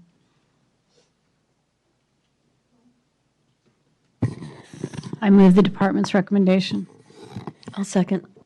All right, is there any public comment on the motion? If not, all those raise your hands.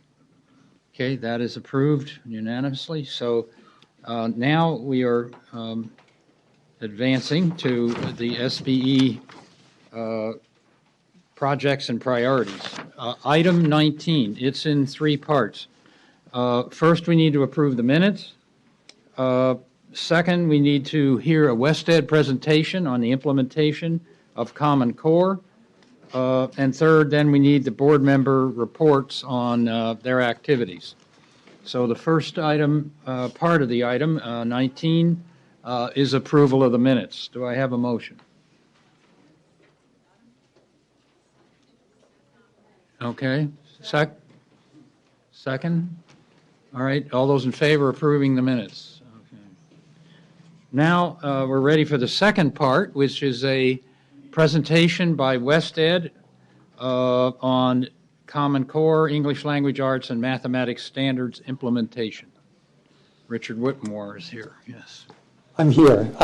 Former CDE alumnus, right? I was going to say, I'm a former person who used to crawl around outside these corridors periodically during these meetings. But I'm here today from West Ed and here to introduce some comprehensive work we have undertaken in a variety of forums to understand what's happening across the state with California standards implementation. Last year, we began working with staff from the state board on a comprehensive survey that was funded generously by the Bill and Melinda Gates Foundation of California Educators. You'll hear a lot more about the survey in this presentation. As we got ready to review the results of that survey, and at the urging of Dr. Kirst, we realized that we had a much broader view of standards implementation in California. We had done a series of focus groups and structured interviews through our Center for the Future of Teaching and Learning. And we also had our own considerable experience in the field delivering professional development and technical assistance to schools and districts across the state. So we wanted to try to bring all those things together and share them with you today.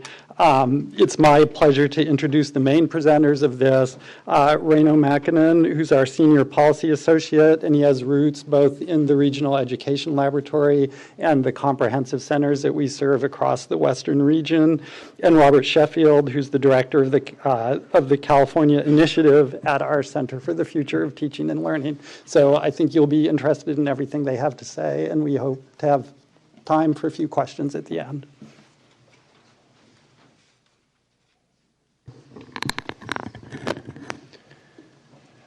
Good afternoon, President Kirst, Superintendent Torlakson, members of the board. As Richard intimated, my name is Reino Makinen. I am a lead researcher on the survey side of this project.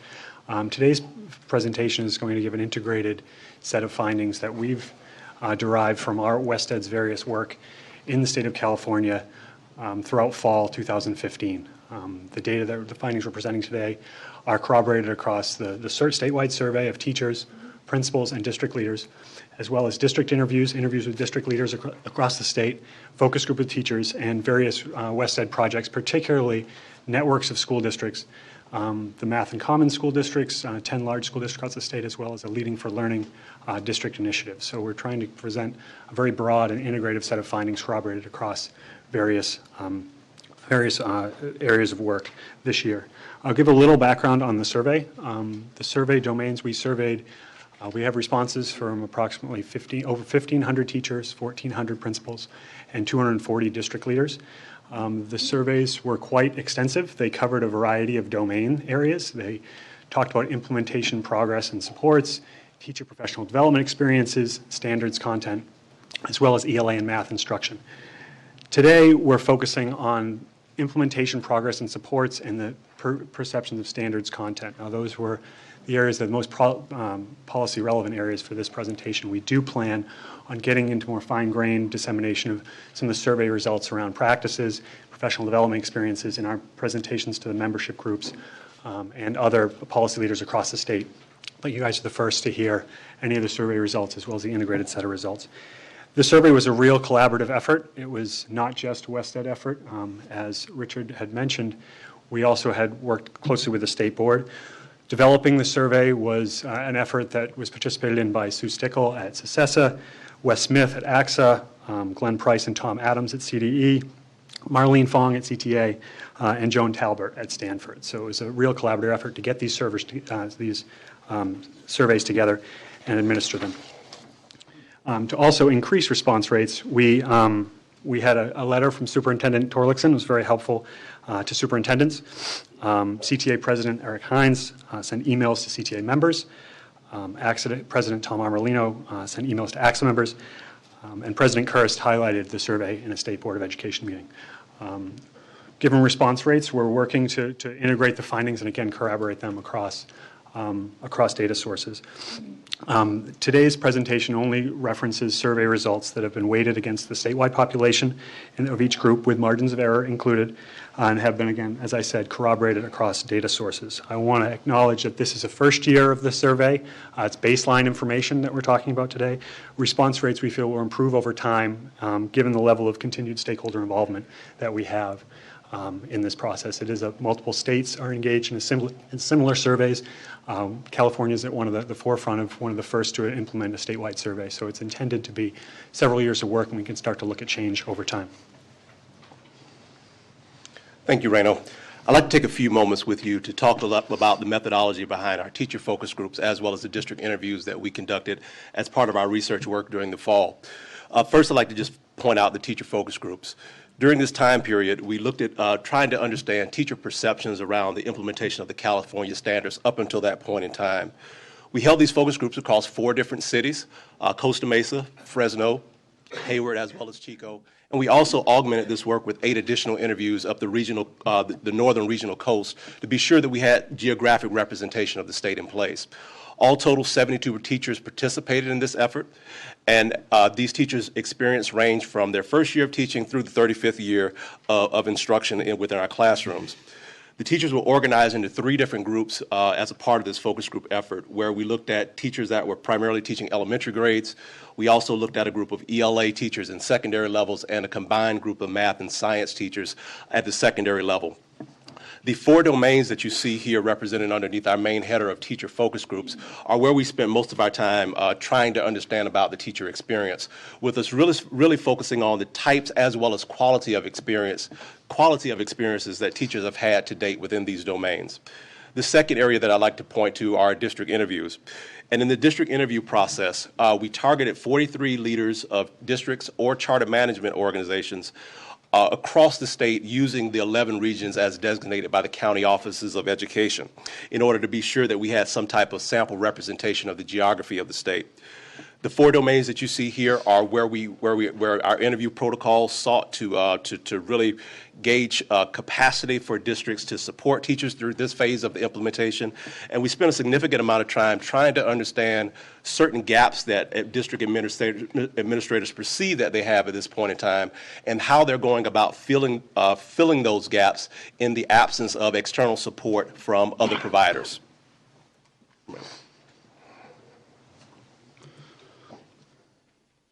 So now we're shifting to the integrated set of findings that we've learned from our work. I do want to note the timing of this work is important, because I think we were collecting data that we're presenting today in fall 2015. September to December was the data collection window for all these projects. So that's the information you're getting. Now, as you know, implementation of the standards is a very dynamic process. It's ongoing. There are materials adoptions happening in that period. So when we're talking about this, it's very fluid. This is a snapshot of implementation progress that we've learned from this past fall. On both in the teacher focus groups and in the surveys, we saw that the overwhelming numbers, high majorities of both teachers and principals value the content of the standards. They value the rigor of the standards, and they believe they're going to positively impact students and make learning more relevant for students. Now, more than twice as many teachers and principals agreed than disagreed with those areas. So I think that there's a lot of goodwill for the standards content across the state. We heard that both in focus groups as well as in the surveys. And this aligns with some external studies that have just come out, particularly the Center on Education Policy Research at Harvard did a study across 5 states where they have reported on surveys that teachers and principals are really embracing the content of the new standards. The next 3 slides describe emerging trends that we've identified across the implementation so far. The first of those is represented here. What we sought to understand was the way in which the districts rolled out the standards. And there were 3 particular trends that emerged here. The first of those is that a small set of our districts went with a full implementation of the standards, meaning that they chose to go with all grade levels, both subject areas at the same time. The second process that we identified as a part of this rollout effort was that certain districts chose to go with some type of phasing of implementation, where they looked at a particular grade, a grade span, or a subject area, and then began to sequence the implementation over time, over 3 to 4 years of the rollout effort. The final trend that we noticed during the rollout was that some districts chose to go with some type of pilot effort in order to, first of all, learn and then build capacity around that implementation, and then they began to spread the implementation throughout their system via some form of phasing that may have included additional grade levels or adding schools to the implementation over time. From our district survey, from the State Board of Education survey, what we identified was about over 70% of district leaders reported that their progress to date was at a good to excellent level of rating. So there is some confidence from our district leaders around the efforts to date. The next trend that we'd like to talk a little bit about is in relation to progress of the subject areas. We've identified that many of our districts believe that the ELA implementation to this particular point in time is progressing at a faster rate than our math implementation, with our district leaders noting that ELA progress is roughly 10% stronger than it may be on the math side. As we think about this from a practitioner's point of view, there are some things that we're asking our math teachers to do now that are different than what we've done in the past, and also some differences on the ELA side. But in particular, when we think about some of the content shifts that are in place as a part of the standards, in particular with certain topics shifting grade levels, as well as the focus that we have right now on developing conceptual understanding alongside of procedural knowledge, this is becoming more of a heavier lift as it's being communicated to us from our district leaders. The third trend that we've been able to pick up here is that our educators are saying that they need additional supports when it comes to English language learners. We're hearing that in terms of the types of professional development that they have available to them, noting that they have participated in past English learning professional development, but in particular right now what they're in need of is English learning professional development as directly tied to the standards. We know we've done a good job of developing the ELA, ELD frameworks, but at the time that we did this investigation, there was very little uptake of those frameworks at that point. So administrators are asking for additional support with professional development just around the frameworks, and teachers are also asking for us to take a more intensive effort towards making sure that they have the right type of professional development as well as instructional material resources available to address these very pressing needs that they have. So another area that was highlighted across data sources is the instructional leadership capacity in the state could use some growth. I think school leaders play a vital role in standards implementation. We're seeing they need to develop new knowledge and capacity around curriculum, instruction, and assessment to support implementation of the standards in their school sites and to create facilitating conditions for new professional learning among their educators. There's also an issue where we saw in the surveys there are significantly different perceptions of the preparation or the expertise or the capacity of instructional leaders among district leaders who tend to see about 20% higher ratings of preparedness than teachers do. So there are some differences in perceptions around administrative capacity. But in our focus groups with district leaders, we've heard that a lot of the standards-focused PD that's happened to date has really been focused on teachers. And it has the preparation for administrators has lagged, and we've heard that. And I think that's an area where a key area, policy area, moving forward across the state, where school leaders can really benefit from some training to sort of implement these kind of environments for continued professional learning, where teachers can shift their practice, improve their pedagogy to meet the new standards. Another key finding, key headline from this is the area to have some structured time to learn and implement standards-based practices.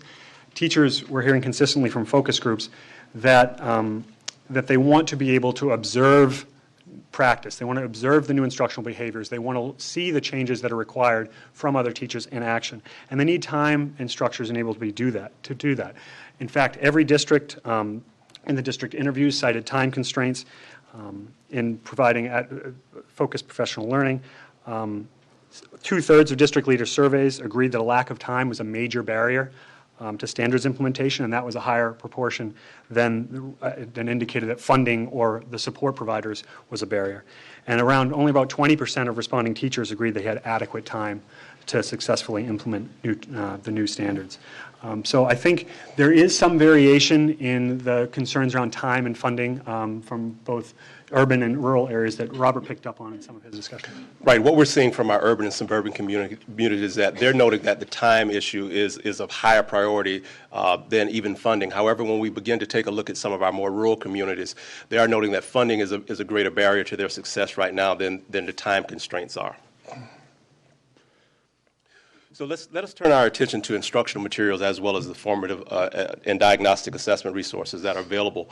What we're beginning to detect right now is that there is some growing displeasure with the quality of instructional materials that are available.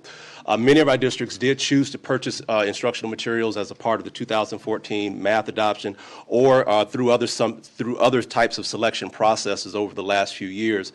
But because their knowledge is increasing rapidly in terms of what quality materials look like as well as what their needs are, many of them are now going back to supplement the resources that they did invest in a couple of years ago.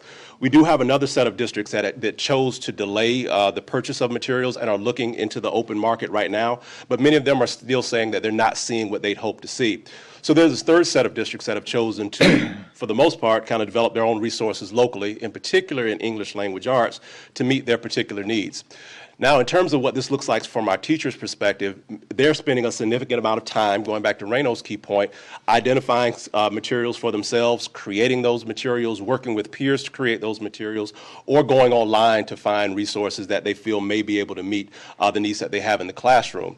As we begin to think about this a little bit more critically, what we find is that we do need to have additional supports in place to help districts and help teachers with the vetting and selection process in an ongoing, dynamic way that really meets the needs of where we are in terms of our learning progression with the standards and what quality means as we continue to learn what quality may be based off of these experiences.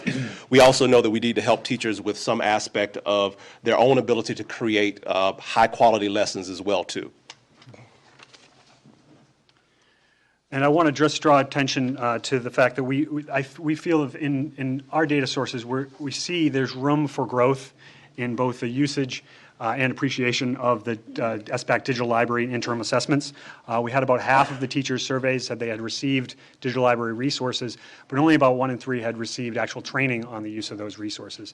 So there is room to expand awareness and appreciation of those digital resources as things progress. And I think we did see that more administrators are slightly more aware of this, so it's another one where we're seeing some perception gaps between the penetration with teachers and the materials, getting the materials to teachers, quality materials to teachers in a way that's supportive is a key need here, and I think there's room for growth in the digital library. This is, again, an area where timing matters. When you ask them in the fall, I think this is a dynamic. As these resources go out, people start to engage with them more meaningfully, and we might see these kind of perceptions change over time. Our next slide speaks to two distinct trends that we need to be aware of. The first is that teachers are reporting that they have participated in standards-aligned professional development.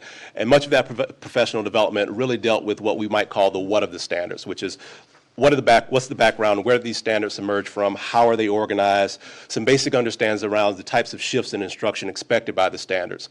Now what our colleagues in the classroom are really beginning to ask the question around is, what should this look like? How should my practice change in alignment with it? What does deep quality instruction look like that meets these expectations? What does it sound like?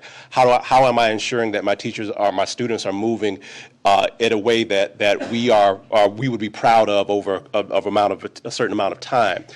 But what they see as the primary means of achieving that is through some types of job-embedded professional development, where they have additional time to grow their professional learning communities through practices such as lesson study, through the examination of student work, through the examination of formative assessment tasks that they may be creating together or may be created by an outside organization that they then need to adapt for their own local context.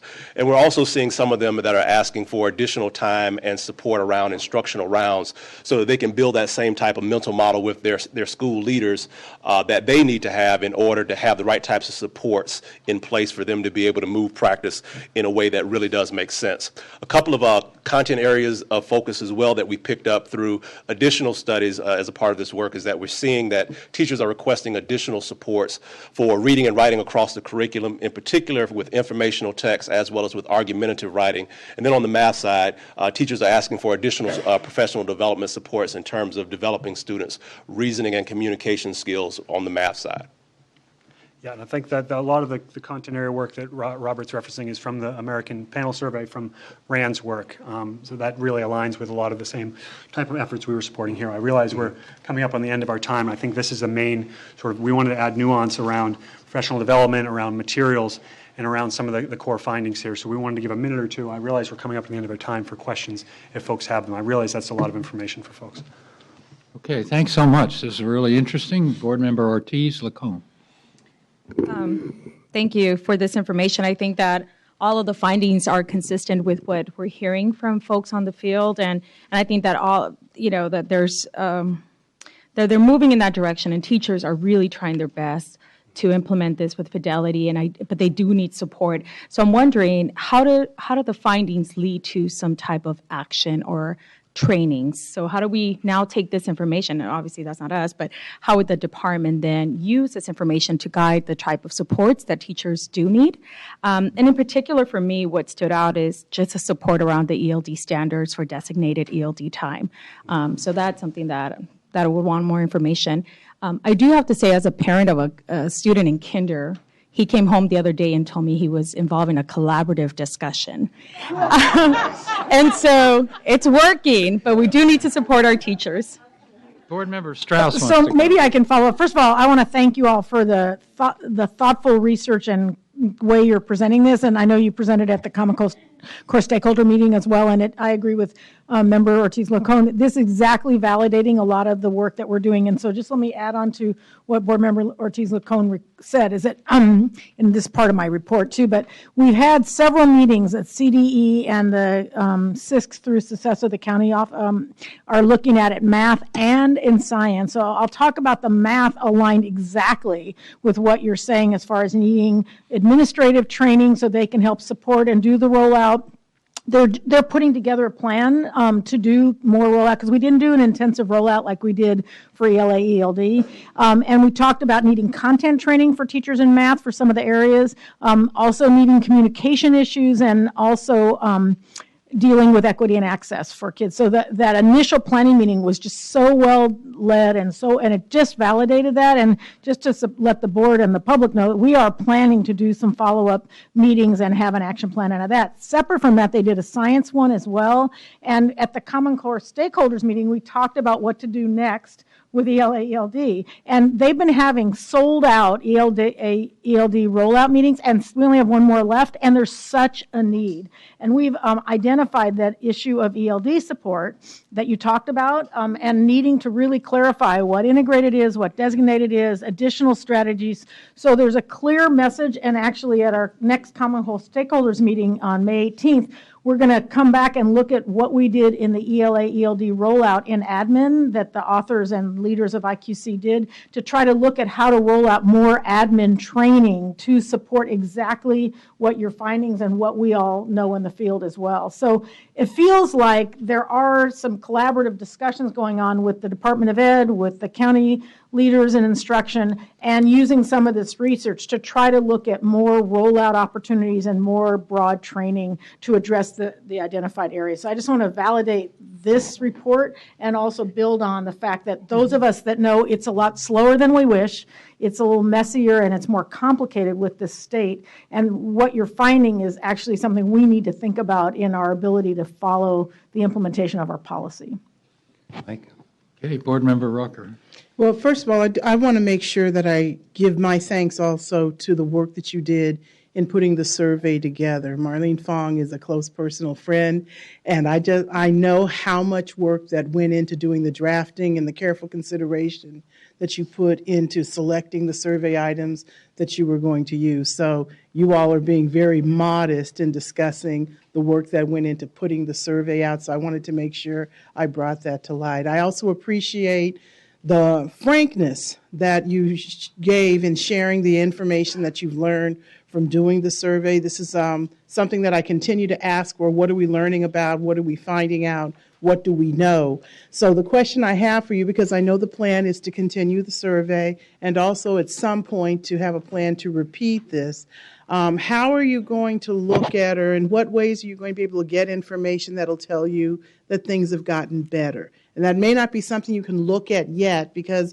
you're still looking at a lot of the data and still pulling a lot of this information together. But as Board Member Strauss has pointed out, there's still a lot of implementing going on. And we really haven't reached the point where we can say we have saturated the opportunities to provide training to teachers and to give the field the kind of support they need to feel that they know how to implement the Common Core well. But at the same time, at some point, we should be turning a corner, and we should know something has changed, something has improved, or some things are going according to plan or according to scale. So I'm hoping there is a plan for figuring out how to survey or find out, or to plant questions to find that out as well. Yes, I can speak to that. I mean, several of the domains we surveyed about this year to sort of give baseline information on practice, current profile of practices in ELA and math, as well as professional development supports. Now, if these are questions we continue to ask over time, we can see if the profile of instructional practices is shifting and the profile of supports is shifting across the state. And that's something we do plan on tracking, and I know Robert has a plan in the same way as he starts talking to teachers and talking to district leaders over time to see what changes are happening and how is it working and what resources are they using to make those changes. That will help give us information about whether the supports are penetrating into the practitioners and whether practice is actually shifting in classrooms and in schools. Yeah, but on the question, the Gates Foundation is also included several other states in this. They're going to expand it, and as I understood, they were making a longer-term commitment to this kind of survey so that to answer the question directly, there would be a follow-up on the survey questions over time. Am I? Yes, so the survey will be administered. The idea is to administer the survey over time, multiple years. Now, the questions may shift. I think there are a core set of questions that are getting asked across states, but there is room to adjust as needed on the survey. But the idea is for this to be a multiple-year process to be able to track over time. Again, as I noted before, California is one of the first states in this group to administer a statewide survey, so we are a bit of ahead of other states. But we will, as we get past the baseline, we will be able to start thinking maybe across states and not only our progress, but other states as well as we start to look at that data. Yeah, and you should also discuss it. A lot of the survey was not reported on today. The consultants worked hard on fine-grained questions on what's going on in teaching and learning at the classroom level, and so that has yet to be analyzed, and that's to be followed up over time as well. So I think we ought to send the board members the full survey, just the without the form, not much any numbers, but just no problem. See what this was, because this is a very high-level description of something that was a macro description of something that also had micro classroom items in it, which California featured, unlike other states who didn't go into that kind of depth. Yes, we'll be so sure over time, we'll be able to build a much more defined picture. We'll be sure to share the instruments with you guys. Okay, yeah, we could post it, it seems to me. Superintendent. Excellent discussion. Thank you for the presentation. The question, what do we do with the data? How do we use the survey data to move to a higher level of response and comprehensive readiness for implementing all these standards? Point out that there is great thirst, great interest in teachers to get the maximum amount of exposure to just the questions you were asking about in terms of their professional development. A couple budgets back, before LCFF really kicked in, that we got $1.25 billion that was put aside in the state budget to help implement. Most of that went to professional development, and I attended many of those workshops and saw teachers eagerly sharing best practices and getting ready to teach to the new standards. And last year we had the $490 million for capacity building in our teacher corps and our administrative corps around the state. Maybe there's an opportunity in May Revise to get another chunk of money set aside for more professional development. And certainly now that the LCAPs exist and they've got their goals set out, I think informing all of the LEAs of what the survey portends, what it shows already happening, is really important, because then they can invest some of their own dollars in the professional development, match into what the state is doing. I also feel it would be helpful as part of this response, what do we do with the data, to share it with AXA, their board of directors, share it with SECESA, their board of directors. We are working in partnership, as I mentioned earlier today, with SECESA on a steering committee on standards implementation. We have our Office of Standards Implementation, but the enormity of what we're doing is just so enormous. It's so great. It's amazing, and 330,000 teachers, wanting this, needing this professional development, wanting to do the best they can to implement the new standards. So I think those are some of the ways. Glenn, did you want to comment further in terms of the idea of additional, you mentioned it, Eileen, seminars, rollouts, we just need to replicate, clone, duplicate over and over. It's getting better. Yeah. Yeah, I don't know whether you did. Okay, let me just comment on that, and I have two more. Yeah. When we had Barbara Murchison, who's in the audience and has moved on to bigger things with the ESSA, we had a clear part, we had a task force across the department for Common Core implementation. And I think we were getting a lot of traction over that. And Nancy Brownell was working on that for the state department and the state board. She's now moved on to accountability. So there's been sort of a loss of institutional focus on this Common Core implementation, and these really are, I think, the right ways to go. We have a unit called Education Standards, but that, I don't know quite what that means, and it doesn't have what we had before on Common Core.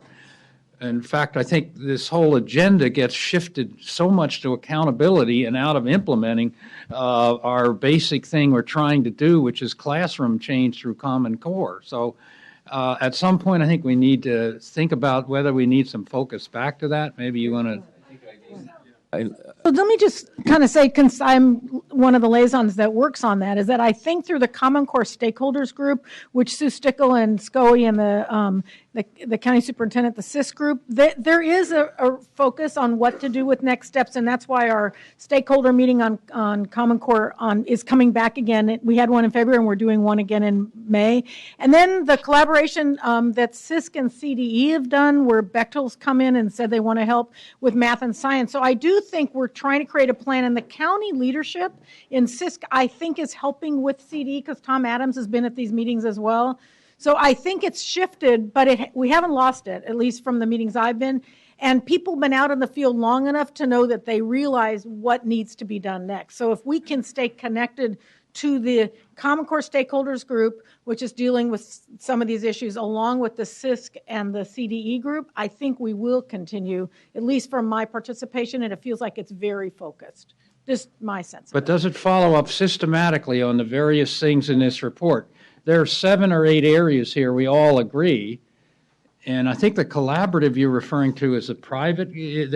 The Common Core Stakeholders Group brings a group of us together. We had a long stretch. Who brings them together? So Sue Stickle has helped coordinate along with CTA and a bunch of us that come together, and so... You're talking about the Monday morning phone call group? No, no, it's bigger than that. It's bigger than that? Yeah. Oh, okay, I know. And let me just say, this West Ed presentation was at our...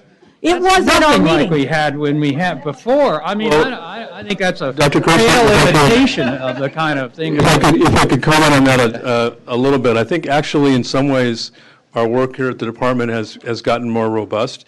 No doubt about it. I think we all would recognize that we have a long way to go together to get to where we want to be. The work that Barbara Murchison was convening in the department was excellent. I think we've been able to move forward with the support of the superintendent to actually hire a full-time staff person. Barbara was doing this in addition to other work that she was doing. So Brent Malakote is now a full-time director of standards support. He's convened within the department the California Standards Roundtable, which serves in something of the same fashion of what you were referencing earlier with the integrated action team that we had around standards implementation. But probably even more importantly, one of the things that we've been putting in place that I've mentioned in a couple of previous meetings is our LCAP support team. And we have within the support team, knowing how pivotal standards are for the development, implementation, and then monitoring and follow-up of those local control and accountability plans, the active integration of our standards work. So a long way to go, but a lot of work happening to move that forward. Ortiz Lacone's next, and then Bruce, then. I had a general question about the implementation, the different models, pilot, full, and phased.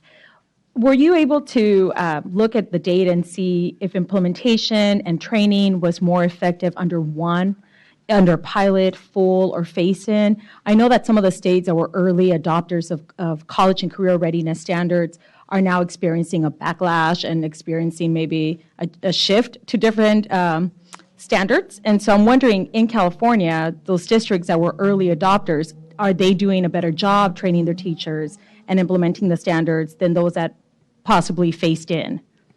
Or was there a difference? I would say that from the district interview process, and that's where we particularly, that's where we picked up the different types of rollouts. We were not able to get underneath that particular question that you're asking there, but I would say that as we continue to do this multi-project analyses, we'll be able to understand a little bit more about how all that information can come together. I can say anecdotally from the district interviews that the district leaders actually still feel very positive about the way in which their community is engaging them with the standards implementation to date, and that is something that's different than many of the states that are going through the backlash at this time. Yeah, I'll just say from the surveys, one of the key priority areas identified by district leaders was tracking implementation progress over time for themselves, having tools to do that. And I think as we share out the surveys and think about over time, if we can support districts to help them learn about what they're doing and tracking their progress, it'll be a core benefit as we move forward. Board Member Holliday. Thank you for this important work. Really appreciate it. And as several have said, we had a feeling, and this is what we thought was going on, but this is really excellent information and data. So this question is probably going to embarrass me because I should understand this, I guess, but in the very first key finding, between 56 and 92% of responding teachers and principals agreed. Why between 56 and 90?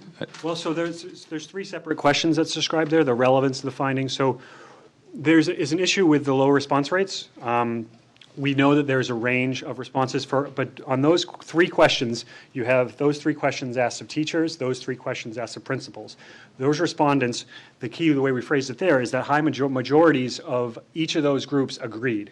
Now, it says below that, the following sentence is 25% or fewer disagreed with each of those three questions in all of those groups. Okay. So as an attempt to try and summarize the information, I realize it might be unclear, but the idea is that the majority of practitioners agree with each of those statements. Twice as many agreed as disagreed. Okay. I didn't do well in statistics, so yeah. that's not sure that's your was problem. The writing rather. Sorry. I'm very glad for these key findings. I think the frankness, as I think you said, is brilliant. I'm very pleased with all the emphasis on professional development. Teachers need all the support we can give them.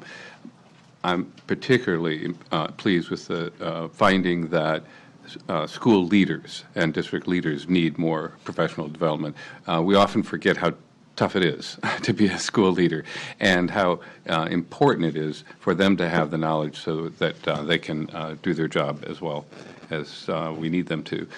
The other, as Member Ortiz-Lacon asked, what are the next steps? Obviously, we've been hearing about next steps for professional development, but I really was concerned and I'm surprised that we have a lack of suitable materials. Instructional materials for teachers, and although there is advantage to having teachers go online and collaborate and discover on their own, they do not have the time to do that, and often it can be counterproductive even.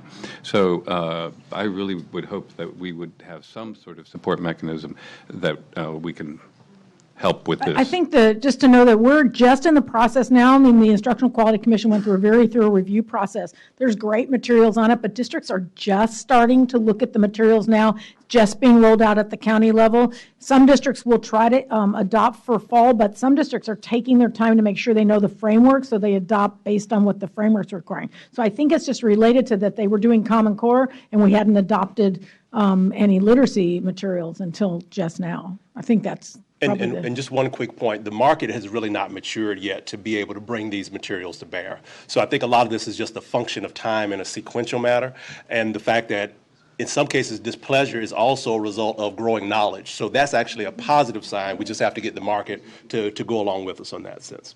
Yeah, but the other states, the Harvard study, the other states, the teachers said the same thing about the materials and has nothing to do with our adoption cycles. So I'm wondering if this isn't more, still generic out there, and that we might need to get to the bottom of it more. Member Rucker.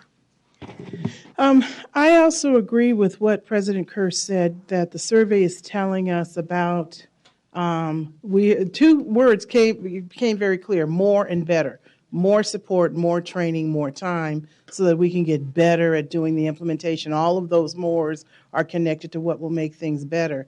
I also agree with his assessment that there probably has been some mission drift as the staff who have led and helped to direct the board and keep the board informed on the development and the blossoming implementation, that maybe there's been a little bit of mission drift on paying attention to our state implementation plan and keeping this foremost as a priority. So I agree with you that it's not just enough to have the work that Member Strauss is serving as a liaison to direct and move the field. I think that there still needs to be some very concerted efforts coming from the department in the relationships that they're building in the field. So I'm glad to hear from the assistant superintendent what the department is doing to make sure that they are restructuring their work and that they are paying a focus in the field on how this work is going forward.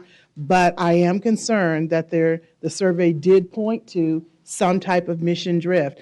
In looking at the 3 phases of the implementation, the pilot, the phase-in, and the full implementation, I suspect that even districts that say that they went for the full implementation really phased in.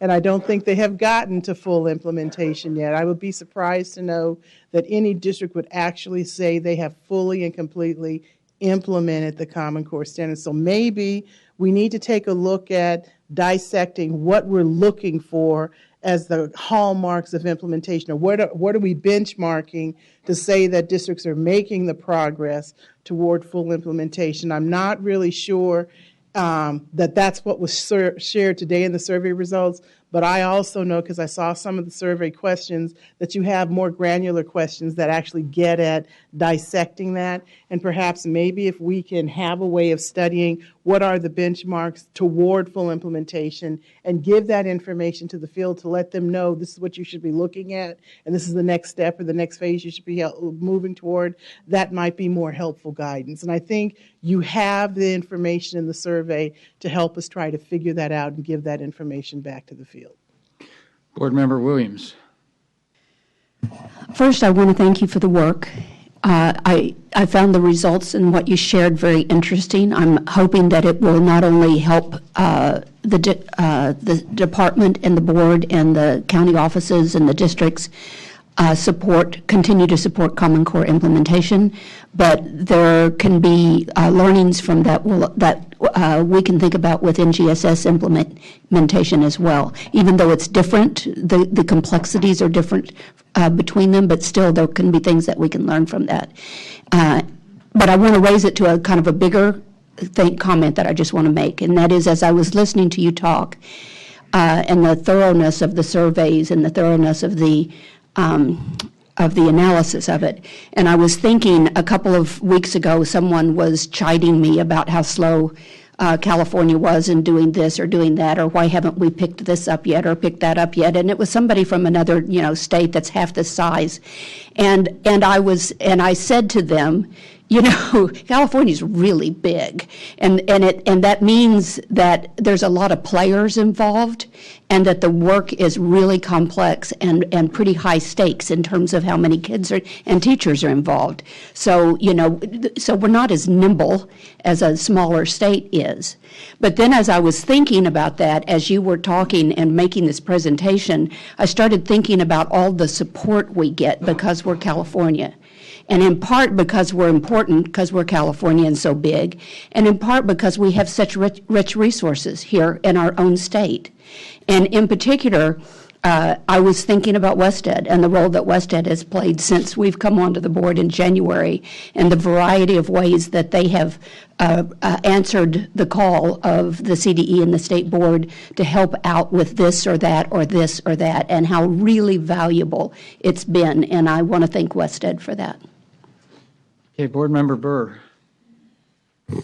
Thank you. I also appreciate the work that you've done. I think it's very helpful, and I would echo what Board Member Williams said about all the support you've provided us for the last several years.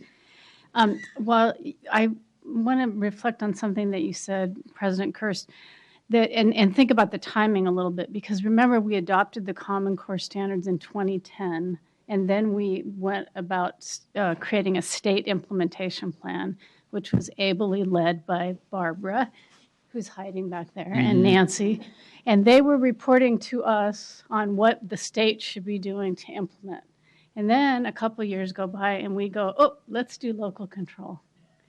And we had a big bill that said, you know, we really think this work, not just the accountability piece, but all the work should be done at the local level. And just a reminder that the second of the state priorities is implementation of the academic content standards, all content standards. So not just Common Core, but visual and performing arts, science, you name it. Everything is supposed to be done at the local level.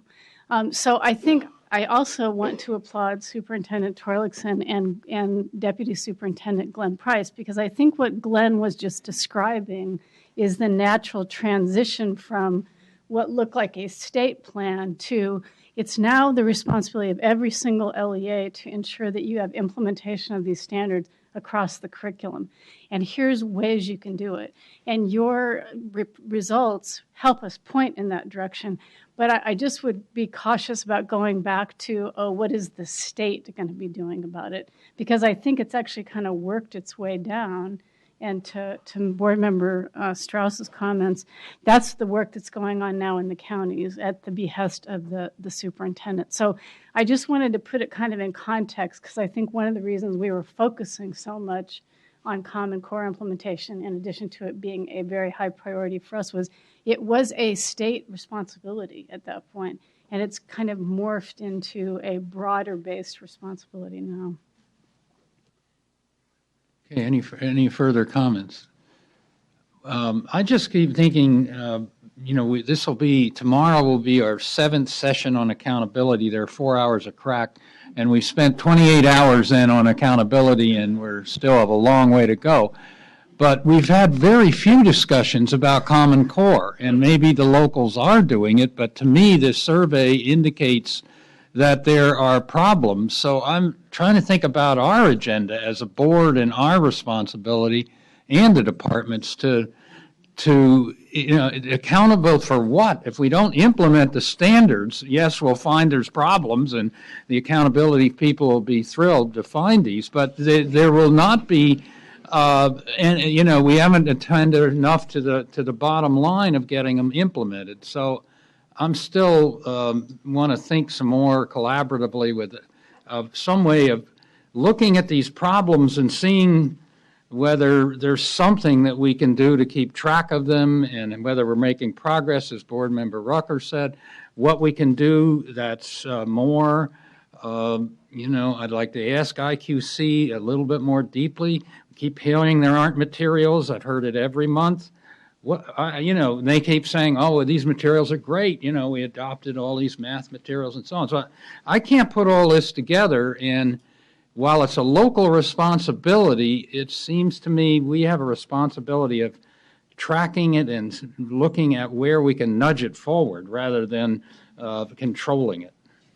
I do have one suggestion, since there are a lot of activities going on to develop a math rollout next step and science. We're working on that. There's another meeting coming up, and the Common Core stakeholders meeting, that when they're ready, and again, Tom Adams and CDE staff works with the county staff as well, that we put it back on an update agenda for the board because they're putting together plans for next steps, and then maybe we follow up with an update on these areas and what the leaders are recommending for next steps. So again, I know there's another math meeting, I know there's going to be another science, and I know that the Common Core stakeholders are meeting and they're talking about it. So we could, in our agenda planning, look for an update either in May or in July of seeing where the plan is that takes these areas and identifies. The state board staff goes to these meetings as well as CDE. I just wanted to clarify the collaborative groups that are working. Oh, my name is Nancy Brownell, and I am staff to the State Board of Ed. Thank you.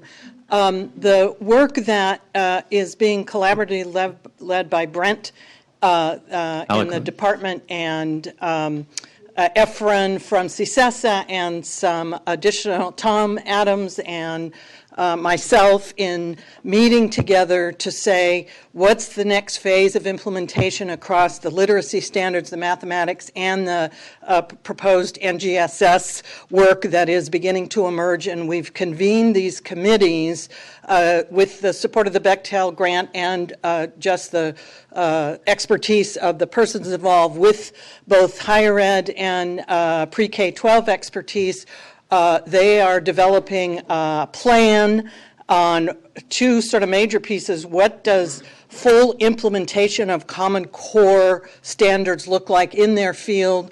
Then with some development also of some additional professional development priorities, the idea of what could be some of the resources that are currently there and not. So it does begin to push from a more formal way that involves locals and leadership at the department and the county levels to really probe deeper around some of the findings that were in the survey, but to also be prepared, I'm sure at some point, to come forward with some of that work that's evolving. So across those three content areas right now, that's simultaneous work that is underway that I think will really address some of these issues with the idea that this is intended to be a statewide potential sort of collaboration that could start small and then build out across the county structures and other subject matter projects, higher ed, so that there is a real collaboration. So I just wanted to provide that update. So maybe we need to structure our agenda to hear more about this. This is news to me, and the board president. So it's and so it's not. It's sort of under the purview of our agendas, and so it's interesting having studied politics of education all these years. Some things are organized highly with interest groups, and you get a lot of push around that. You get something like implementation of standards. There's no interest group out there that really is science. There is teachers science. maybe, but there's not. At least we don't hear from. On English language arts and math, what we've been hearing from other items. So we will take this under advisement and look at our agendas. Board Member Williams. Just one last comment, and that is that we have something different with NGSS than we have with Common Core. For one thing, NGSS got going under LCFF and local control. So that was the environment that in which it was moving through, so they already accepted that. It wasn't a big shift. The districts were already dealing with that. And second, and even more important, with the California early implementation, we have 8 districts and 2 CMOs that are now 2 months away from completing a second full year of implementation. We didn't have anything like that, an organized a professional development intensive kind of thing with Common Core. So this particular group of people, of individuals, superintendents and educators and project leaders, they know a great deal about what's hard, what's working, what's not working, what's the most challenging, and what kind of support they need. And they could share that if invited, with the state board and with the CDE, and they could be a source of learning for us going forward and thinking about what we need to do to support the field with NGSS. State Superintendent. Another great discussion. In fact, I think, Mike, Mr. President, moving this to an item on the agenda in May where we could get, as Member Strauss indicated, some benchmarks, targets, what's happening, what's coming up, whether it's English language arts, English language development standards, not to forget those, with the science standards, with the math standards. And then what we could do, Nancy outlined a number of the things that are working. I think you've hit on something that it's been a transformation of how we've gone about it. And I think Member Burr pointed out it's now a lot of it is on the shoulders of the locals, but we're interconnecting them through SACES and through this joint process with the county SUPs, because they're going to be evaluating the LCAPs, and if the LCAPs don't address standards implementation and helping English learners succeed and so forth, then that's going to interface with the department, ultimate reporting to the collaborative for education excellence, to getting assistance and help. So I think what we could also do is map out, almost diagram out the different groups and how they're working and where they're interfacing, so we get a better sense. But it has been dispersed. It has transitioned from more of the top-down early phase to more of a hope with support and respect to grow the change at the local level. Board Member Rucker. Okay, so let me be emphatic. This survey says that there is high consonance, high agreement between educators and school administrators that we could be doing a better job of implementing the Common Core. And that is being stated despite the fact that we have an LCAP that has as a state priority implementation of the state standards. And so even though this is supposed to be getting addressed in the LCAP, somehow or other, the people who are charged as stakeholders in developing this implementation in the LCAP do not feel it's going well. So I'm not sure if the LCAP process alone has satisfied whatever it is these folks were trying to give voice to in responding to the survey, but for some reason, the work that they are doing to develop plans for implementing these standards through their LCAP process is leaving even those in charge less than satisfied. So the survey is telling us something. I'm not sure what it's supposed to be telling us, but we cannot become comfortable with the processes we've put in place when the data is telling us something about the process is not working. Mr. President. Member Holliday will agree. First of all, Mr. President, I agree with all your statements. And Superintendent, thank you so much for offering to have this diagrammed out for us for the May meeting. I think it would be very helpful.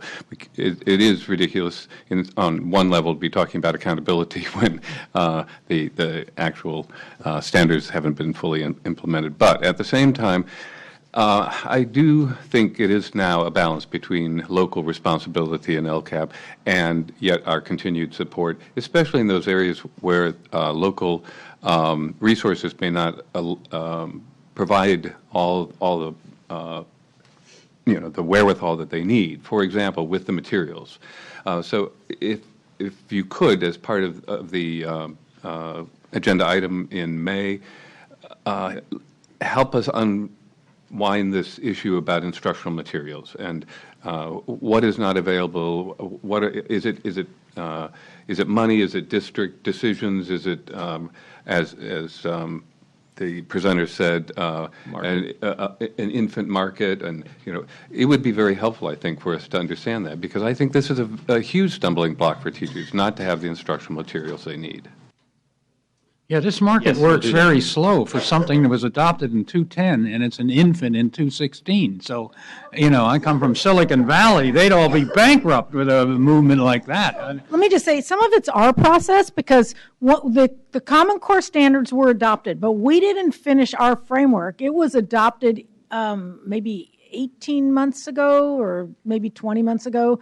And then we have a whole process that we go through to do a review process for materials. It didn't stop districts from going ahead, but they were doing math. So some people said, well, let me do math and we'll wait till we get the state. So it just takes us a while. I mean, in some ways, it's our timelines of doing a thorough framework. I mean, we're seeing it with science, how long it's going to take before the framework's done, and then we have to do materials. So it's a nature of people are trying hard, I think, and I feel like our professional development, but we need to look complex at all. It's a big state, and we need to look at all of our stakeholders and work as a broad team, I think.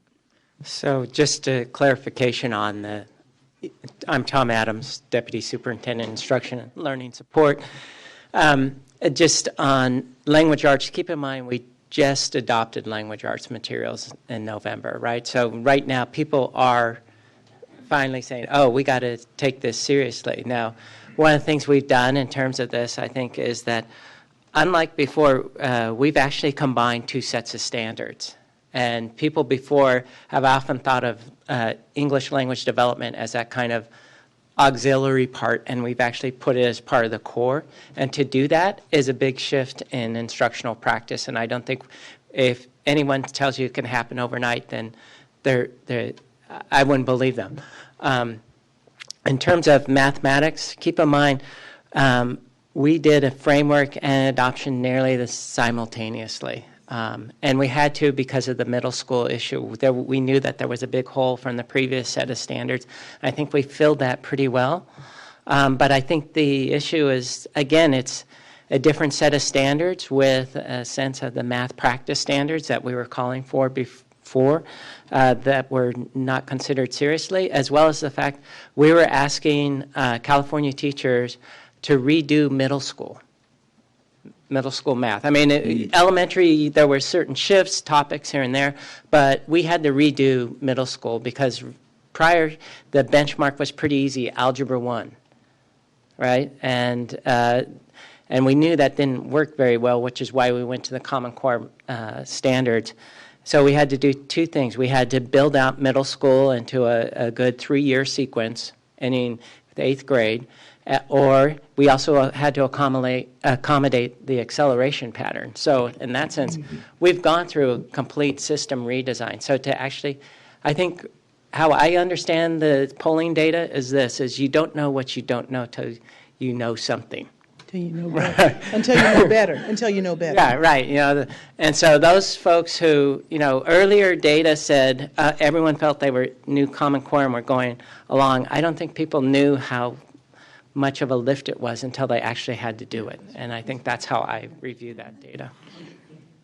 Superintendent, did you want to comment or no? Okay. Board Member Rucker. I think the other thing we have to remember that was happening, particularly with the implementation of the creation and of the math framework and the adoption, our assessments changed, and we were implementing a new state assessment. We went from field testing to the general census test to the implementation of the first year of the assessment at the same time that school districts were learning the framework and buying new math materials.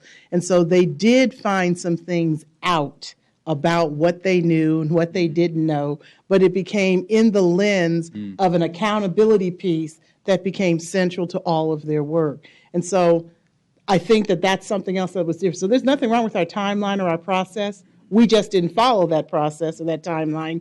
Things really were out of order and even being done simultaneously. And so I think that's it's not the angst that's created. It's actually been the frustration because people are actually seeing all of those issues on instruction and their instructional and curriculum decisions being played out in real time against that assessment that came to their school at the same time. Yeah.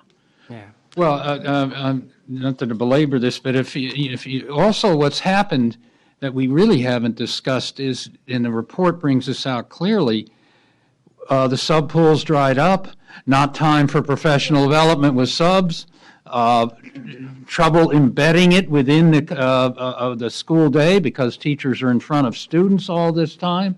So now we have a burgeoning teacher shortage. So a number of things are happening again simultaneously, and so our whole professional development delivery system has been shaken up some. So that's another angle we have to look at, and so I think it's and the report raises a number of dimensions here that we ought to look at. So. And if I could comment one more thing about the collaborative structures that we created around these different subject areas.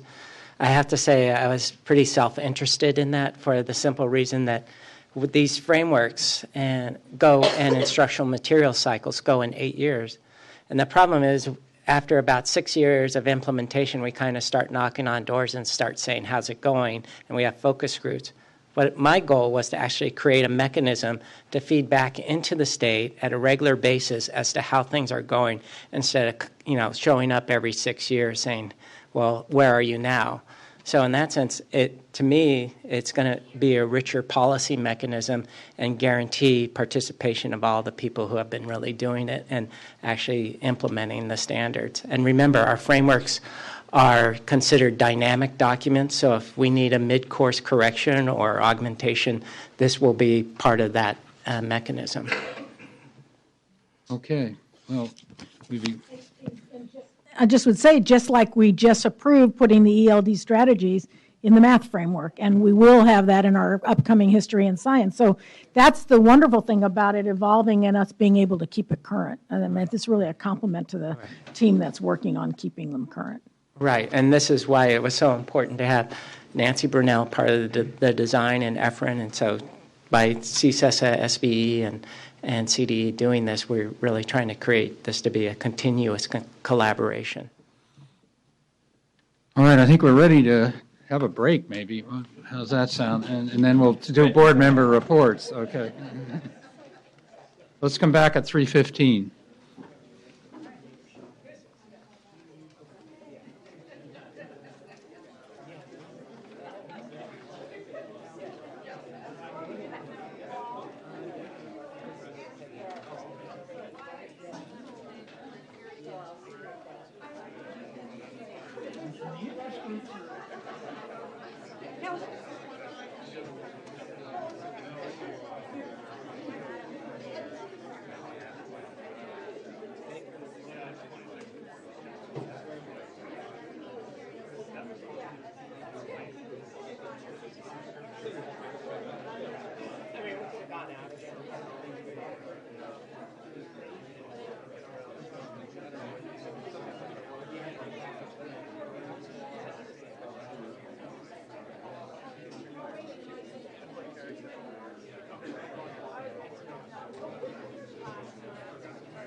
Friday afternoon.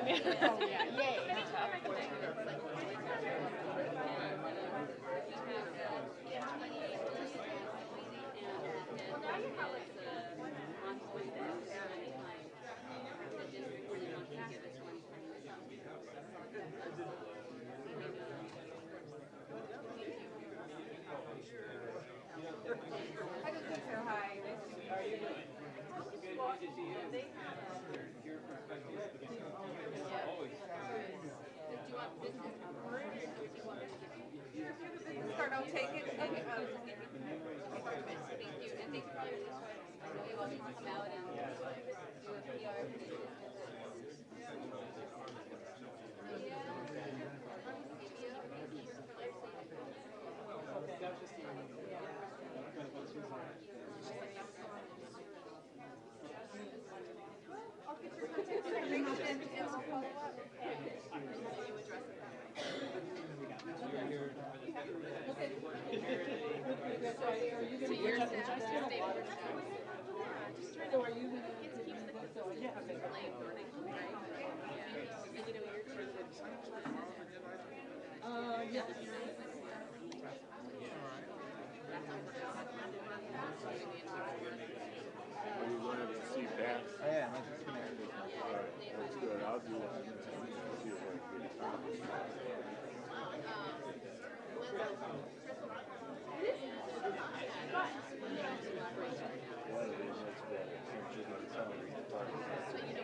Okay.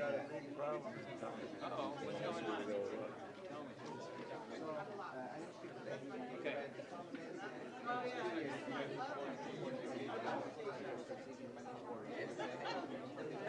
What is TSA?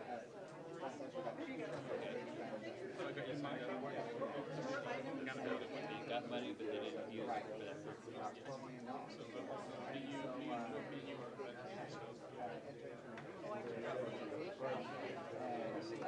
Yeah.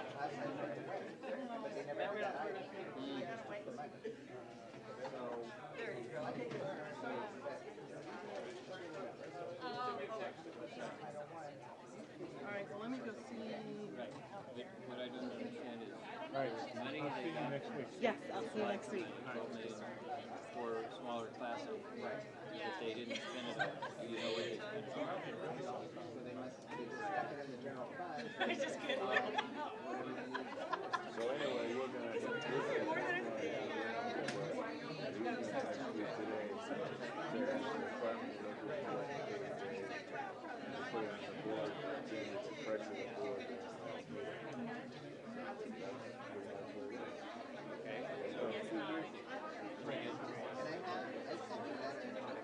August 17th.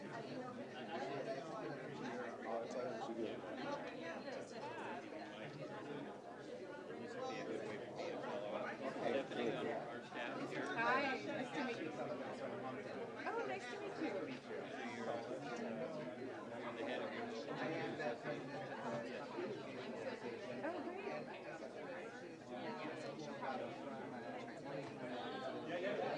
Oh, great. Just like I did.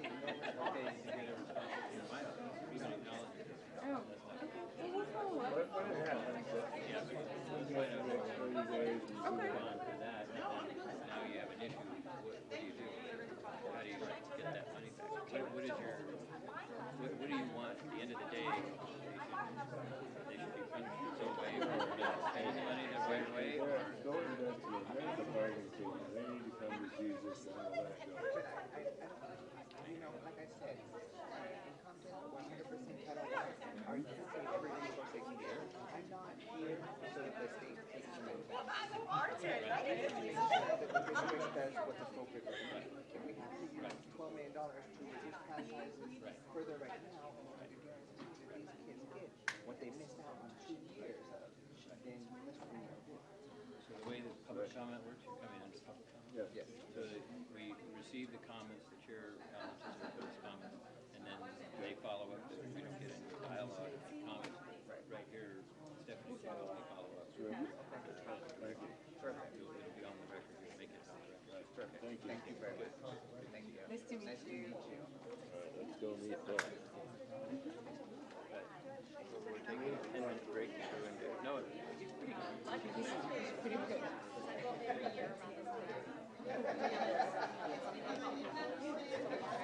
Right.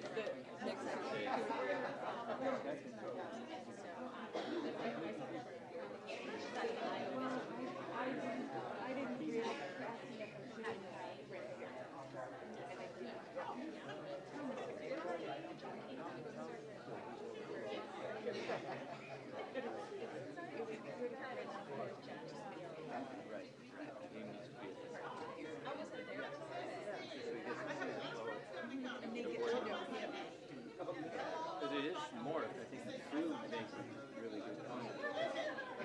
We've changed the way we're doing this, but we are doing things. And I think we all are ready for like a year. We'll get ready for round 2. Item 20 is coming up, huh?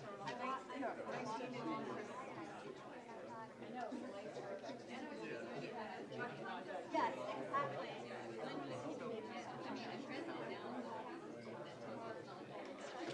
Thanks for giving me that help.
Board will reconvene, and we're now ready for board member reports.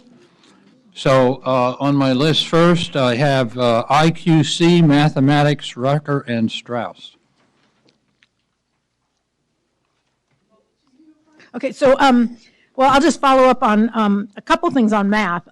First, I did report that we had the planning meeting, and there'll be another one on the priorities, and the 4 priorities that the articulation groups did between CDE, State Board, and CISC, the county leaders, was the area of administrative training, which we heard about, the area of content knowledge. That's particularly an important issue in elementary and middle school and up through, say, algebra, geometry, where teachers may not have a full math major and they're certified to teach math, but they're needing some content training as well. And then communication with all the stakeholders, including parents, to let them know that, for example, the Algebra 1 that their older child took is not the new Algebra 1 course that's been reorganized, and what the entry levels are in for acceleration pathways, and a lot of areas around equity and access. And so those are the areas, and again, we'll hear more about it when they refine the plan. So that was math. But I also represented State Board on the UC, University of California math articulation. They had 2 meetings, one in Irvine and then one last week in Davis. And there were representatives from University of California, CSU, and Community College. So talking about mathematic issues, and I think this also reinforces a need for continued articulation. They talked about issues of placement between when kids graduate high school and then get into math, particularly when they get into community college, and they often end up getting placed into courses that they've already taken and mastered, and they can't get out of what they call remediation hell, which is just a long process. So they talked about appropriate placement into community college and into higher ed in math, and allowing kids to make the transition through remediation faster, and also aligning placement in higher ed for what we do in K-12 with higher ed as far as mathematics.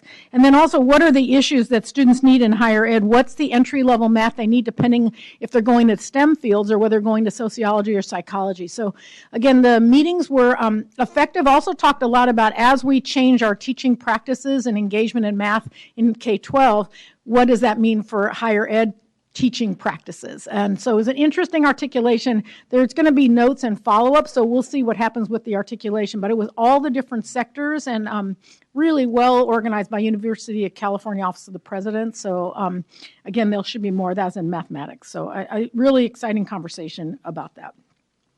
Maybe I should just add, I'll talk about the Common Core stakeholders meeting as well. So there is another one coming up, I said, on the 18th. The West Ed did talk as well did this presentation when we had the meeting in February. And so we've asked, in the rollout for ELA, ELD, there's a really strong, a better developed strand for administrators. So following this report, we asked Joanne Iskin, who was former chair of IQC, and Nancy Brynelson, one of the writers of the framework, to come and present what their strand is for administrative training on literacy, because it has walkthrough strategies, it talks about ELD strategies. So they're going to present their strand. Tom Adams reached out to Joanne and Nancy, they already told me, and we've asked them to come and present that as well. So we're trying to follow up on these comments about what we need to continue to do for Common Core implementation. So that's probably enough for this part of my report. Board Member Rucker, do you? I was out of state at the time the last IQC meeting was scheduled. That's why Board Member Strauss gave the report. Okay. So then we have IQC, ELA, ELD. Member Strauss? I did share with you on where we are on the rollout on that. Mhm. So we have one more rollout. Every one of them has been sold out, and the comments from the leaders is it's getting stronger and stronger. Tom may want to add to that, but we have a big team from CDE that works along with members of IQC and the writers on that. So we're going to need more rollouts because it's just the earlier level of implementation. But the quality of the presentations, and when I talk to teams who attend, it's just really a credit to the presenters. It's very engaging, pretty high level, and every one of them is sold out as well. Yeah. So I want to thank Dr. Tom Adams for accepting my invitation to invite me to the training in Los Angeles. You're right, it was very high quality. I feel that I was able to learn a lot more about the framework, and it was energizing to see a room full of educators that really wanted to interact with the framework. I agree that maybe for Los Angeles, given the density of EL students, one is probably not enough, but I do appreciate greatly the opportunity to participate.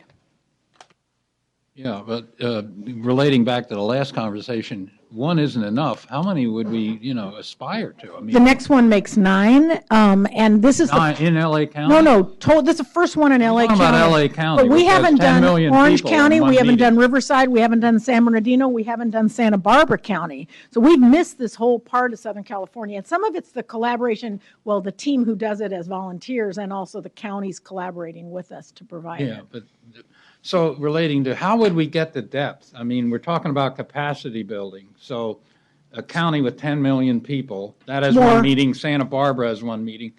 There's We haven't even had that, so we need more. We need more. Okay. We need well, more. We agree on that. All right.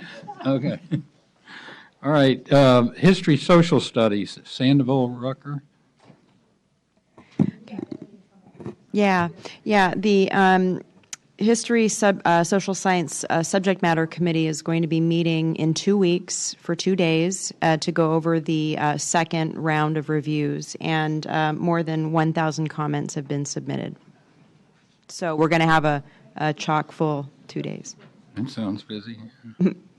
So we will be looking forward to a report, hopefully at our May meeting. Correct, Tom? Okay.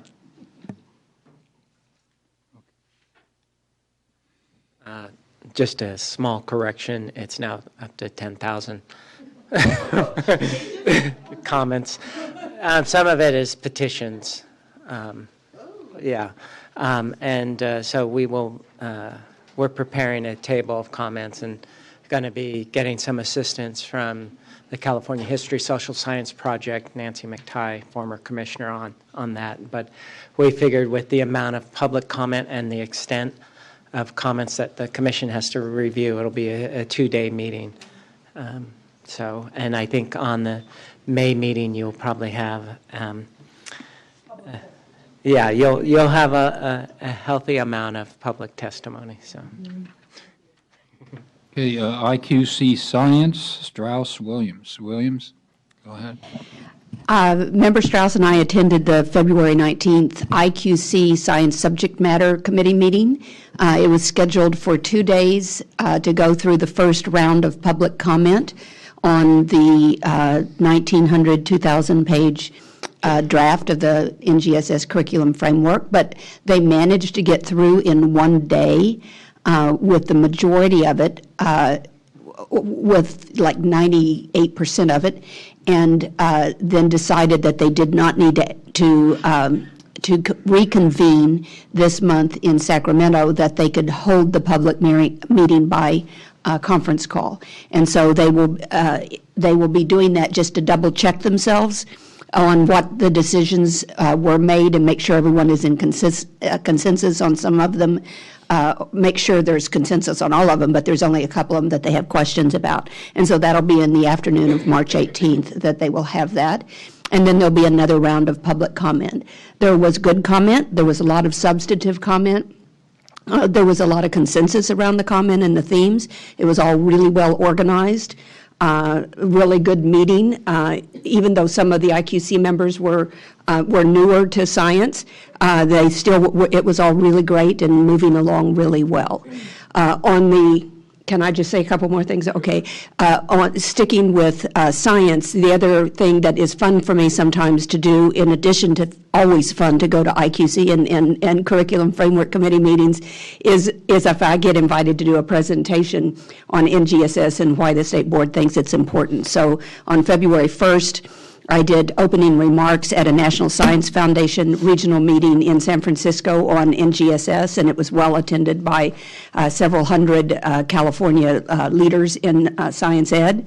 And then on a couple of weeks ago, I did a presentation to the superintendents and district leadership of the NGSS early implementers in a conference call that they had to talk with the district administrators about NGSS and what was happening in their district around it. The one thing I didn't mention earlier about the early implementers is part of their contract and commitment for being in this 4-year program is that they would have a full district implementation plan for NGSS completed by February, and they have all done that. So that means the administrators participated in that and are probably more knowledgeable than most of the other administrators around the state on NGSS. Did you want me to do computer science now or wait? Okay, the other thing that I have been pretty involved in is computer science education, which has not yet been brought to the full board, and I look forward to the time that there is room in the agenda and the timing is appropriate for that to happen. One of the things that I'm involved in is there is a national process going on right now, and to reach consensus nationally on what kinds of computer science, what kinds of concepts and practices in computer science students would benefit from learning at different grade spans. I'm choosing my words very carefully here. And it is a computer science CS12 framework that is being developed. They are not standards. They are not grade-by-grade standards. It's intended to be a guidance document that would help any state or any district that wants to develop a curriculum around computer science. And that's being led by Code.org, the Computer Science Teachers Association, the Association of Computing Machinery, the National Science and Math Initiative, and the Cyber Innovation Center. They are the steering committee. There are over 100 people involved in this process, and it's very transparent. Anybody that wants to go on and see it, it would be k12cs.org. They have lists of all the people. They have writers. They have thought leaders and experts. They are from higher ed, K-12, industry, of course. They have stakeholders. And they are going to have 3 rounds of public review. They have completed the first round of public review and comment, which is open to anyone who wants to submit public review and comment, but they also seek out certain groups. The stakeholders from California that are participating in this, it was just me, and now it's me, Tom Adams representing the CDE, and Dean Reese, who is the new did I say that right? Yeah, new computer science lead for IQC. And as far as I know, Tom and Dean will be attending the next stakeholder meeting with me, and that will be April 11th. We'll hear about the feedback that's been received. Then there'll be another round of public comment in May. I don't know if there'll be another stakeholder meeting, but they're looking for a final product of a framework for computer science education to be released in September. So that's one activity that I've been pretty engaged with. And then, and of those 100+ people that are involved in this process, I asked them to give me a list of all of the people, their affiliations, their titles, and to denote which ones are from California. And there are over 25 from California that are involved in this process. Then the other thing, that just an FYI, I'm not involved in this, but going on simultaneously is that you probably know that the president announced an initiative of computer science for all.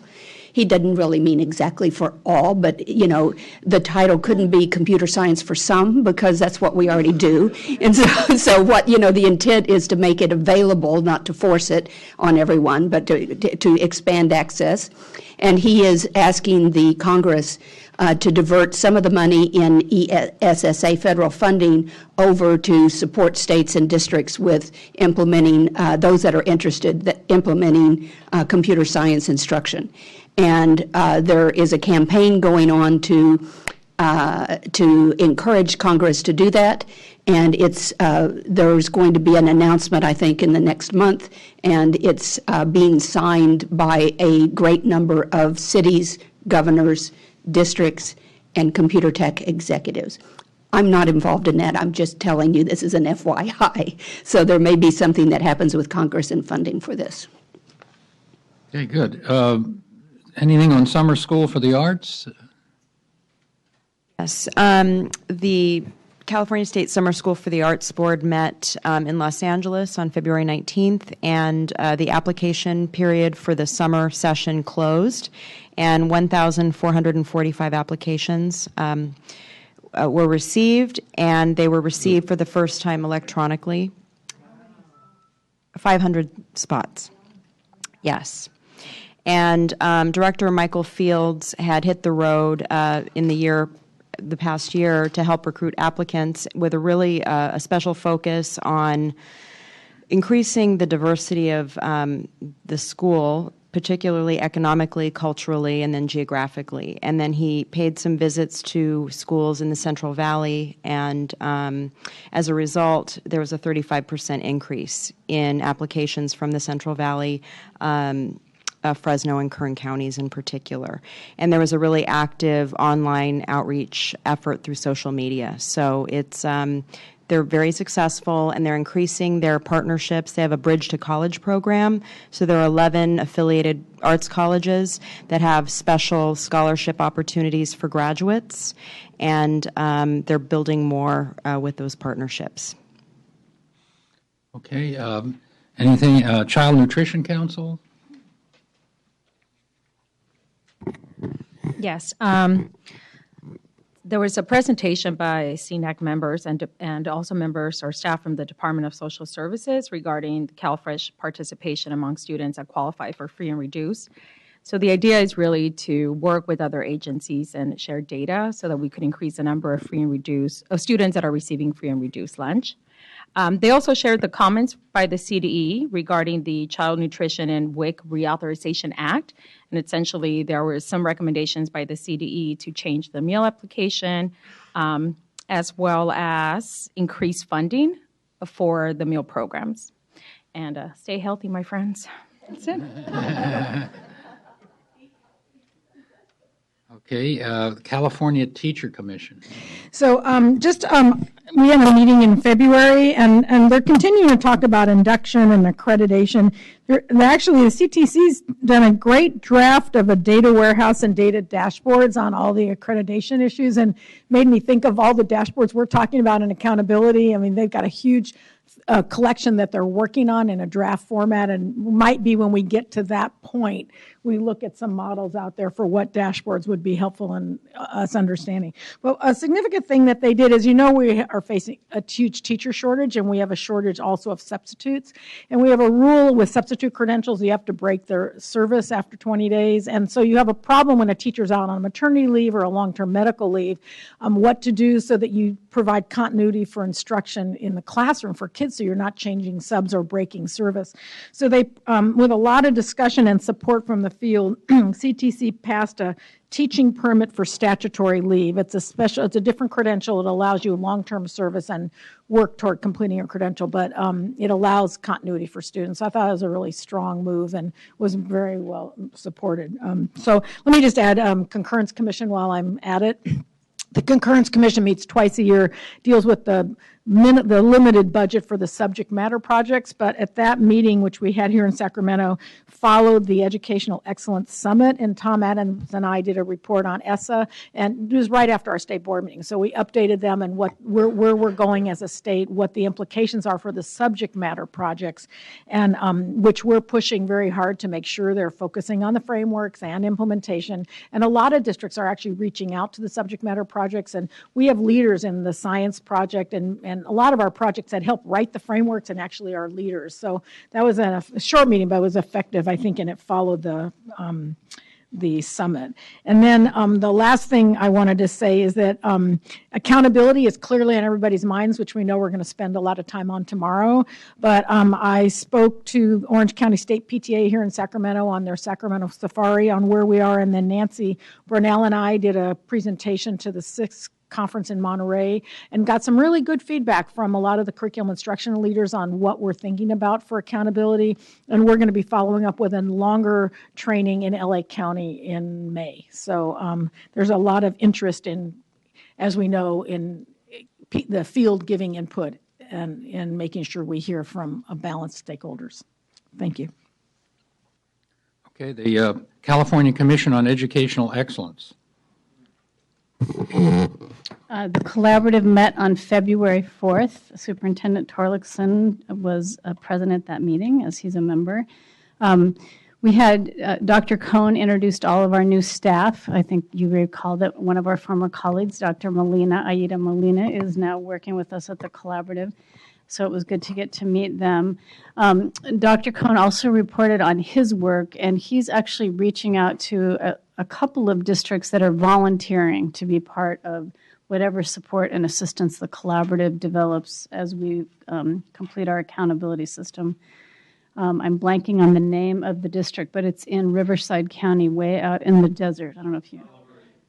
Palo Verde. Thank you, Glenn. So Palo Verde was the one he pointed out and had gone to visit them. He's also been contacted by a couple of other districts, but I think wants to keep this kind of small as a pilot to see how this works out. We had two really excellent presentations, one from the Riverside County Office of Education that has a major African American achievement initiative underway.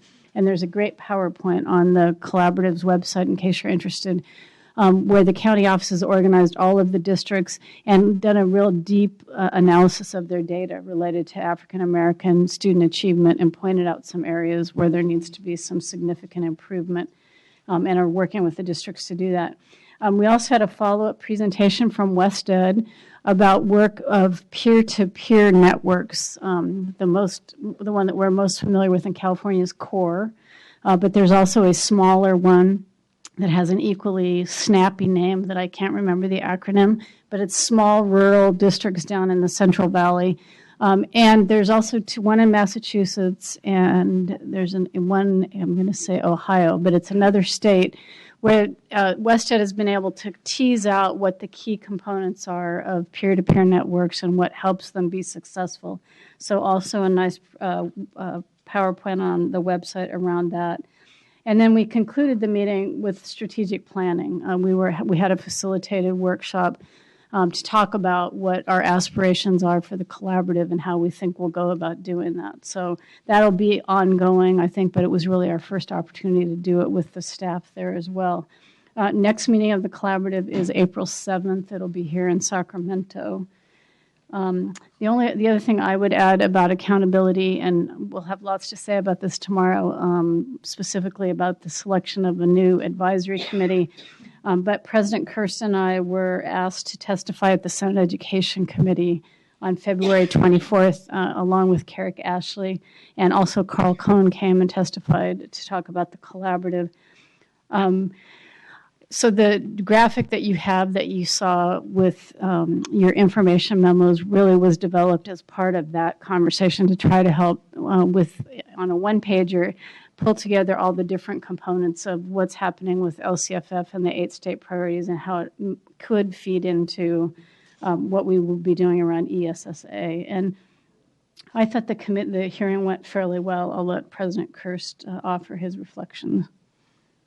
Well, they really liked the California Commission on Educational Excellence. I mean, the legislature was very enthusiastic about it, and Carl did a great job. Okay, Advisory Council on Special Education. Yes, the Advisory Commission on Special Education met February 24th and 25th, and it was a full couple of days. There were 4 new commissioners, 2 of whom were appointed by the state board. They were superb. They contributed enormously. They jumped right in, were very engaged, and we were all impressed by their contributions. So they were very well chosen. And the commissioners discussed indicators that are important to consider, especially as we're talking about our new accountability system and ensuring that our students with disabilities are included in that larger conversation and not isolated. It was interesting, in one of the discussions that I was privy to, participants were focused on social and emotional well-being and looking at that relationship between the social and emotional well-being of a student and the other indicators such as suspension, attendance, the relationship, expulsion. And commissioners discussed ways to engage families of students with disabilities in the LCAP development process and discussed ways to ways that they could engage more. And I always, I've heard this number, but I'm always compelled by it, that 70% of our students with disabilities are a member of one or more of the LCAP subgroups. So that is a significant thing that we have to keep in mind in this larger discussion. And CDE staff presented Indicator 17, which is actually coming up in our item on the State Systemic Improvement Plan. And that is the newest federal indicator focused on outcomes for students with disabilities. And within that conversation, we learned more about the proposed changes, about how LEAs will be supported through a tiered system of supports. So that involves foundational resources, self-directed, CDE-guided improvement efforts, and then CDE-directed improvement efforts. And that will help our LEAs serve students in the most effective way possible. And the commissioners unanimously approved the theory of action that we'll hear more about, and in Indicator 17. And then just another note, the commissioners also considered how we might ensure students with disabilities and their families have a voice in our greater education system. And the Advisory Commission on Special Education towards this end has created and adopted a new disability equity rubric. And the rubric is considered a tool for state and local policymakers to always have in mind that our legislation and policies consider access to the full range of learners, and that includes students with disabilities. So I'd like to invite Gina Plate. She's the chair of the Advisory Commission on Special Education, and if she could just tell us more about these products. Thank you. Great. Thank you, Dr. Sandoval. Greetings again. Gina Plate, chair of the Advisory Commission and policy advisor at the California Charter Schools Association. I just want to reiterate the praise and support first of the West Ed survey earlier. And it echoes some of the discussion and feedback we heard at our recent Advisory Commission meeting. And, you know, the feedback that we're getting from the field definitely is that the instructional materials need to be scaffolded and aligned for all students. So, you know, it was interesting to hear it come up for our general ed population, and I just want to point out that it also needs to be scaffolded and it needs to be aligned for our more moderate to severe students as well. So that was good timing. So I want to piggyback on Dr. Sandoval's remarks about our new commissioners. Thank you for your role in appointing two new stellar appointees that are bringing wonderful expertise and experience. So thank you, Dr. Sandoval, and to our state board staff for your role in that. And then I want to point you to two items in your packet or your binder. We're thrilled to bring you a resource that we are unveiling here today.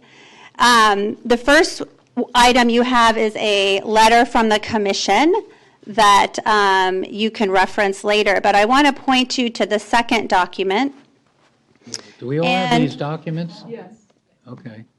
Yeah, so the first one is a letter from the Advisory Commission. The second one says the Advisory Commission on Special Ed Strategic Priorities. That's it, Dr. Staff Walter. They're in your basket and in your binder.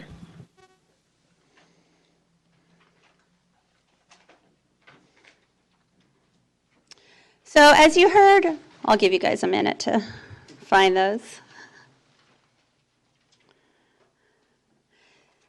So as you heard Dr. Sandoval say, and I'm going to say it again because I think it's so critical to point out, 70% of our students with disabilities fall into another LCAP subgroup. So It means that we really need to understand how we think about students with the disabilities in the context of one larger coherent system. And we really are one system that's just made up of all different types of learners.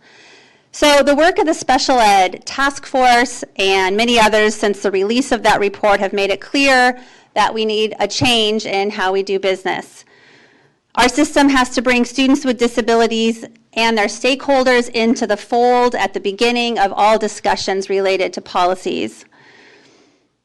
We've appreciated being a part of the accountability task force that the superintendent and Deputy Superintendent Price have convened. The special ed task force, we appreciate that special ed is was considered at the very beginning of the blueprint, and want to applaud the department and the state board for leading by example and including special ed in these initiatives right from the beginning, and ask that that continue. So in order to help this process and make tangible the efforts towards one coherent system, the Commission put together this document. And on the first side, you'll see 4 strategic priority areas. And these are not the only areas that the Commission engages in, but it's the areas that we've sunk our teeth into. The back side, we've listed a rubric that you, legislative staff, other policymakers can use as a reference to ensure that every initiative that's coming forward really has included disabilities in their planning right from the beginning. So for example, as you look at that sheet, some of the questions you might ask folks as they bring a new initiative forward are, was there meaningful engagement from representatives of all stakeholder groups? Are there supports and resources for all kids? And this is actually relevant to our earlier discussion. If it is curriculum, is it scaffolded so that a teacher is prepared and has what they need to teach any child? Or is it scaffolded just for the majority of students, and the teacher has to create their own materials for those with moderate to severe cognitive disabilities? And is there an outcome metric that includes an assessment for all kids? So these are just some of the examples that you might ask folks as they're presenting initiatives or policies to you. When you have presentations, we ask that maybe this is something that you could give to folks that are bringing initiatives forward, so that you're not having to pose the questions to them here at the podium, which can be a little intimidating, but they've had the opportunity to think through this ahead of time. Because like I said earlier, it's a change in how we do business. All of us have to think about how we are talking about our full student population at the beginning of each of our efforts. So you have a large task in front of you, and I just want to remind folks that the Commission, we have the breadth and depth of experience and expertise and are happy to assist. So we encourage you to pose questions. Dr. Sandoval is an outstanding liaison. We appreciate your input and your guidance. Please use us, and we're happy to fulfill our role and advise you on issues related to kids with disabilities.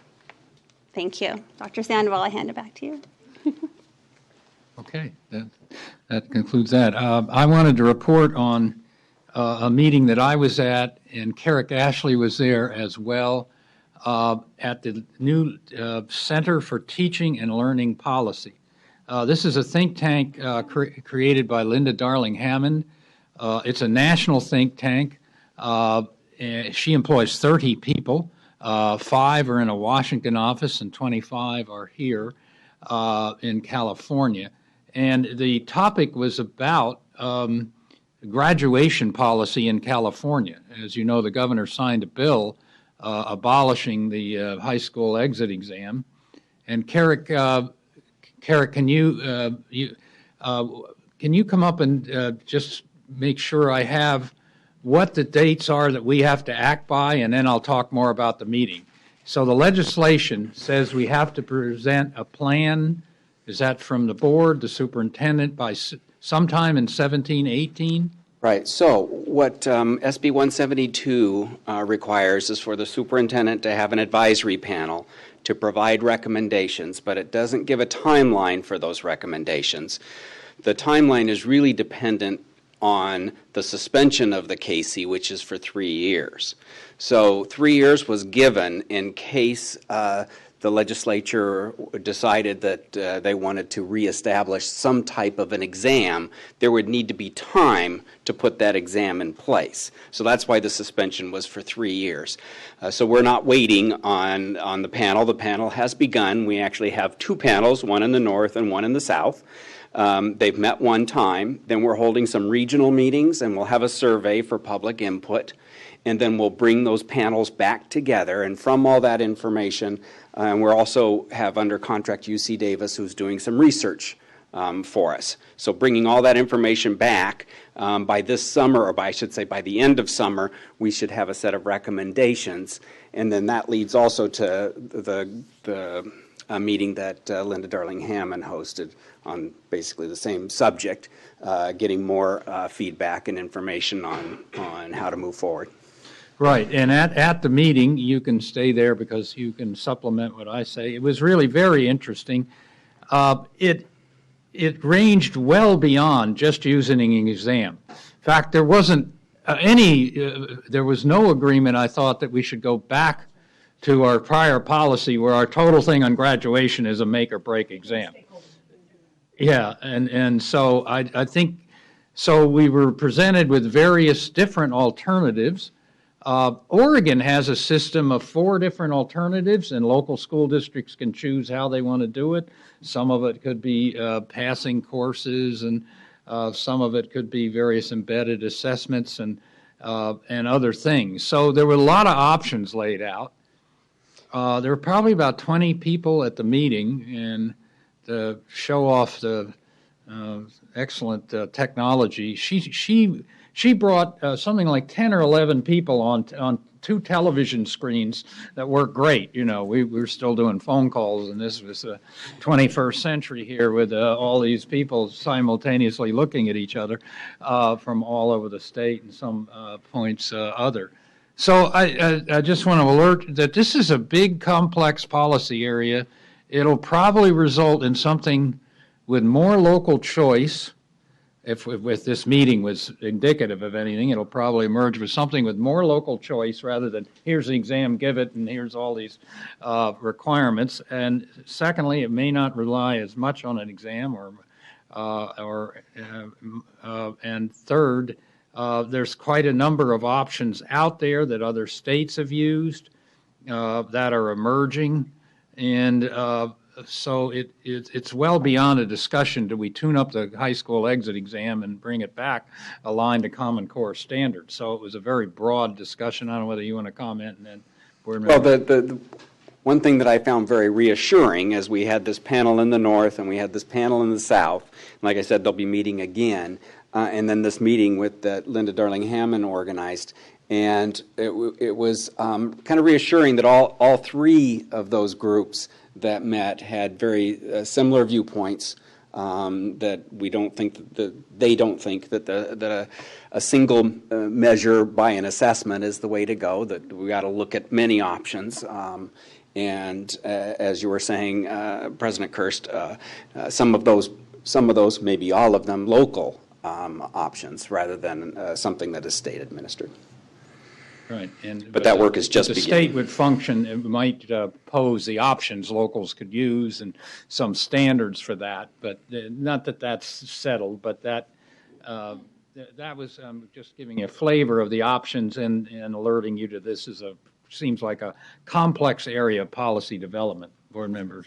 Let me just say, I think, Member Sung, you went to the one in Northern California. I went to the one in Southern California, and just a compliment to the UC Davis researchers because they laid out the landscape across the U.S., which is clearly people are moving, all these states are majority are moving away from a single test, but gave some options that are worth, I think, us all knowing about at some point. So it was just a really informative, kind of laid the foundation and opened the meeting. And I don't know if that's the same one they showed at Linda's meeting, but it was really solid, I thought, and really laid out the need for us to move. And then the unintended consequences of Casey, because I was a supporter of at least focusing on kids who were struggling in high school. But when they showed the unintended consequences, I think it really made a really clear case that we need to move to the next level. Yeah, and linking it to the special education decision, I mean, a lot of what we were picking up, people who were failing the high school ed exam were either special ed or English learners. And so, what's your policy with that is a little bit different than I think the way they thought was it in the 80s, at the 90s? Well, that's the first, but when they passed a law, I think it was more like 2000. Yeah, so I think we're, getting, so that's also a special issue. And I brought up the alternative high schools we have, which are really struggling with graduation, and nobody's been looking at much, and they're also an issue. So there's sort of a particular student need aspect to this that was somewhat overlooked in the policy of years ago. So reporting on that. I think the main thing on the Senate hearing that Sue Burr and I went to was concern by the legislature in the LCAPs. What are they local school districts spending the money on? Not what they ought to, but what is actually being funded, and how would you find that out if they? And part of that is more transparency in the LCAP, and then we got into some discussion of the weaknesses of current school accounting systems, and that it's very hard to trace these kind of fine-grained expenditures for, let's say, school counselors through a big blob like instruction, which is what the accounting system has. So it focused more on that than probably any other topic. So it concludes. I've had a request for public comment on this item 19. We have one. Doug McCrae? Yes. Oh, Pat. Pardon? Can't. She has another report. Sorry. Yeah. I attended a meeting on Sunday, February 6th, at the Educating for Careers Conference in Sacramento. There was a Sunday convening on the Teacher Workforce Working Group. The purpose of that work group was to look at what were the workforce development issues, not for students, but for teachers who are actually working and being employed to teach in the Pathways program. So that's something that has a particular interest to our board because we've approved those pathway grants. We've been monitoring the implementation of those programs. The department staff have been working very closely with them. And one of the things we've learned is that there are some very specific instructional and employment issues that have percolated up for districts. And they have fallen into three broad categories. Some of the issues need a legislative fix. Some of the issues need a regulatory fix, and some of the issues really do require some clarification, but from several agencies, including the CTC and the department, about what the options are that LEAs have for identifying and hiring employees. So that's work that's going to continue and be ongoing. A second meeting that I attended on a totally unrelated matter kind of came into the conversation earlier today, and that's looking at our assessment system and understanding the tools that we are giving to students to use as part of their assessment. I was asked by department staff to sit in on a meeting with Texas Instruments, and Board Member Strauss also had a meeting with them. The purpose of this meeting was to talk about some issues that have come up for the grade 11 assessment. There is an application that is provided online by the assessment vendor, Smarter Balance, for students to use. It's a graphing calculator for them to use on the grade 11 assessment. And the issue has been, for some of the students, the calculator did not seem to have the same functionality, and they were not familiar with using that calculator in the ways that they were familiar with using their own calculator or the calculators they used in their classes. So there was some conversation about what this would mean if there was a point of interference for students in doing this work. There have been some conversations both with Smarter Balanced and with other stakeholders about how this issue could be worked out. The simplest fix is to make sure that districts are aware they have the flexibility to allow students to use their own calculators or to use their phones and use the online app that they may be familiar with. Districts may not be aware that they have that flexibility or have that authority to decide to use that. But further, Smarter Balance, because they are also a learning organization, they are going to address the issue with that app by creating a RFP so that they can allow vendors to look at ways to create other apps and other options for calculators that students can use on the test. But I think the immediate fix, and this was the conversation I had with Texas Instruments, is, why don't you just work with the districts or work with Smarter Balance to give some clarification about options that LEAs have to allow students to use what they know how to use, and that it's not a requirement that the online graphing calculator is the only thing they could use. At this point, that issue is unresolved. But I have a personal stake in this because I have been tutoring my own child every night in her math since she entered high school, and she's taking that grade 11 assessment this year. And I do not want her coming home and freaking out because she didn't know how to use that calculator, and she's getting A's in her calculus class this year, and she knows how to use the one that she does her homework with. So I'm hoping there's a way to work this out for LEAs. I'm hoping the department has a way to give some guidance or have some flexibility to help LEAs know, here's an easy fix for this year. Okay, this is an issue that a number of people have brought to the board, actually, on this calculator issue. Okay, public comment on item 19. Good afternoon. I'm Doug McRae, retired test publisher from Monterey. I wasn't intending to work on or to comment on this, but I've been waiting for that West Ed report. I've been interested in it, and I think it was posted sometime yesterday. I didn't see it until last night. But it's related from an assessment perspective to what I've been calling opportunity to learn, that in order to, the kids have to have an opportunity to learn the material on the exams before they take the exams. It's also a part of the interpretation of the scores. It's a good interpretation of the scores, so it's important from that perspective. But in terms of reaction to the West Ed report, a great deal of rich information, but at a very detailed kind of a level, and there's kind of no headline to it. And I was kind of expecting something that might have a percent of how far along the different districts were in implementing the Common Core. 3 or 4 years ago, when we did have a couple of efforts at collecting that type of information here, and you made reference to them, we had something like the awareness phase, and then the in-progress phase with a couple of categories, and then all right, we've implemented the Common Core. But I wanted to mention there's a national survey coming from the Center for Educational Progress, CEP, in Washington, D.C.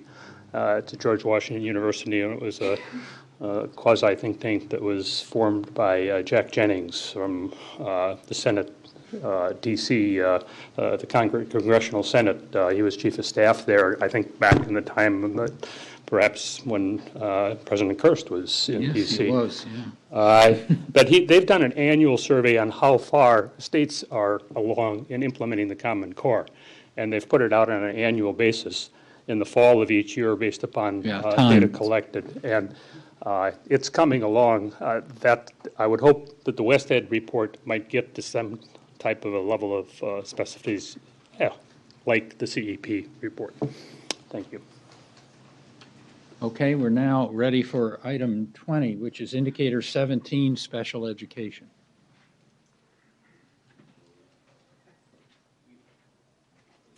Mr. President, we have staff here, but I'll just do a quick intro to the item, and this follows a good discussion we had earlier about special education, children's needs, and I just wanted to report as part of this item that we believe that this report, the task force report, was very important. You and I have had good and deep discussions about how we will implement the one system and how we will implement the many, many, many good recommendations in the task force report. We don't want this report to sit on the shelf. We want it actualized.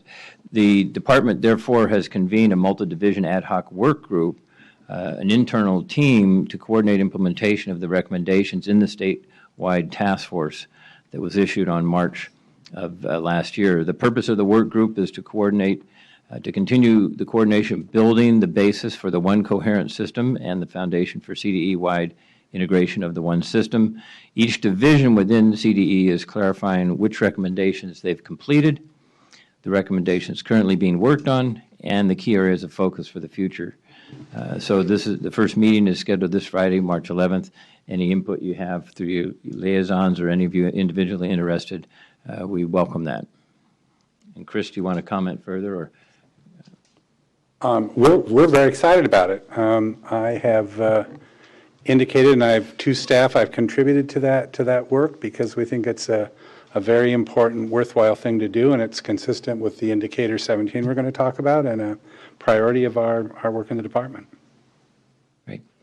So it's more informational, and again, an invitation for the liaisons to stay close to it, and we'll keep everybody informed.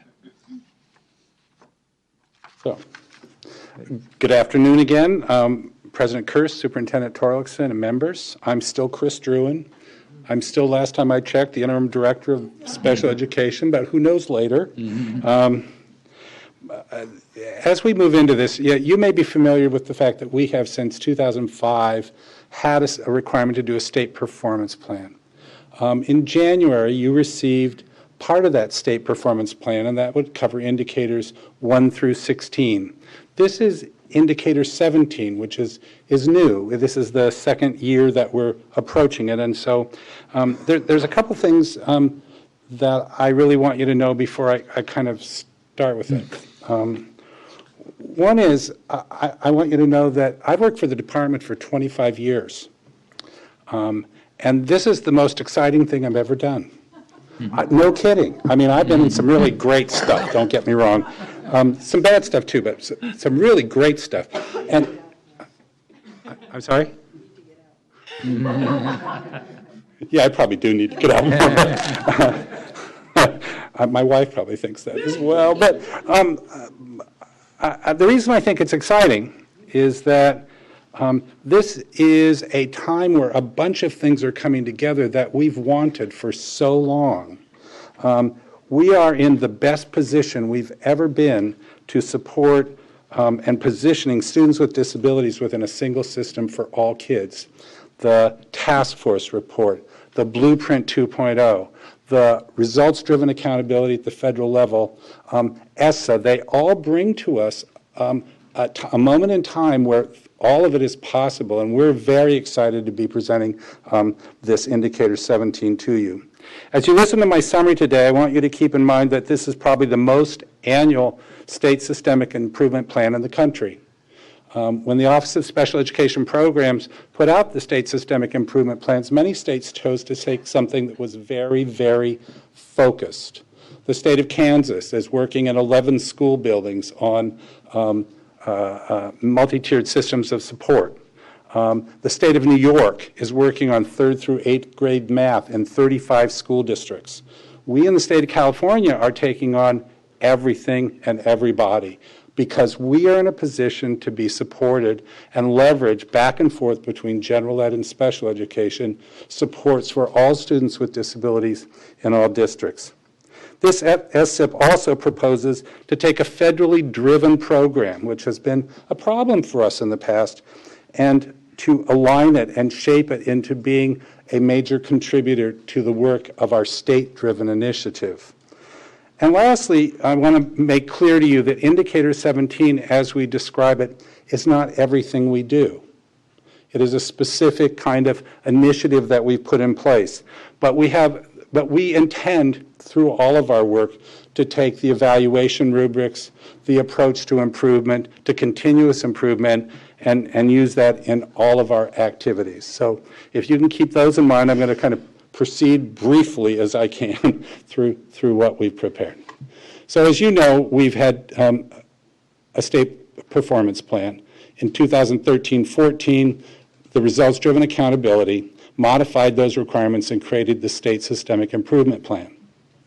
The SSIP replaced improvement plans for each of the SSIP indicators.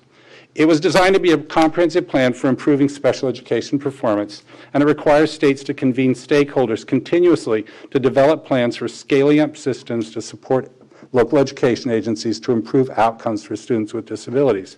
The SIP is developed in 3 phases. Phase 1 was to do an analysis of data, to look at our infrastructures for support, and to identify some things that we wanted to accomplish as outcomes for students and the evidence-based practices that we would use to help scale up that. And we had to capture all that in a theory of action. Last year, you received that plan and approved it unanimously. So it was submitted to the Office of Special Education on April 2nd of 2015. This year, we have again been working with a stakeholder group to do 3 things, and that's to take all those general concepts that I'm going to sort of allude to in the next few minutes and put them into a specific step-by-step plan. And it will address 3 different things. Infrastructure development. What are we going to help put in place to support the development of these services and to make those desires that we put into our theory of action come to be? How will we support local education agencies to implement evidence-based practices? And how will we convene stakeholders and collect data to ensure that there is a live, living evaluation that informs the work that we're doing? So that's what we are presenting to you today, and it's due actually on April 1st. This is I looked it up. April 2nd, it's a Saturday. Somebody's going to look it up. They're going to call me, and so I thought I might as well come clean up front. Phase 3 is not due in April. It is due in February, along with our regular state performance plan. So of 17. So thank you.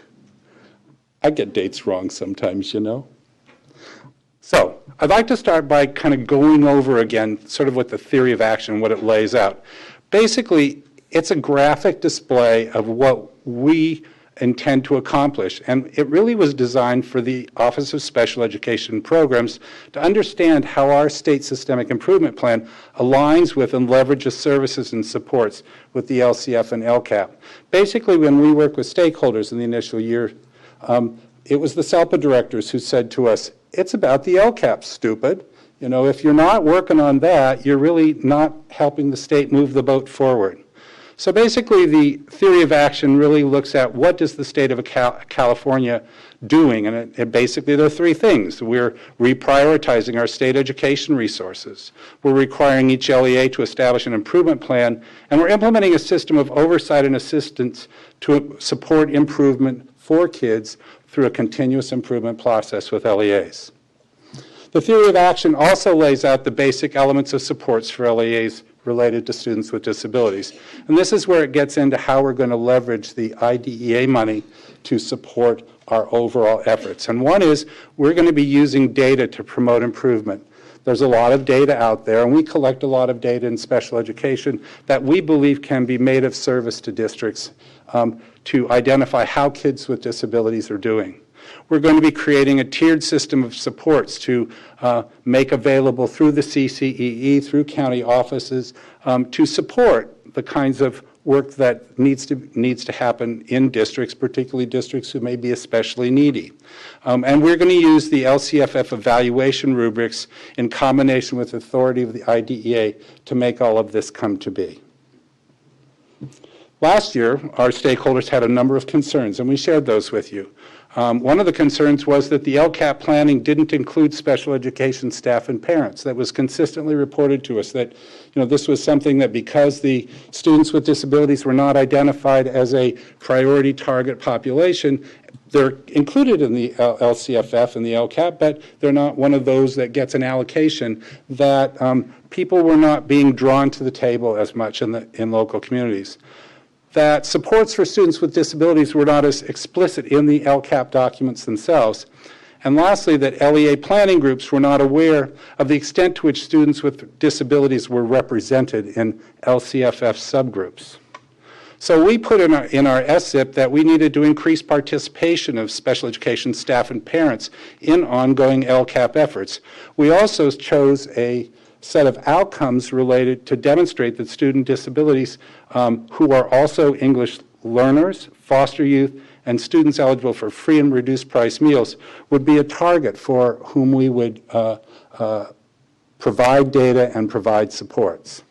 We also are clear that students with disabilities are overrepresented, if you will, in the target populations in the LCFF. For example, students in poverty, students with IEPs are 15% of all students in poverty, where they're only 10.9% of the general education population. They're 21% of students who are English learners, where they're 10.9% of all students.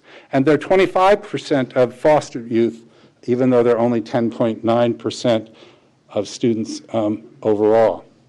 One of the other things that I think Member Sandoval referenced was this chart, which demonstrates that as we look at all students with disabilities, we learn that 70% of students with disabilities are in one or more of the LCAP groups. So it's kind of about the LCAP stupid, isn't it? We feel that it's really important to make sure that we look at that information and make it clear and available to districts as much as we can. So that's why we aligned our state-identified measurable results to LCF metrics and have used our stakeholder groups to identify other priority data that we could provide that would provide support in the 8 priority areas. This is a chart that demonstrates kind of some things that we already gather. If you look at those red arrows, you'll see that they are already indicators that you have reviewed. We can make those available for all districts and make them available as they relate to the priority students in the LCFF. So we are, as we looked at our data also, we found that it would be important to scale up some evidence-based practices related to 3 common root causes of low performance. One was truancy. That's a priority area in one of the priority areas, suspension, expulsion, and quality of instruction, which is what you've all been talking about this afternoon.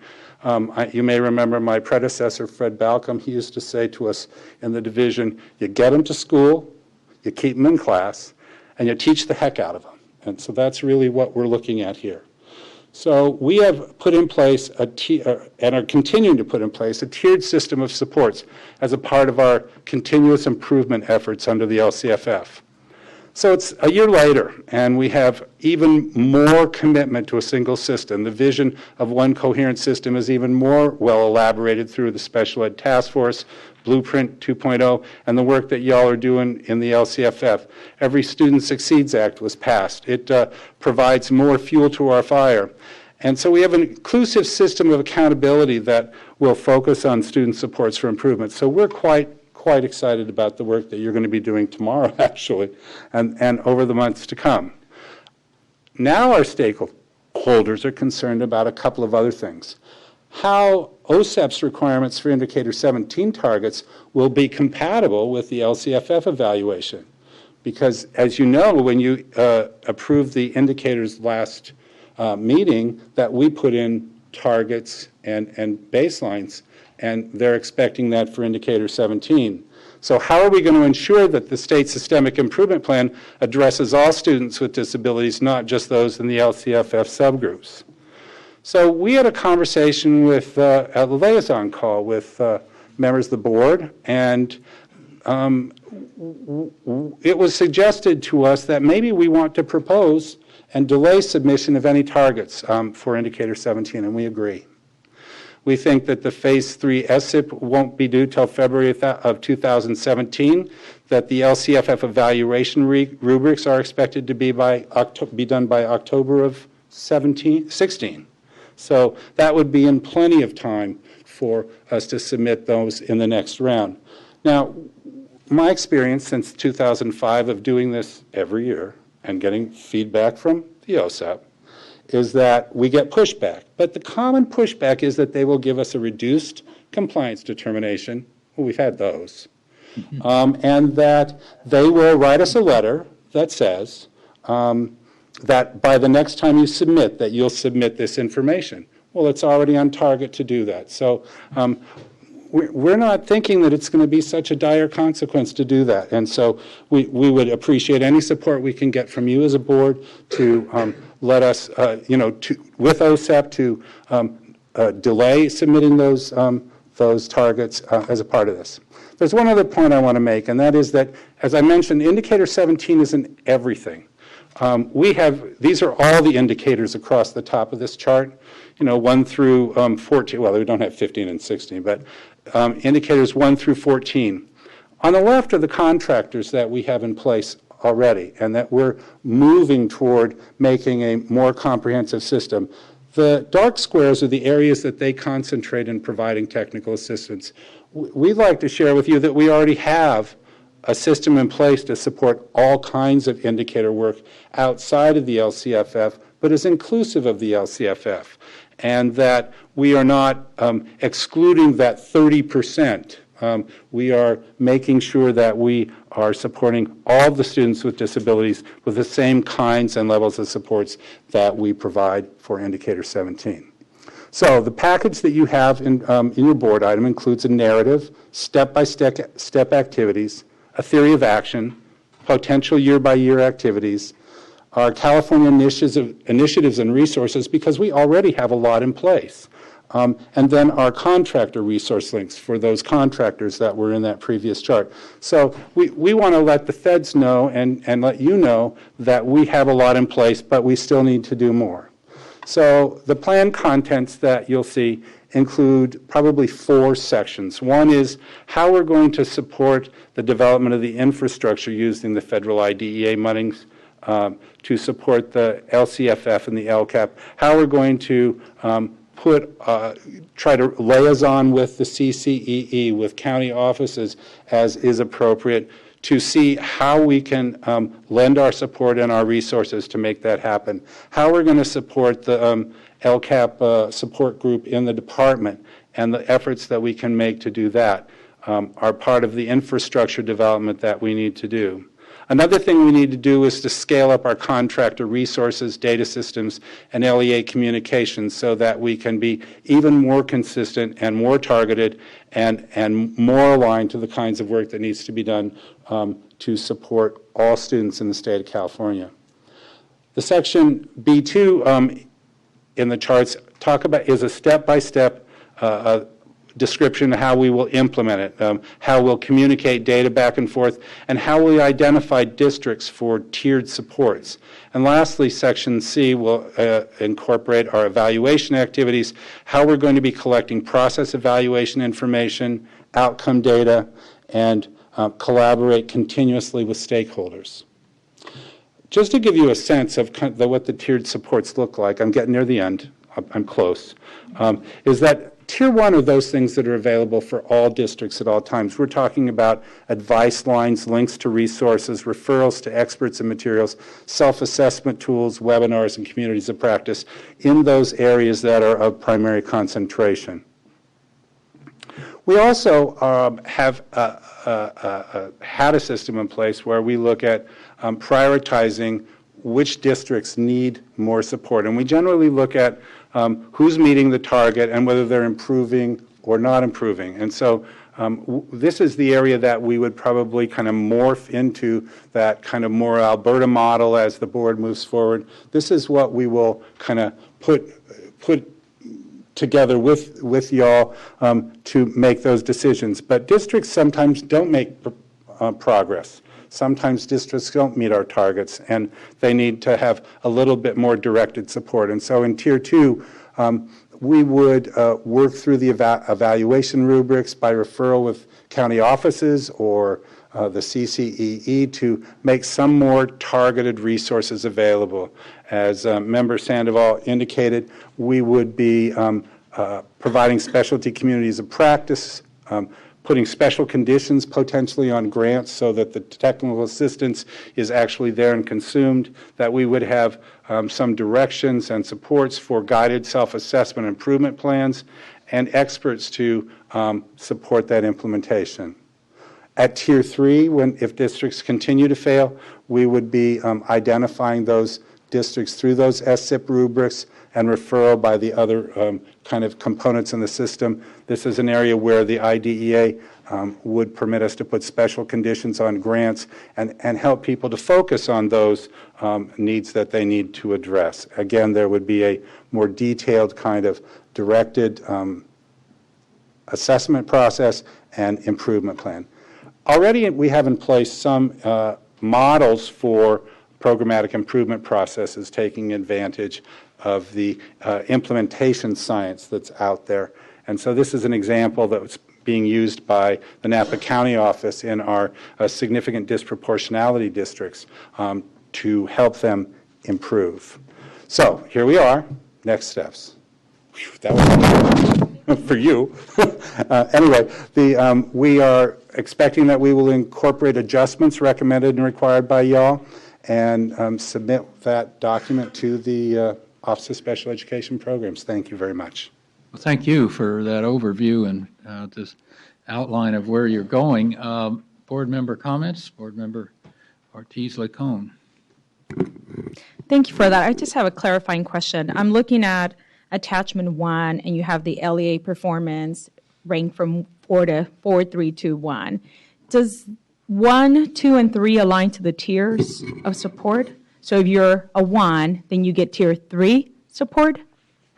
There's two kinds of numbering, and it may be confusing a little bit.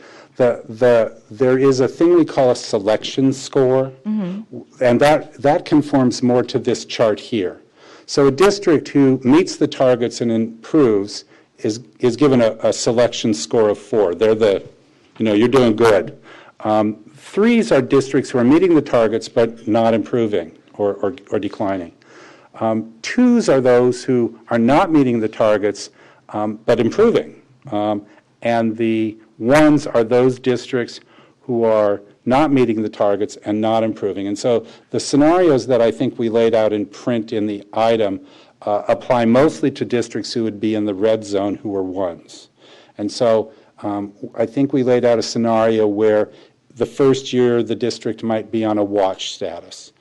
The second time a district gets a 1, they might be a tier 1, or they might be in needs assistance. And so the more years they end up in 1 as a selection score, the more they would go down the scale. Can I ask a follow-up question? Okay, so that makes sense. Only the ones that end up in 1 will have that tier intervention or support. Here you talk about the states identifying the targets of performance. And so tomorrow the topic will be accountability. So are you saying that whatever we select as those key indicators is something that you will use then, and you feel that they will meet the needs of this population of students? We have every confidence that the kinds of things that you select will be adaptable to this purpose. So there's no other indicator that folks in the special ed community are seeing glaring missing from some of the key indicators or indicators that we've that are reflected on in the memos or in the item. I'm just wondering if that is that much of an alignment, that they don't feel something's missing. If you got 10 special educators in a room, they would come up with 25 indicators that they, don't like, and 35 indicators that they'd like to see. So I can't say that we are aligned to the federal indicators 1 through 17. That's kind of a condition of being in the game. One of the things that indicator 17 allows us to do, and what we can do through our monitoring processes, is that we can identify and select districts using a variety of different methodologies. We are always required to make calculations and identify whether districts are making their targets for the 1 through 17. What we can do with 17, however, is to make it a little more complex than the other ones where they specify the calculations. Board Member Burr. This is a follow-up to Feliza's question. In the chart then that's on page 15 of attachment 1, where you've got this ranking or numerical identification of improved, worsened, met, to the extent that we create a different structure, which I think we have, at least in the Alberta model, a little bit different notion than what you have here, how will that align? Is this something that's in place now, or this is what is in our plan? Okay. We propose to align to what you come up with. Okay. That's the opportunity we have to have one system. Okay. Well, I just want to say, from where we started talking about this last year, kudos to the department for really coming a very, very long way to try to align all of this with LCFF. And I think it will be a great service to the LEAs. I'm really excited about it. Me too. Good job. Board Member Sandoval. Yeah, I just thank you to everyone, because what you did is you demonstrated flexibility in making sure that this was relevant in concert with what's happening now with the development. And I think it's important that we have some flexibility as these systems evolve, or one system evolves, so we don't have multiple systems working at the same time. So I appreciate you holding off on those targets for right now, and those will come. So thank you for that. And it's so important that we make sure that all of our students are included as these systems evolve simultaneously. And we are at a really opportune time in this development, and I agree with you, it's exciting. And I wanted to also mention that in the conversations during the commission, the Advisory Commission on Special Education, there was a lot of enthusiasm around the theory of action, and that was something that everyone had agreed on. And I'm very supportive of the plan, the indicator, and I would move approval of the CD's recommendation for the indicator 17. Second? Second. Board Member Burr. Okay, any public comment on this issue?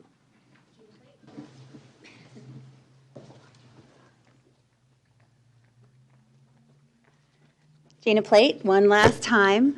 It is really a pleasure to get to come to the podium and talk about special ed in such a positive way. But I do want to applaud Chris Druin and the staff for their work, and applaud again you and the department for bringing special ed into the fold. And it does feel like a bit of fluff to come up and continue to compliment folks, but I have to emphasize the fact that it truly is a shift in how special ed is brought into discussions. And I just want to point that out and encourage that to continue. As you said, Board Member Burr, we've come a long way, and I'm very excited about where we're going and thrilled to be a part of the process. So thank you. Okay. So hearing no further public comment, I'm gratified that at your efforts to integrate your design with the special education task force report. I think moving in that direction through the department is really helpful. So appreciate that. Any further board discussion? If not, all those in favor of the recommendation, raise your hands. Okay, thank you. We're now on to item 24, issues related to California's implementation of ESA, EA, and other federal programs.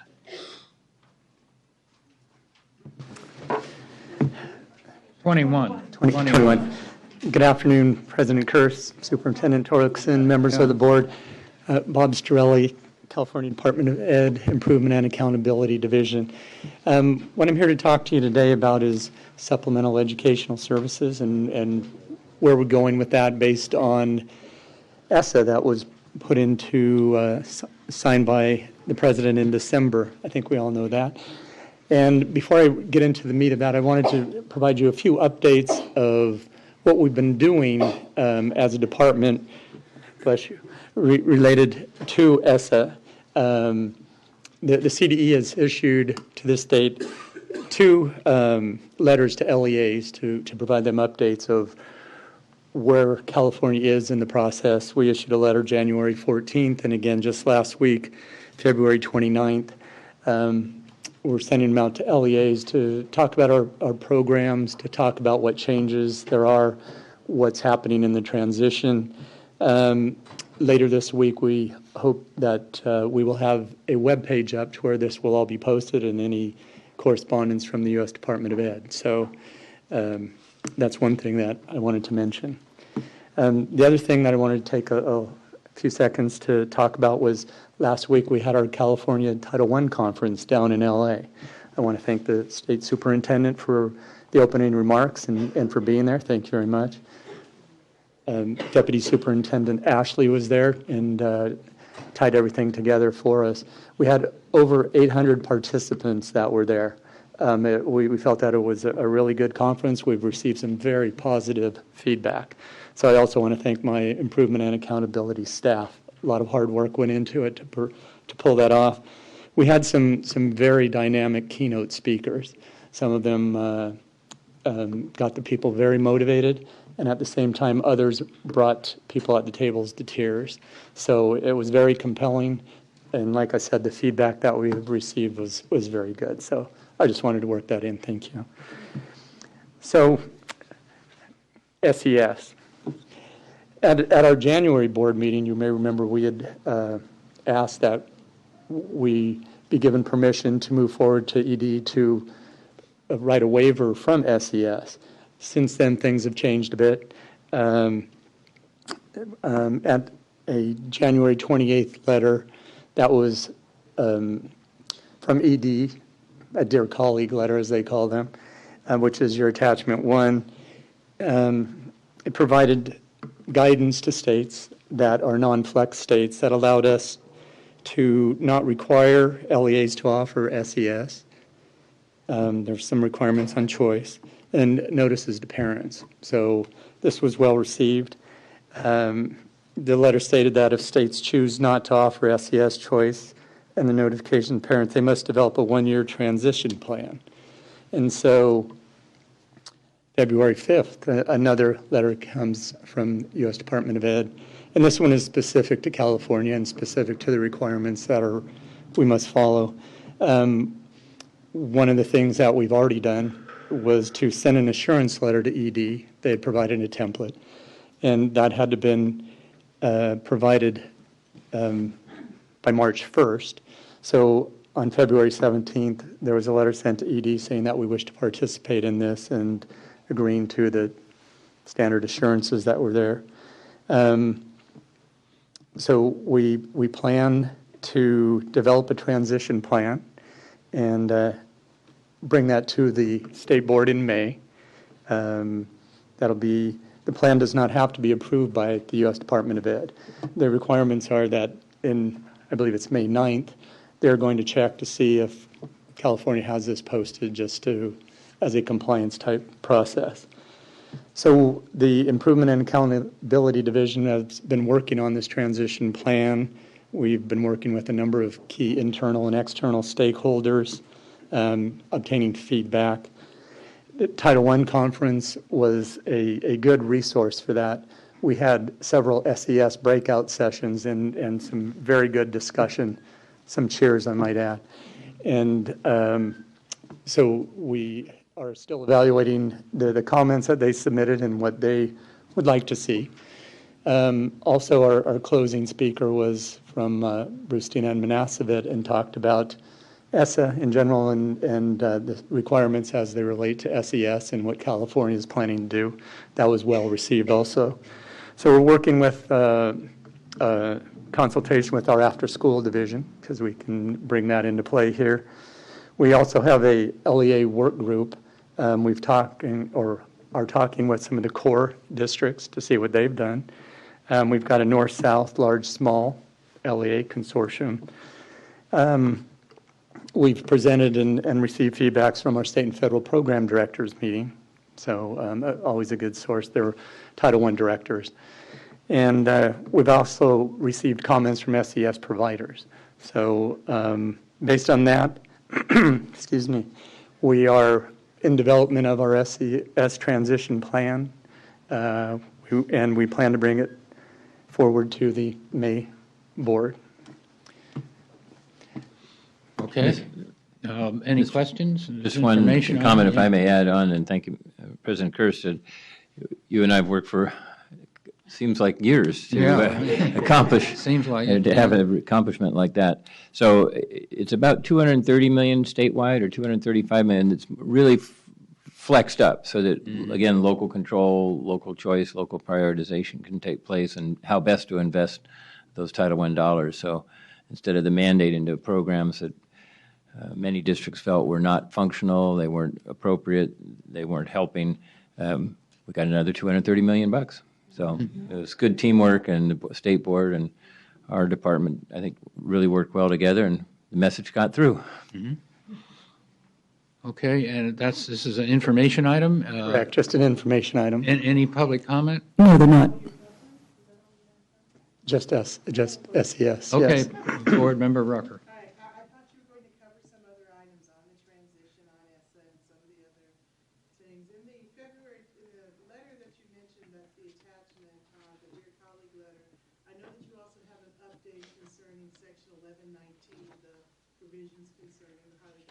Teacher requirements. In essence, says that the requirements would actually lapse at the beginning of the 2017-18 school year.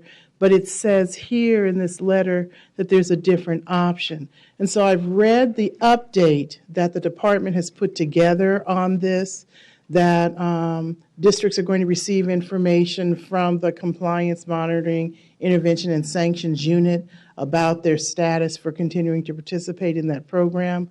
But that's all it says. So could you give us an idea about what the department is going to talk to LEAs about concerning Section 1119 and the HQT work that they are still undertaking?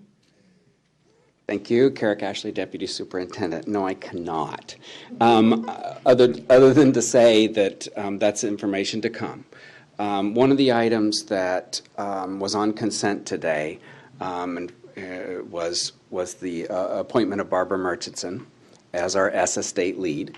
I think most of you on the board are familiar with Barbara and her work and the work that she did on Common Core, and so she's got the skills and experience to help bring together people in order to write our SS State plan. So she currently works on a highly qualified teacher, and we can certainly, if by the next board meeting we don't have a letter that already tells what the plan is, we can certainly bring that back to you. But she's not here now, and I'm not even sure we have decisions yet on that. That's not an area in my branch. Okay. The reason I'm asking is because the Dear Colleague letter explicitly says that states are not required to implement in the 2016-17 school year the provisions related to Section 1119. So I know that while it's important for you all to get your internal operations and your staffing lined up, the fact of the matter is this is March. And when we come back for a board meeting in May, many districts will have been undertaking plans to write, revise, and add to or supplement and change their LCAPs, and it will include work concerning this. And so I just want to understand, are there things that can be done now or some advice that can be offered now, at least about what the department's intent is and whether or not you're actually going to act on what this Dear Colleague letter allows the department and the state to decide to do, or if you really do have to wait and then keep districts and their employees in limbo for that period of time, because that's of great concern, because all of these things change, but districts have these other timelines that they also have to meet. So if I could just add to that, because Title II comes under my branch. So that's the exact question we're dealing with right now, and we thought we had clarity until we went back to the feds, and we even had tried to get some directions on this on a call just this week, our quarterly call. So we are aware of that. We're trying to figure out what we really should be saying about that. So it's not that, it hasn't gone unnoticed. But I just want to be clear, we're against being in limbo. Okay, I understand it hasn't gone unnoticed. I understand it hasn't gone unnoticed because I did see the update that you're planning to put up and send out, but the update's not clear. Right. So either there's some work that they are going to be expected to undertake, or there are some decisions yet to be made. The document you are putting out needs to say one of those two things, not what it says right now. Exactly, but we have to figure out, because, well, as you say, the law is unclear, and it doesn't, and getting clear what we can actually say is, and direction we can give is still ambiguous to us. Okay, I understand. All right, I don't think I'm saying this correctly. So It says in this letter that the feds wrote that these provisions do not have to be implemented in the 2016-17 school year, and it explicitly lists these two sections. So Right. while I understand the law says one thing, you have a dear colleague letter that says something different. So, so the point I'm making is the update that you're sending out to the field doesn't say either one of those things. It says something entirely different. I'm just bringing this up to say you need to clarify the update that you just put together, because it does not explain what you just said. It says something different. I'm not asking you to implement this right away just because this letter says it. I'm Right. saying the update doesn't explain what you just explained. Okay. Need to update the update. Yeah. We will do Okay, that. We've agreed on that. Okay, thank you. Thank you. Okay. Now we're ready for public comment. This is on our general public comment. Yes, you have Patrick Sullivan.